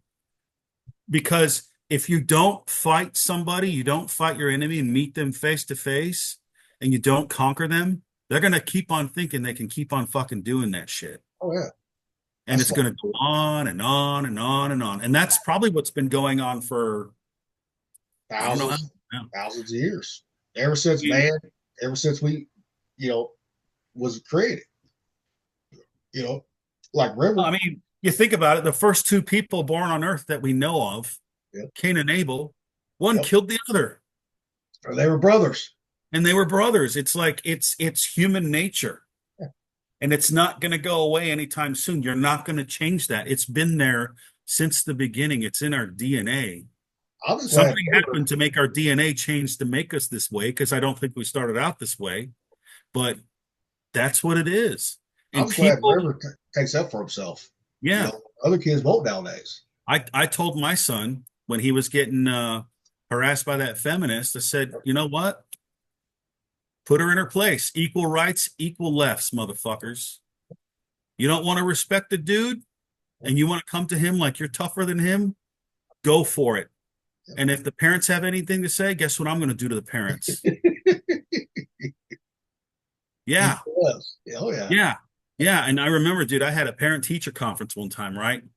And they were talking about careers and blah, blah, blah. And you had those people that look like poisonous frogs, if you know what I'm talking about. Yeah. They have pink and blue hair and bull rings and tattoos and piercings. They look like they're people, but they look like this. It's like nature's way of saying, don't touch me, don't talk to me. Well, they were talking about getting degrees that were fucking useless. I told my son in front of them, I said, he's not going to get a degree in gender studies or some stupid dumb shit like that where you can only get a job at Subway. He's going to get a job doing something that's freaking useful that he can make money. So he can tell everyone else that got that stupid dumb gender studies degree, which means absolutely nothing because it's all bullshit. Yep. You're going to tell them what to do and they're going to serve you your coffee. Yep. If you so desire it at Starbucks or whatever the fuck you want to go do, right? Exactly. Like, that's the real world. Not fantasy fucking fairyland like we live right now. Exactly. You know, Sorry if I'm cussing. no, hell, T hears me cuss all the time. I try not to. Oh, you should have heard her dad today watching the football game, especially after when Xavier Worthy scored the first touchdown. Started doing his dead zone dance. Oh, you should have heard that from Dad. Knock it off. You got little ears around. You know, because Dad's that old school, you know, Midwestern guy, right? Mm-hmm. Dad, say, Dad, you don't need River going to school and repeat some of the same shit that you just fucking said. So I had to have a little talk about it with him one day because him and this black kid, they were playing, right? I don't know exactly what truly went down, right? I know River called him a monkey. A black monkey. I said, River, that can be taken as racist. Well, when they're like him, he don't realize some of that stuff. Some of those kids don't. I honestly think that kids are trained to act that way. Yeah. And he didn't like it. And the other kid took over himself, smacked River right in school, told me. I said, well, I can't blame the other kid for smacking River. You know, so hey. I said, I haven't talked with him, but I had talked with him. I said, you can't go around calling blacks monkeys. I said, you can't. You know, you gotta have certain respect and dignity, and it should go across the board. It shouldn't be like. Then he goes, "What if they call me a honky or cracker?" I said, and that's a different conversation that we can have, you know, after that. Yeah. You know, but just don't be going around calling people monkeys. I think it's worse now than it was when we went in the Navy. Oh yeah. Like I remember, dude. Like we had a mixed group of sailors, right? And we all got along. We all came from different walks of life, but we all wanted to go and party. Yep. And sometimes we'd all party together, right? And it didn't matter if you were black or Asian or white or green or whatever. It didn't fucking matter. But it's all this fucking socialist fucking bullshit now. Fucking BLM bullshit. Now everybody who's black is a victim. No, fuck that. No, you're not. And I've always said this, and people like they argue with me on this one. I said, you know what? I don't care if you're white, brown, whatever, right? You can change your fucking, you know, your position in life if you want it bad enough. You want to get out of certain situation, you want to get out of the hood, you can. There's opportunities. I said, if you don't want to take it, that's on you right there. I said, I don't know how many guys came in the Navy that I served with came from the hood. Because they didn't want that. Guess what, man? They're master chiefs, they're officers, some of them are admirals, and they're doing great things in life. And you know what? They didn't play the victim. They did what they had to do. And you know what? I respect them for that. I do too. I don't respect the ones who play. I'm not even jealous. I'm like, that's freaking awesome, dude. That is the American dream right I there. just don't like the ones who play victim and I think know. there's no opportunity. No, there's opportunity. You got to want that change. You have to earn it. You have to work for it. You gotta It's not want going to it, be yes. handed to you. Yeah, you gotta want it. You gotta work for it Yep. to get it. And you know what? If it is to be, it is up to me, right? It's up to you to do it. You can't expect everyone else to hand you everything. It's the same way. Like, so the same guys that I went to high school with, right? That used to be my friends in high school. They ain't no more. Because some of them still work the same day and job they did in high school. You know, and those guys got pissed off at me when I come home and leave, right? You know, we'd be out partying and stuff. People coming up asking me, "Wait, where you been?" You know, I tell them. If they ask, I'll tell them. You know, and a lot of them got pissed off at me, like, "Well, why you bragging? You forgot where you came." I said, "First of all, I never forgot where the fuck I came from." I said, "They came up and asked me." I said, "Just because you're pissed off working the same dead end job, that's on you, not me." And those are the same motherfuckers that gave me shit laughed at me for joining dating.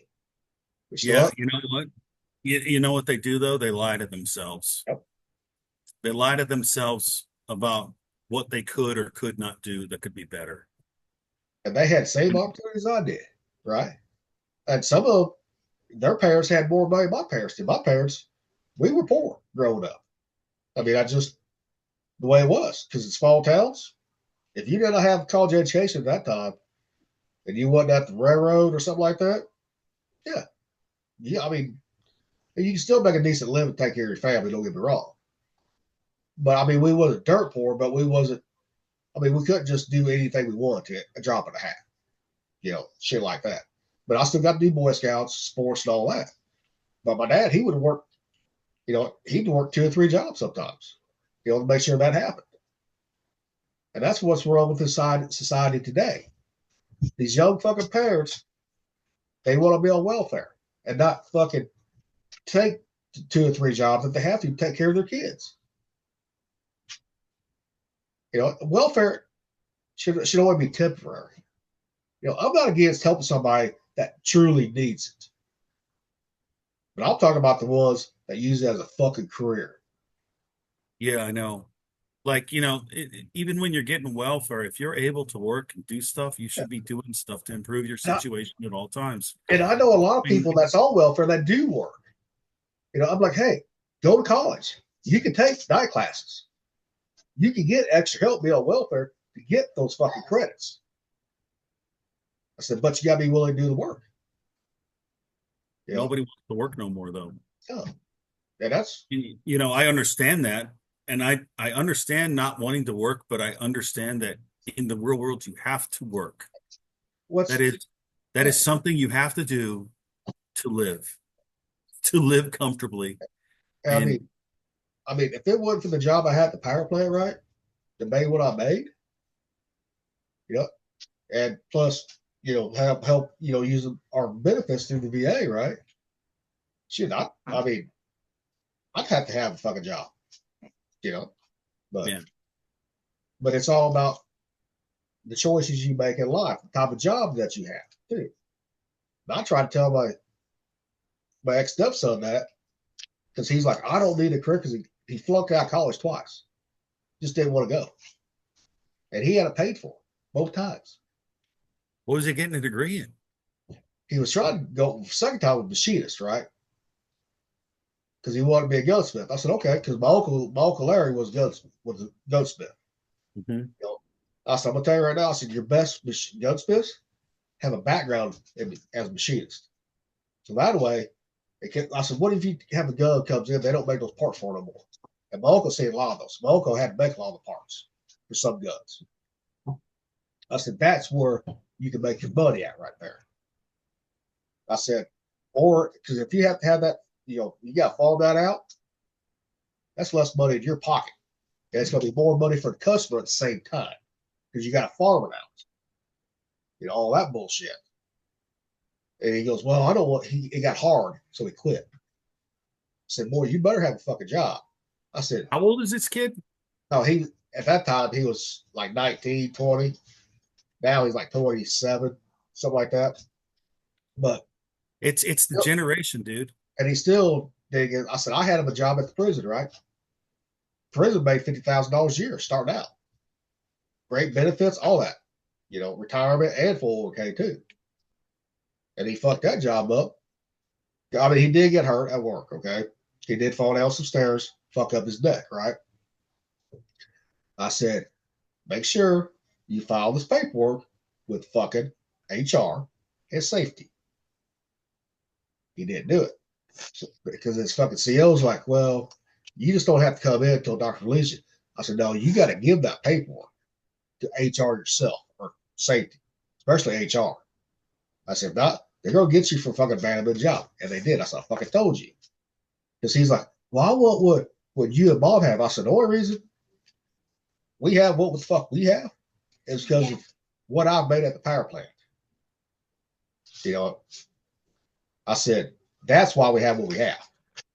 And the reason why I don't have to fucking. I got $30. Okay.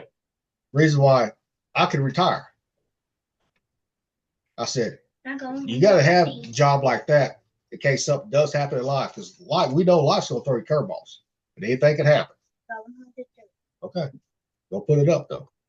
I said, so you better plan for the future because you are not bulletproof at all. No, it is. It seems like people just don't think that far in advance anymore. They don't think about what can happen. And it doesn't mean you need to worry about it, but you do have to have a plan. Yeah, you have to have an idea if this situation happens, I've got to do this, this, this, this, and this. Yeah. You have to see it through. You have to see it through to the end, from the cradle to the grave kind of thing. Because instead of retiring when I want to at 55, I had to retire early, which at first I had a very hard time with. Because I wasn't ready to fucking retire. But I said, you know what? After last few years, I'm like, you know what? I'm enjoying being retired. Now, if something happens at school, right? I can take off. I can be there for him. For little man. I said, you know what? I can be there and watch all the sports, ball games, all that shit. So I mean, it's kind of a blessing in disguise, though, too. Yeah, I'm glad I've retired. Yeah, and you got a good business that you love doing. So it's really not like you're really working. I mean, you're working, but we are. And you know what I like the best about it? It's good, honest work. Yeah, I'm not cheating anybody. I'm not doing anything dishonest, and I'm doing good, honest work. And my product that I produce is pretty darn good. And you saw a need for a product that not many people on stateside get to taste. Because most people on stateside don't know what good tacos are. No, they don't. They don't, because the way that Mexican food or tacos are made from it's basically New Mexico is the split point. Everything west is a certain way and everything east is a certain way. But ours is more like the West Coast. Yeah. But it's kind of the same way in Mexico, like different provinces you go to, right? Different areas. Yes. It's just like it is in China. Just like the food is here, like I just call it like beans, just regular Midwestern food, right? Different areas of Midwest cook it a little bit differently. Different spices, all that. Okay, yeah. And a lot of people don't realize, everyone they go to a Mexican restaurant, oh, this is the best I have. I was like, no, this is shit, people. This is Americanized Mexican. I said, you go down to Mexico, you ain't gonna see a lot of shit on the fucking menu. Put it that way.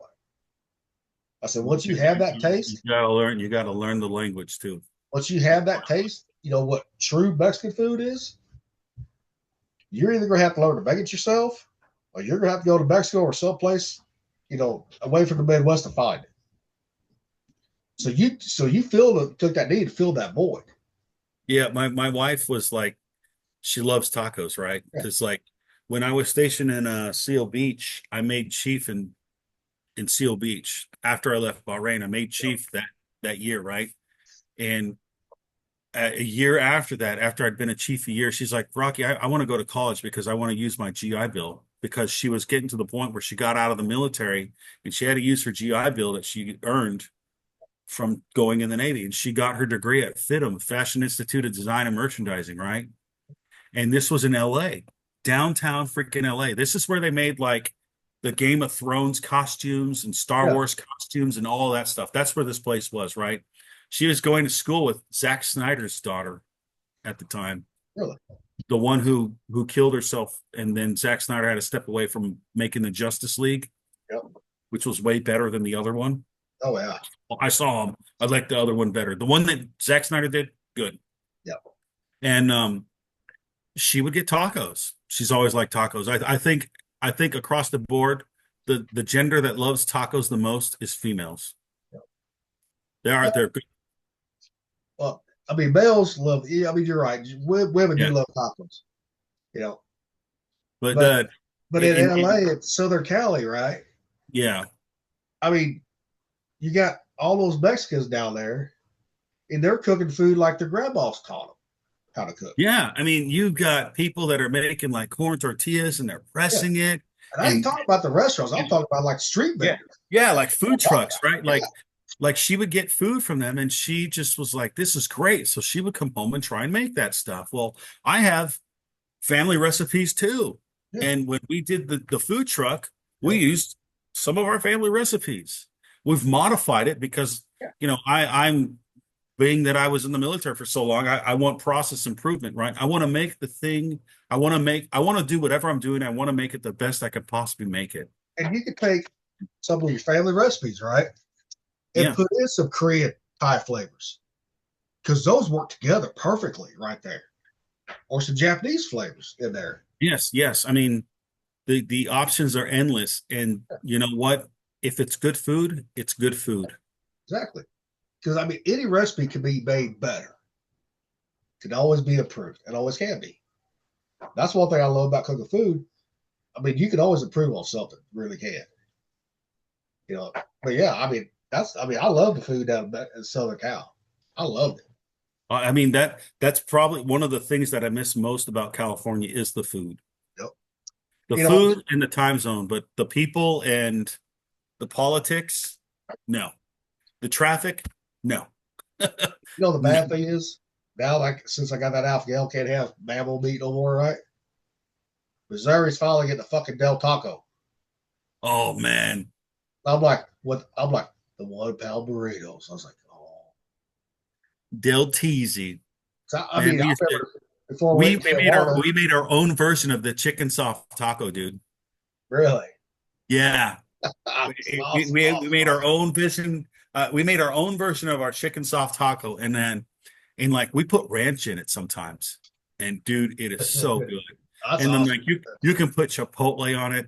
We make our own salsas. We make our own pico de gallo, guacamole, avocado salsa. They're different, but I mean, the Mexican food is probably one of the best.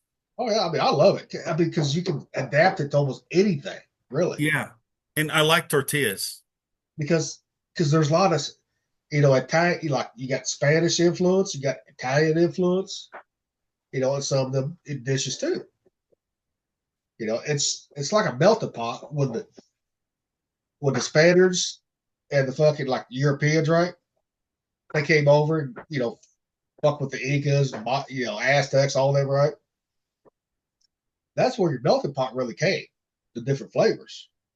As bad as it was that a lot of bad things happened in history, a lot of things that we have now would have not happened had those things not happened. Yeah. And it's unfortunate those things happened the way they did happen, but that is real history. Yeah. And you shouldn't rewrite it. Yeah, there was some good and there was some bad. Exactly. And that's just the way that life is. Yeah. I mean, that shit happens though. I mean, it's part of life. Because hell, no country's perfect. No one is. No, every country has a bad side of history. They really do. I don't care if it's Japan, China, Italy, fucking America, Mexico. There's always a bad part in it that made. I mean, even in America, dude, there were Native American tribes fighting and killing others. Yeah. In Africa, there was the same thing. Yeah. And endless. I don't It's know. I endless. don't know why they don't just accept history and say, "Hey, people are fucked up. Yeah, they are. We are messed up. We are not perfect. We are, by all accounts and purposes, we're not the greatest things in the fucking universe. No, we're not. But we should at least try." We're humans are flawed. Yes, We're flawed. that is human nature. And it all comes down to how you're brought up, taught right from wrong. I mean, yeah, everybody messes up, from time to time. But you learn from those fucking mistakes. And I think the way that people should learn from those mistakes is taking accountability for it. Yeah. Hey, admit you're wrong. Yeah. How many people today now cannot admit they're wrong and they blame someone else? My ex-wife, for one. Person's fault. It's this person's fault. My ex-wife, for one. Yeah. It's like that's such a cop out. My ex-wife, she blamed me for the same shit she blamed her first husband for. And now she's remarried. I'm like, I'm sorry, son of a bitch, you're gonna get fucked. He's gonna find out the hard way like I did. Yeah, I know. And then, the good thing is now we have channels that talk about this stuff, so guys will wise up. Oh yeah. Well, some guys won't wise up, right? No, there's going to be guys that will never wise up, and they'll always, put those kind of people on a pedestal. And the most weirdest thing about it is when you put them on the pedestal, they lose respect for you. Exactly. And it's stupid. It's like everything you're told to do in romantic movies. It's fucking bullshit. Oh, yeah. Don't do it. Oh, yeah. You don't chase women, you let them chase you. That's how I got my wife. Every now and then, ain't nothing wrong with chasing somebody. Then you turn around them, you chase them, then, okay, you want me, you're going to chase me a little bit. Yeah, I mean, it should be reciprocal. It's like if I knew a girl was not interested in me, I didn't chase her. I didn't go and talk to her or anything like that. I left her alone because you know what? If she doesn't like me, then why am I going to waste my life on her? Exactly. Why am I going to waste my money, my energy, my attention, and time on her? That's like after my divorce, what people do when I go to the gas station, get some chew, get some beer, drink, whatever, gas, right? Mm-hmm. There's some girls like, are you divorced now? I'm like, yeah. I just wasn't interested in dating at all. They was wanting a real relationship. I told one, I said, look, if you just want to have some fun, we can have fun. So I'm all down for that. I said, but right now, I'm not going to get into a relationship with nobody. Yeah, it's not safe for guys. I said, but if you want to have fun, I said, I'll tell you up front, I'm down for that. And that's it. But the messed up part about it is there are some women that are actually good, decent women out there that because so many guys have been screwed over for loving and being used and abused, really it's manipulation actually. They no longer want to date. They no longer want to get married. They no longer want to be fathers. They don't want to do any of that stuff because what do you stand to gain? How does it benefit you? Exactly. One thing I've always said was to be a step parent is probably harder than being a biological parent. I mean, I'm one, and I would advise any guy, do not do that. Now if they're young, right, and the father's out in the picture, that could be a different story. But when they're like teenagers, like 18, 19, 20 years old, right? I mean, that's what happened with me with my wife. Like I told you a bit offline that I started raising him when he was 3, and it was like I was 25 when I met him. I had turned 25 by the time I met him in 2003. And that's also the time when a man's brain matures like a grown-up, right? Yeah, I think it's a scientific fact. And the father instinct took over. I was acting as a father would, and then I had 3 other kids of my own, but I do not advise men becoming stepfathers or dating women with kids. I mean, like right now. No, I would tell them absolutely not. And I'm sorry if that offends people, but sorry, no. It's like if I'm not going to have any authority, if I'm going to have all the responsibility and accountability to provide and do all that stuff, and then I don't have any authority, that's fucking in slavery. See, Absolutely not. when me and my wife got together, right? Yeah. Because her son was living with her instead of with his dad, right? Because Yeah. she had poisoned him gets his own father, right? Well, then he ran down. He finally started coming around to his father. Okay, great. Then we got married, or she moved in with me before we got married. Then he got sent back to us because his dad didn't want to deal with him, make him take his meds, all that bullshit, being bipolar. Because he came all fucked up. He didn't know how he got to the house. Do you know what caused the bipolar? Was it already in him, or was it something that happened? Well, Like, it's did he eat hereditary. food with a certain dye in it, or what? Do we know? Hereditary. It can be hereditary. It can be food Yeah. based, and I also have like a traumatic experience happen, right? But his was hereditary. Or it'd skip a generation or two, right?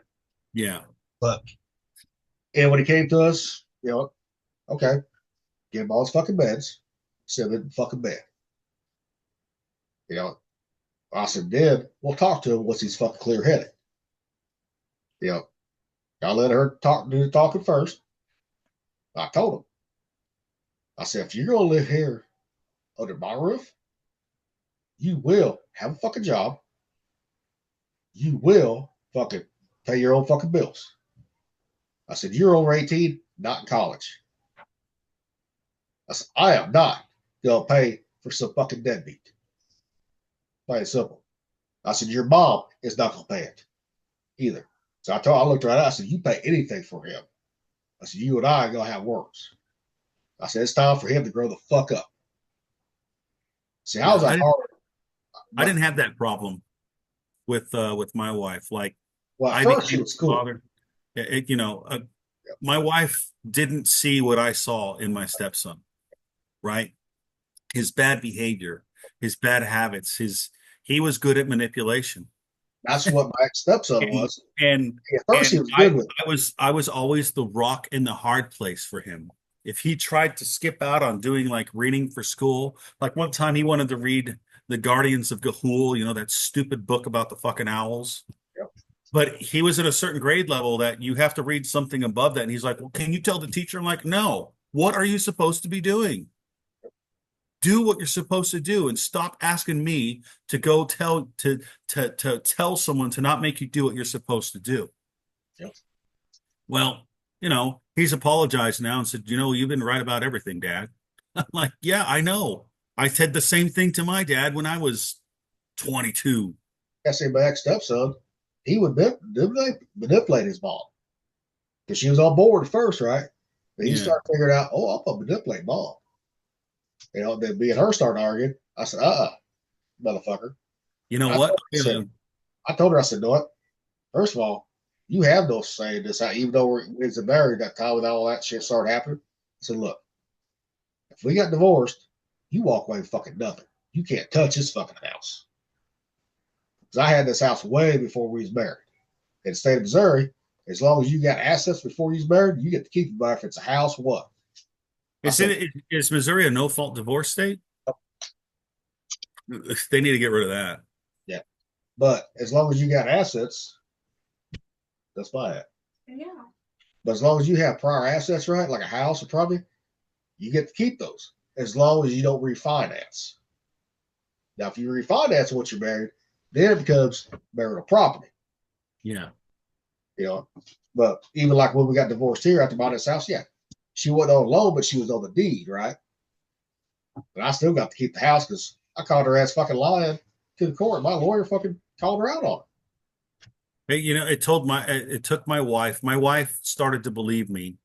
And I was like, hey, he needs to do the right thing. You need to start holding him accountable. And it was her father, her stepfather, because her mom remarried another guy. And while I was in Bahrain, guess what this dude was doing? He was telling him the same thing that I was telling him. Right. And she's like, Rocky, Jimmy is saying the same thing that you tell him all the time. I said, because I'm right. Why don't you just accept that I'm right? She's like, okay, you're right. And then, he got better for a little bit. And then we had this whole little drama thing in Seal Beach. And then when I went to the Abraham Lincoln, he had graduated high school.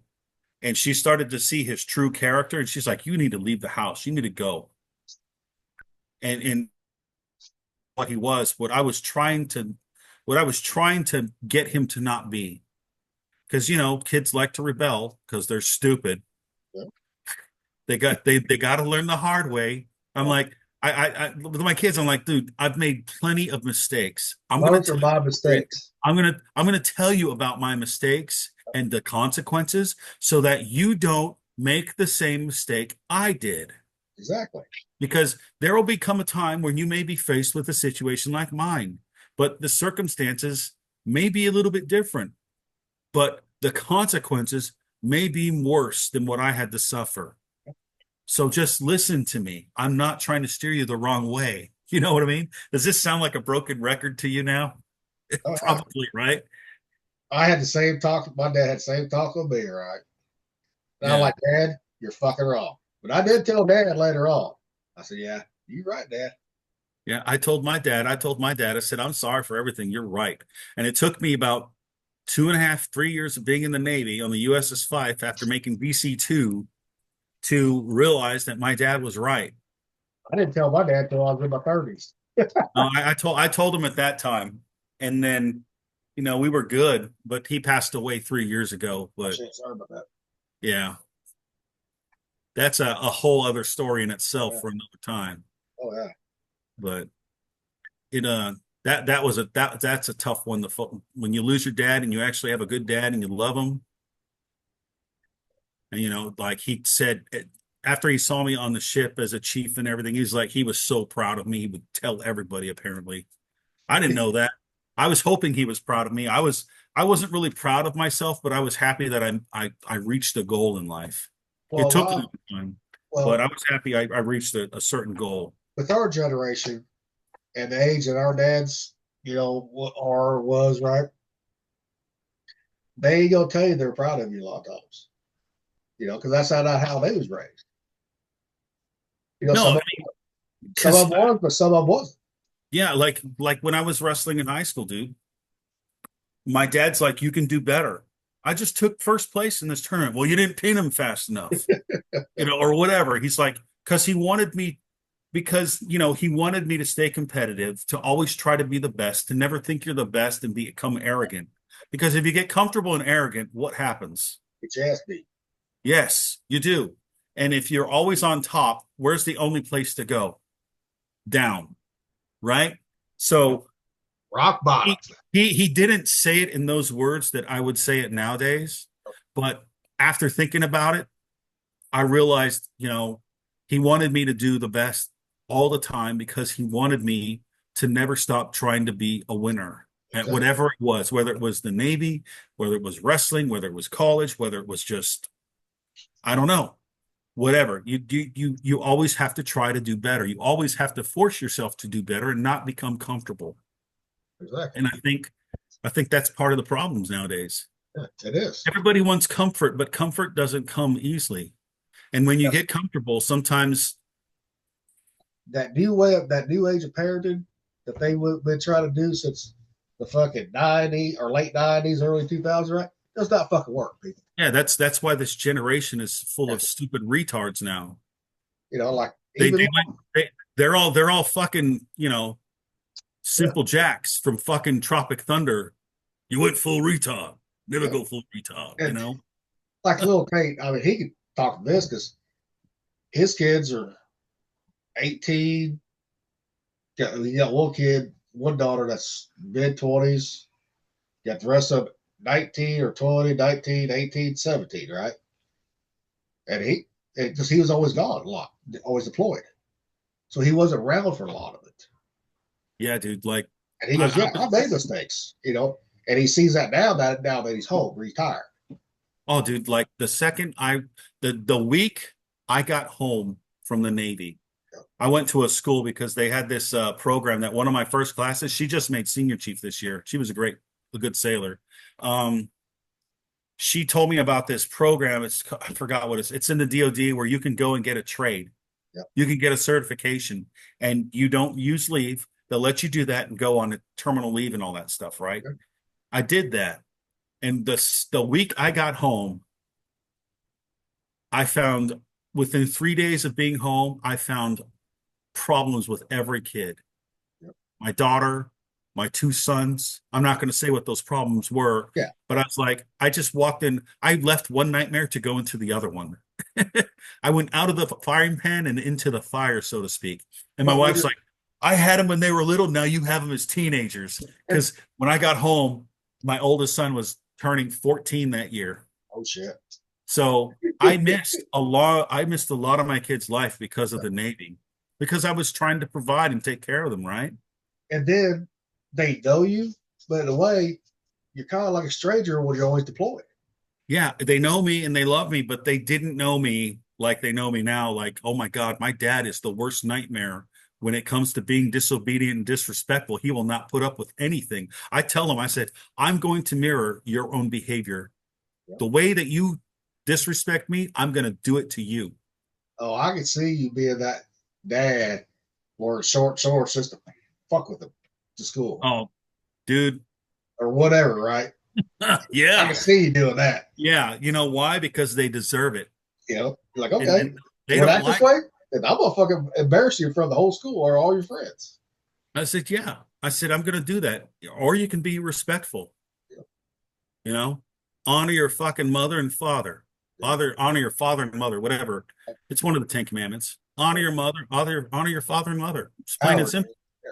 It's you You either know, father or mother first, one or two. You know, still. I think it's the father, then the mother. But you know, that's the problem. Yeah. That is the problem. It's that right there. And I don't know how that's going to get fixed. It's not going to get fixed unless people really go through some hard times. And hard times are Are upon us. coming. Yep. They're coming. It's the hard times had just started. So it's not hard yet, but it's getting hard. It's gonna get even harder. Yeah, it is. And hopefully, you know, I'm raising my kids to be thinking people. I want you to be able to think critically. Stop thinking with emotion. Stop operating off of fucking emotion and use your fucking brains. And you know, I tell my daughter, my daughter this too, and you know, she knows she needs to do that, but it's hard for her because that's not how she is designed. She's emotional, right? And she's a teenager. So, you know, that's so much fun too. But It's like River. I'm raising him to be a fucking savage, where other parents ain't raising their kids to be that way. no, Yeah. you gotta raise them to be smart. Shit, I got called. I thought one of the kids thought I was River's grandpa one day because all their moms and dads are in their 20s. I'm in my mid fucking 40s. You know, because I didn't have him till I was 35. No, I mean, dude, I didn't get married till I was 27. So by the time my first son was born, I was 28. Shit, I didn't get married till I was 38. And by the time my daughter was born, I was 33. I So think the older parents make the best parents. I think, anyways. as long as they're not too old that they can't do anything. Well, yeah, but I'm saying like our generation. Yeah. If you wait until you're out of your 20s to have kids, right? To me, you're gonna be a better fucking parent because you're a little more patient, you know, than you was in your fucking 20s. You will have more life experience and wisdom and knowledge. And I had one parent. They said because I did coach River at soccer, right? And it's supposed to be non-competitive league. Yeah. I made my team competitive. And one coach like, well, you need to calm it down with your kid. I said, no, I'm not. I said, that's what's wrong with this fucking nation. I said, my job is to teach them to fucking go out and win. I said, that's what they're going to fucking do. Well, we don't keep score. I said, I keep score. They keep score. Yeah, dude, I told my kids the same thing. I said, look, the world will set the bar here. Yep. I'm setting the bar right here for you. And I said, if you operate at this level, of course, I'm talking like it's the military again. Yep. If you operate and live at this level, you're going to be the leader. You're going to be the one in charge. You're going to be the one that everyone looks to for what to do. Yeah. But you got to be able to handle that. Oh, yeah. You know, and and my kid understood that. My son understood that. He's like, okay, I understand that. It's not fun being told that. And I think that's what my dad was trying to tell me when I was a teenager, right? In high school and wrestling and all that other stuff. He's like, I want you here while everyone else is here. And if people did that, it might make the world a better place. Oh yeah, that's like when I was coaching soccer. We had this little girl that was autistic, right? Her mom was trying to get her introduced her to sports. Her mom never played any sports, so the director of the YMCA put her on my team because she knew I had structure and all that with the kids. I didn't let the kids get away with nothing. If they acted up, they all ran. I didn't care. They was all running, and the parents loved that, And one game, she got knocked down. I mean, she got knocked down fucking hard, right? I mean, it's like she got plowed. What's the goal with that? River, I'm talking, okay? Just wait. Talk to me later, okay, about that, okay? I know you got, but let me get to my story. And so I went out there. She was crying. I said, "You want to come out?" She was, "No, I want to play." I said, "Okay." I said, "What are you going to do about it?" She said, "What do you mean?" I said, "Get your fucking revenge." I said, "Go get your revenge." I said, what they did to you, do it to them. And she did. She came back fucking smiling. I did it. I said, there you go, girl. And her mom and grandma they love that. They were like, Yeah, because no matter if it's a boy or girl, you gotta teach them to stand up for themselves. And they're like, well, we've been trying because she didn't have a dad. Right. She didn't have a dad? No, she didn't have a dad. She did. Well, that So sucks. the mom and the grandma was raising her. What happened to the dad? Don't know. I never asked.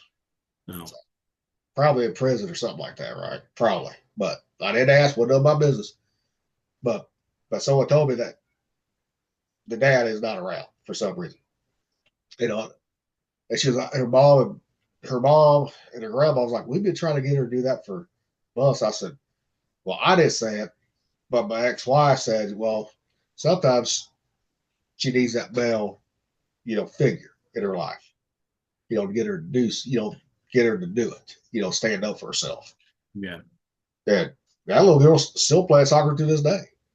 I mean, there's kids I coach in Rivers class. Hell, they still call me coach when they see me. When I come to school, hey, coach. Everybody turn around like, what? I said, yeah, I was their damn coach. That's kind of impact that you leave on kids when you do a good job, when you're coaching them.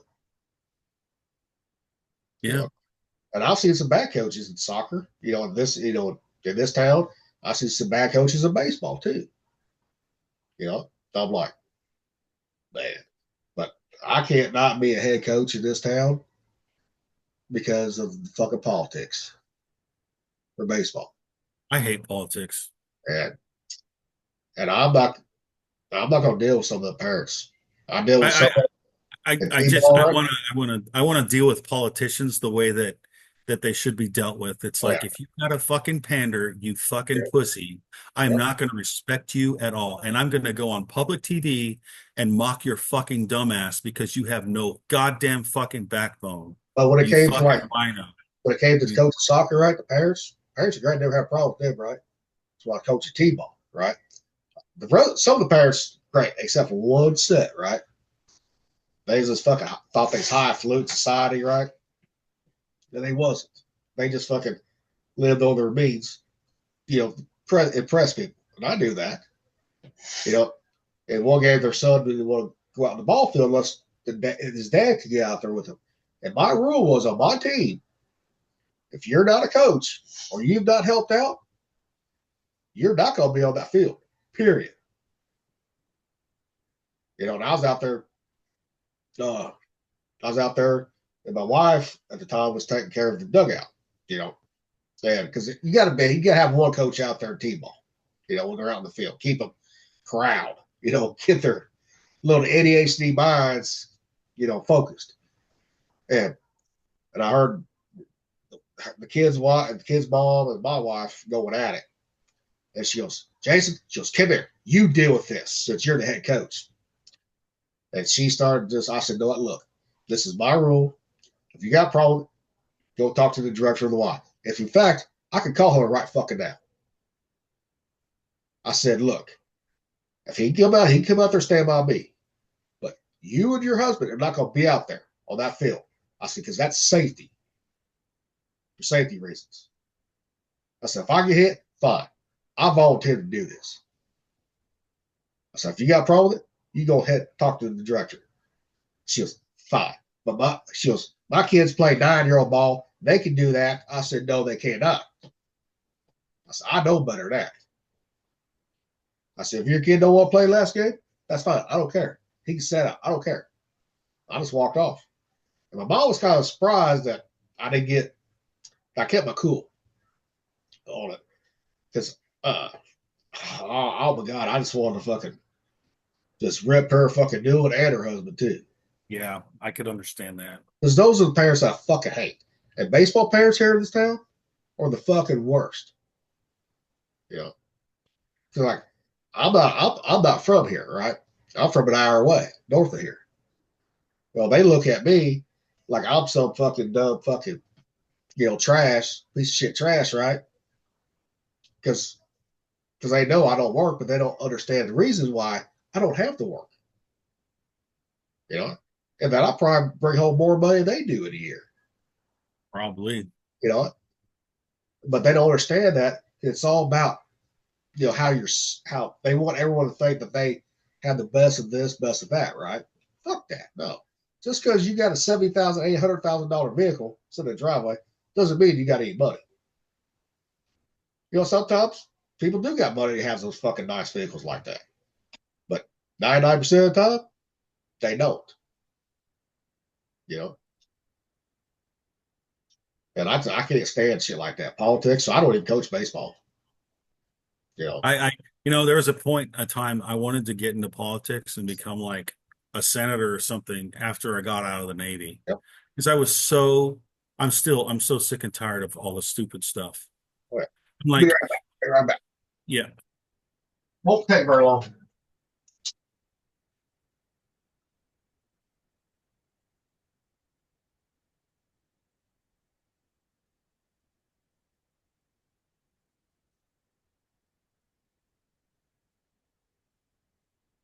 All right, I'm back.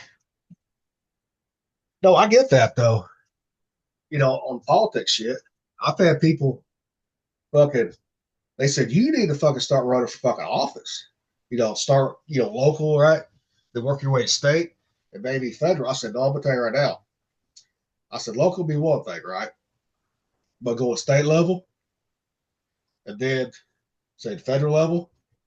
I said I will be fucking crucified like I did at Governor Grimes here in Missouri. The next seal. I said, because I don't have the money to fight them motherfuckers. That's the reason why he resigned as governor. They ran him out of money and all the court bullshit. And to come to find out, his ex-wife was lying about the whole fucking thing. All that shit. Did she get in trouble and get held accountable for lying? No. But it was the Democrats doing it. I'm like, I would be fucking railroaded like he was. And he was an awesome fucking governor. But they didn't like him on his hard stance on some things, on some issues. Because he was not that typical politician. Kind of like Trump. That's why they hate Trump. He's not that typical politician at all. He can't be bought. It seems he can't be bought. Yeah. I mean, because I remember watching those, I was watching a documentary, right? About the mafia. Sammy the Bull was on there. And the guy doing the documentary, he asked, because they talk about real estate in New York, right? He said, did you ever have any deals with Trump? He said, oh, yeah. Yeah. He said, but Donald Trump could not be bought. He told us to go fuck off. He goes, he was the only one that didn't want to that was not going to cave into us. Right there. When I heard that, Sammy the Bull say that, how many fucking career criminals going to say that about a billionaire? Not many. And I said, no, that motherfucker cannot be bought. If the mafia can't get to him, these other motherfuckers ain't going to get to him. I mean, I think he learned his lesson from the last time he was in office. And that's why now he's picking his cabinet, without any advice from people in D.C. He's picking the people that he wants. That's going to be loyal to him.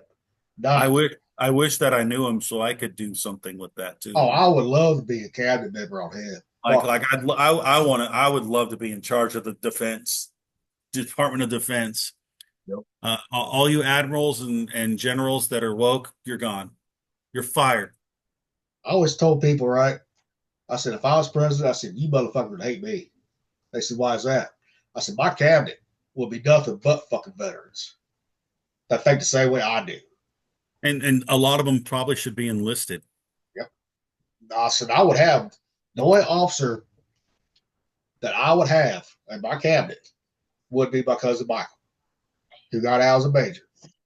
You know, decorated all a high end, you know, Silver Star, all that shit, right? Because he was over in Iraq, boots on the ground.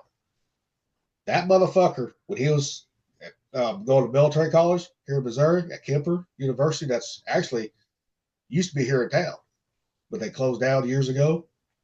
They sent him out to do war games in Colorado against all these generals, right? He beat all those motherfuckers.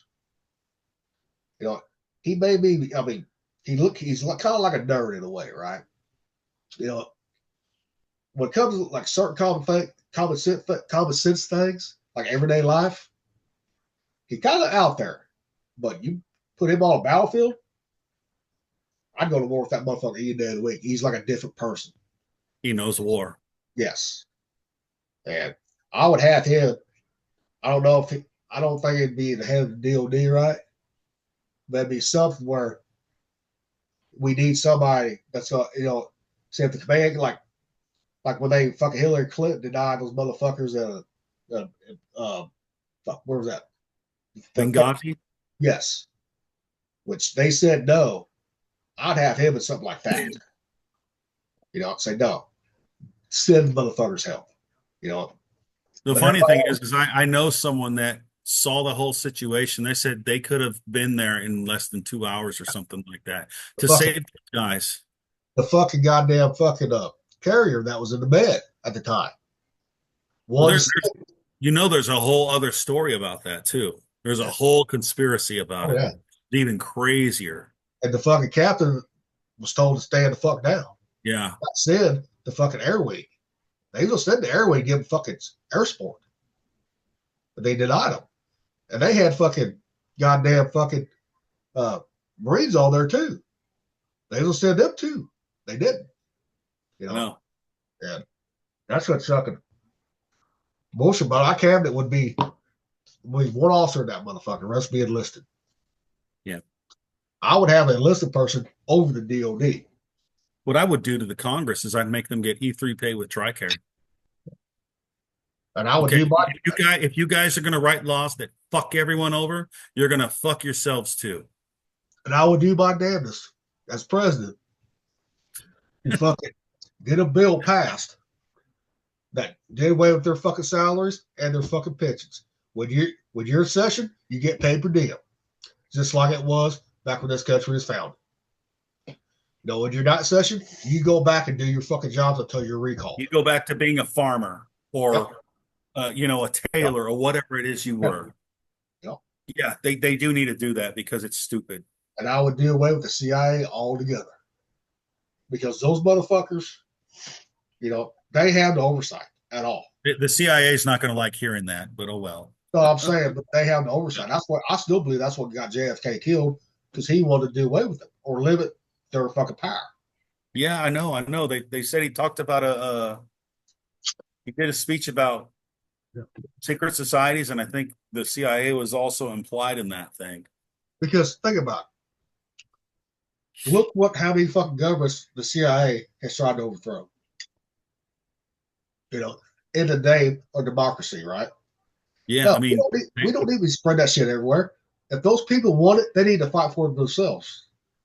We don't need to fucking start chaos in other countries. You know, like we have been doing. You know, what's up, kid? I think we might be ending soon. I don't know. My son's down here. No, not right now. No. I'll see you later, kiddo. But I mean, that's what needs to happen, though. I mean, CIA needs some oversight, major oversight, too. You know, They need someone that can understand the lingo and what yeah, they're actually doing, yeah. and say either you're going to tell the truth or I'm going to have your tongue. Well, it's just like fucking. They say CIA doesn't operate on fucking U.S. soil because it's illegal. Bullshit. We all know they do. Yeah, there's so many clandestine operations going on right They now. just disguise themselves as fucking Homeland Security agents, fucking FBI, all that bullshit. Yeah, like what was it? They said the January 6th practice run was when they attempted to abduct that governor, that woman. She was like a tyrant. I forget her name. I hope she's Michigan, governor still. Michigan, yeah. Like, I remember watching that on the barge because the ship was in the yards at the time because I was getting ready to leave the boat, right? And it was doing all its workups to go on deployment, and I was retiring, thank God. And and I just like, this does not look real. It doesn't look real. It looks like it looks like it looks like it's a military drill. Like I don't know how, but it's weird because it's like a military drill. They have a master sequence of events list where actual people will get killed, which is really fucked up. And it's making me think, are these people getting paid to get killed so they can get their family out of debt, or are they just getting killed and nobody cares about it? I don't know. I could be way off on that, but it just seems kind of weird when you There's start to something think about it. if you really look into a lot of shit like that, shit don't add up. No, it doesn't. It doesn't make sense. The Uvalde thing doesn't make sense. Like you see that I think I know why Alex Jones said the Sandy Hook thing was fake, because they had a guy that said his kid got killed 5 seconds before that. He's laughing and joking around, and they're like, and he's on camera doing that, and then he knows the camera's looking at him, and he starts fucking becoming a crisis actor. It's like, are you serious, dude? How are you guys ignoring that? How is that okay? Someone's child just got murdered in cold blood, apparently, but this guy's laughing and fucking joking. Is this actually real, or is it a play? Like all the world's a stage kind of thing. Exactly. And you start looking at it, and it's like we're in this big fucking stupid movie. And the people in charge are stupid. Or they've sold their souls to someone higher because they think that's going to make them, they want the fame and power now, but what happens when you fucking die, moron? What happens to you then? Do you take the money with you? Do you get a special place in the afterworld for that, or no? I probably look crazy doing that, but it's just like the guy that little kid that fucking can try to take out Trump, right? There in Pennsylvania. How the fuck was that rooftop left unsecured? You know what they tried to pin on that kid too, right? What? That he was an incel, an involuntarily celibate dude. I ain't about it. Yeah, I know. And you find out like there's other films of this kid, and he is like an actor or something like that. Like he was in another commercial about some kind of political He was thing. a BlackRock. He was a BlackRock commercial. That's right. That's right. It was BlackRock. something like that. Like how are people? It's like, I don't know if it's like some people have scales over their eyes and other people don't. I don't know. It's like that kid. Okay, he didn't make good money. And that rifle that he had, that AR-15 style, those ain't fucking cheap. You ain't gonna buy that shit off minimum wage, especially with everything he had on that son of a bitch. Yeah, and then what are the laws to go buy those weapons? In that certain state, because Pennsylvania was a blue state, right? And it's not anymore, I don't think. But they make it a lot. Some of it still is, but majority of it went red. Yeah, because they were smart.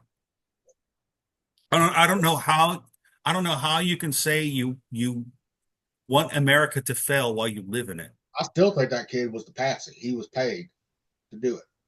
I think it was. It does seem so, dude. Because the way the Secret Service botched that whole thing, the FBI, right? and just left it up to the fucking local police on certain things, right? And no Well, communication with local what made police. me mad? What made me mad was the female supervisor that was like, "I don't care." Exactly. Like, okay, well, if you're fucking a female and you're sexist, why do you fucking get away with it, but men don't? You should have got your fucking ass fired and put in fucking jail for letting someone try to assassinate a president, a former president who's now going to become the president in a couple of weeks or something like that, right? And when they said, well, the pitch of the roof was too steep, bullshit. That's fucking just a normal fucking pitch for a fucking pole barn building. Well, then That's there's that video. There's that video of someone in a water tower some distance away. You actually see someone like doing something like this or something like that. But that pitch that sniper that was on the fucking other building took that kid out with, right? That was a steeper pitch. I'm like, shit ain't adding up here, people. Yeah. And and there was people inside, right? Secret Service inside that building. You didn't hear that motherfucker on top of the roof? Bullshit. You also have to ask yourself this one, Jay. What else is going on that they're not telling you about? And this is just a fucking distraction. Exactly. Bread and circuses, my friend. Bread and circuses. Yep. Keep them distracted with football, baseball, soccer, movies, music, because we don't want them to know what's really going on. Yep. And now we got the fucking new distraction of fucking us blowing our own fucking jet up. Yeah. You know? It's a shame. And I just fucking bullshit though. But oh shit, man, we've been at this for 6 hours. Fuck. Yeah, we probably need to call it a night, bro. I've had a great time. Oh hell, I have too, man. Let's try for I don't know, Sunday works for you too? Sunday? Yeah. Yeah, I mean, we can probably do it sometime this week again too. Yeah.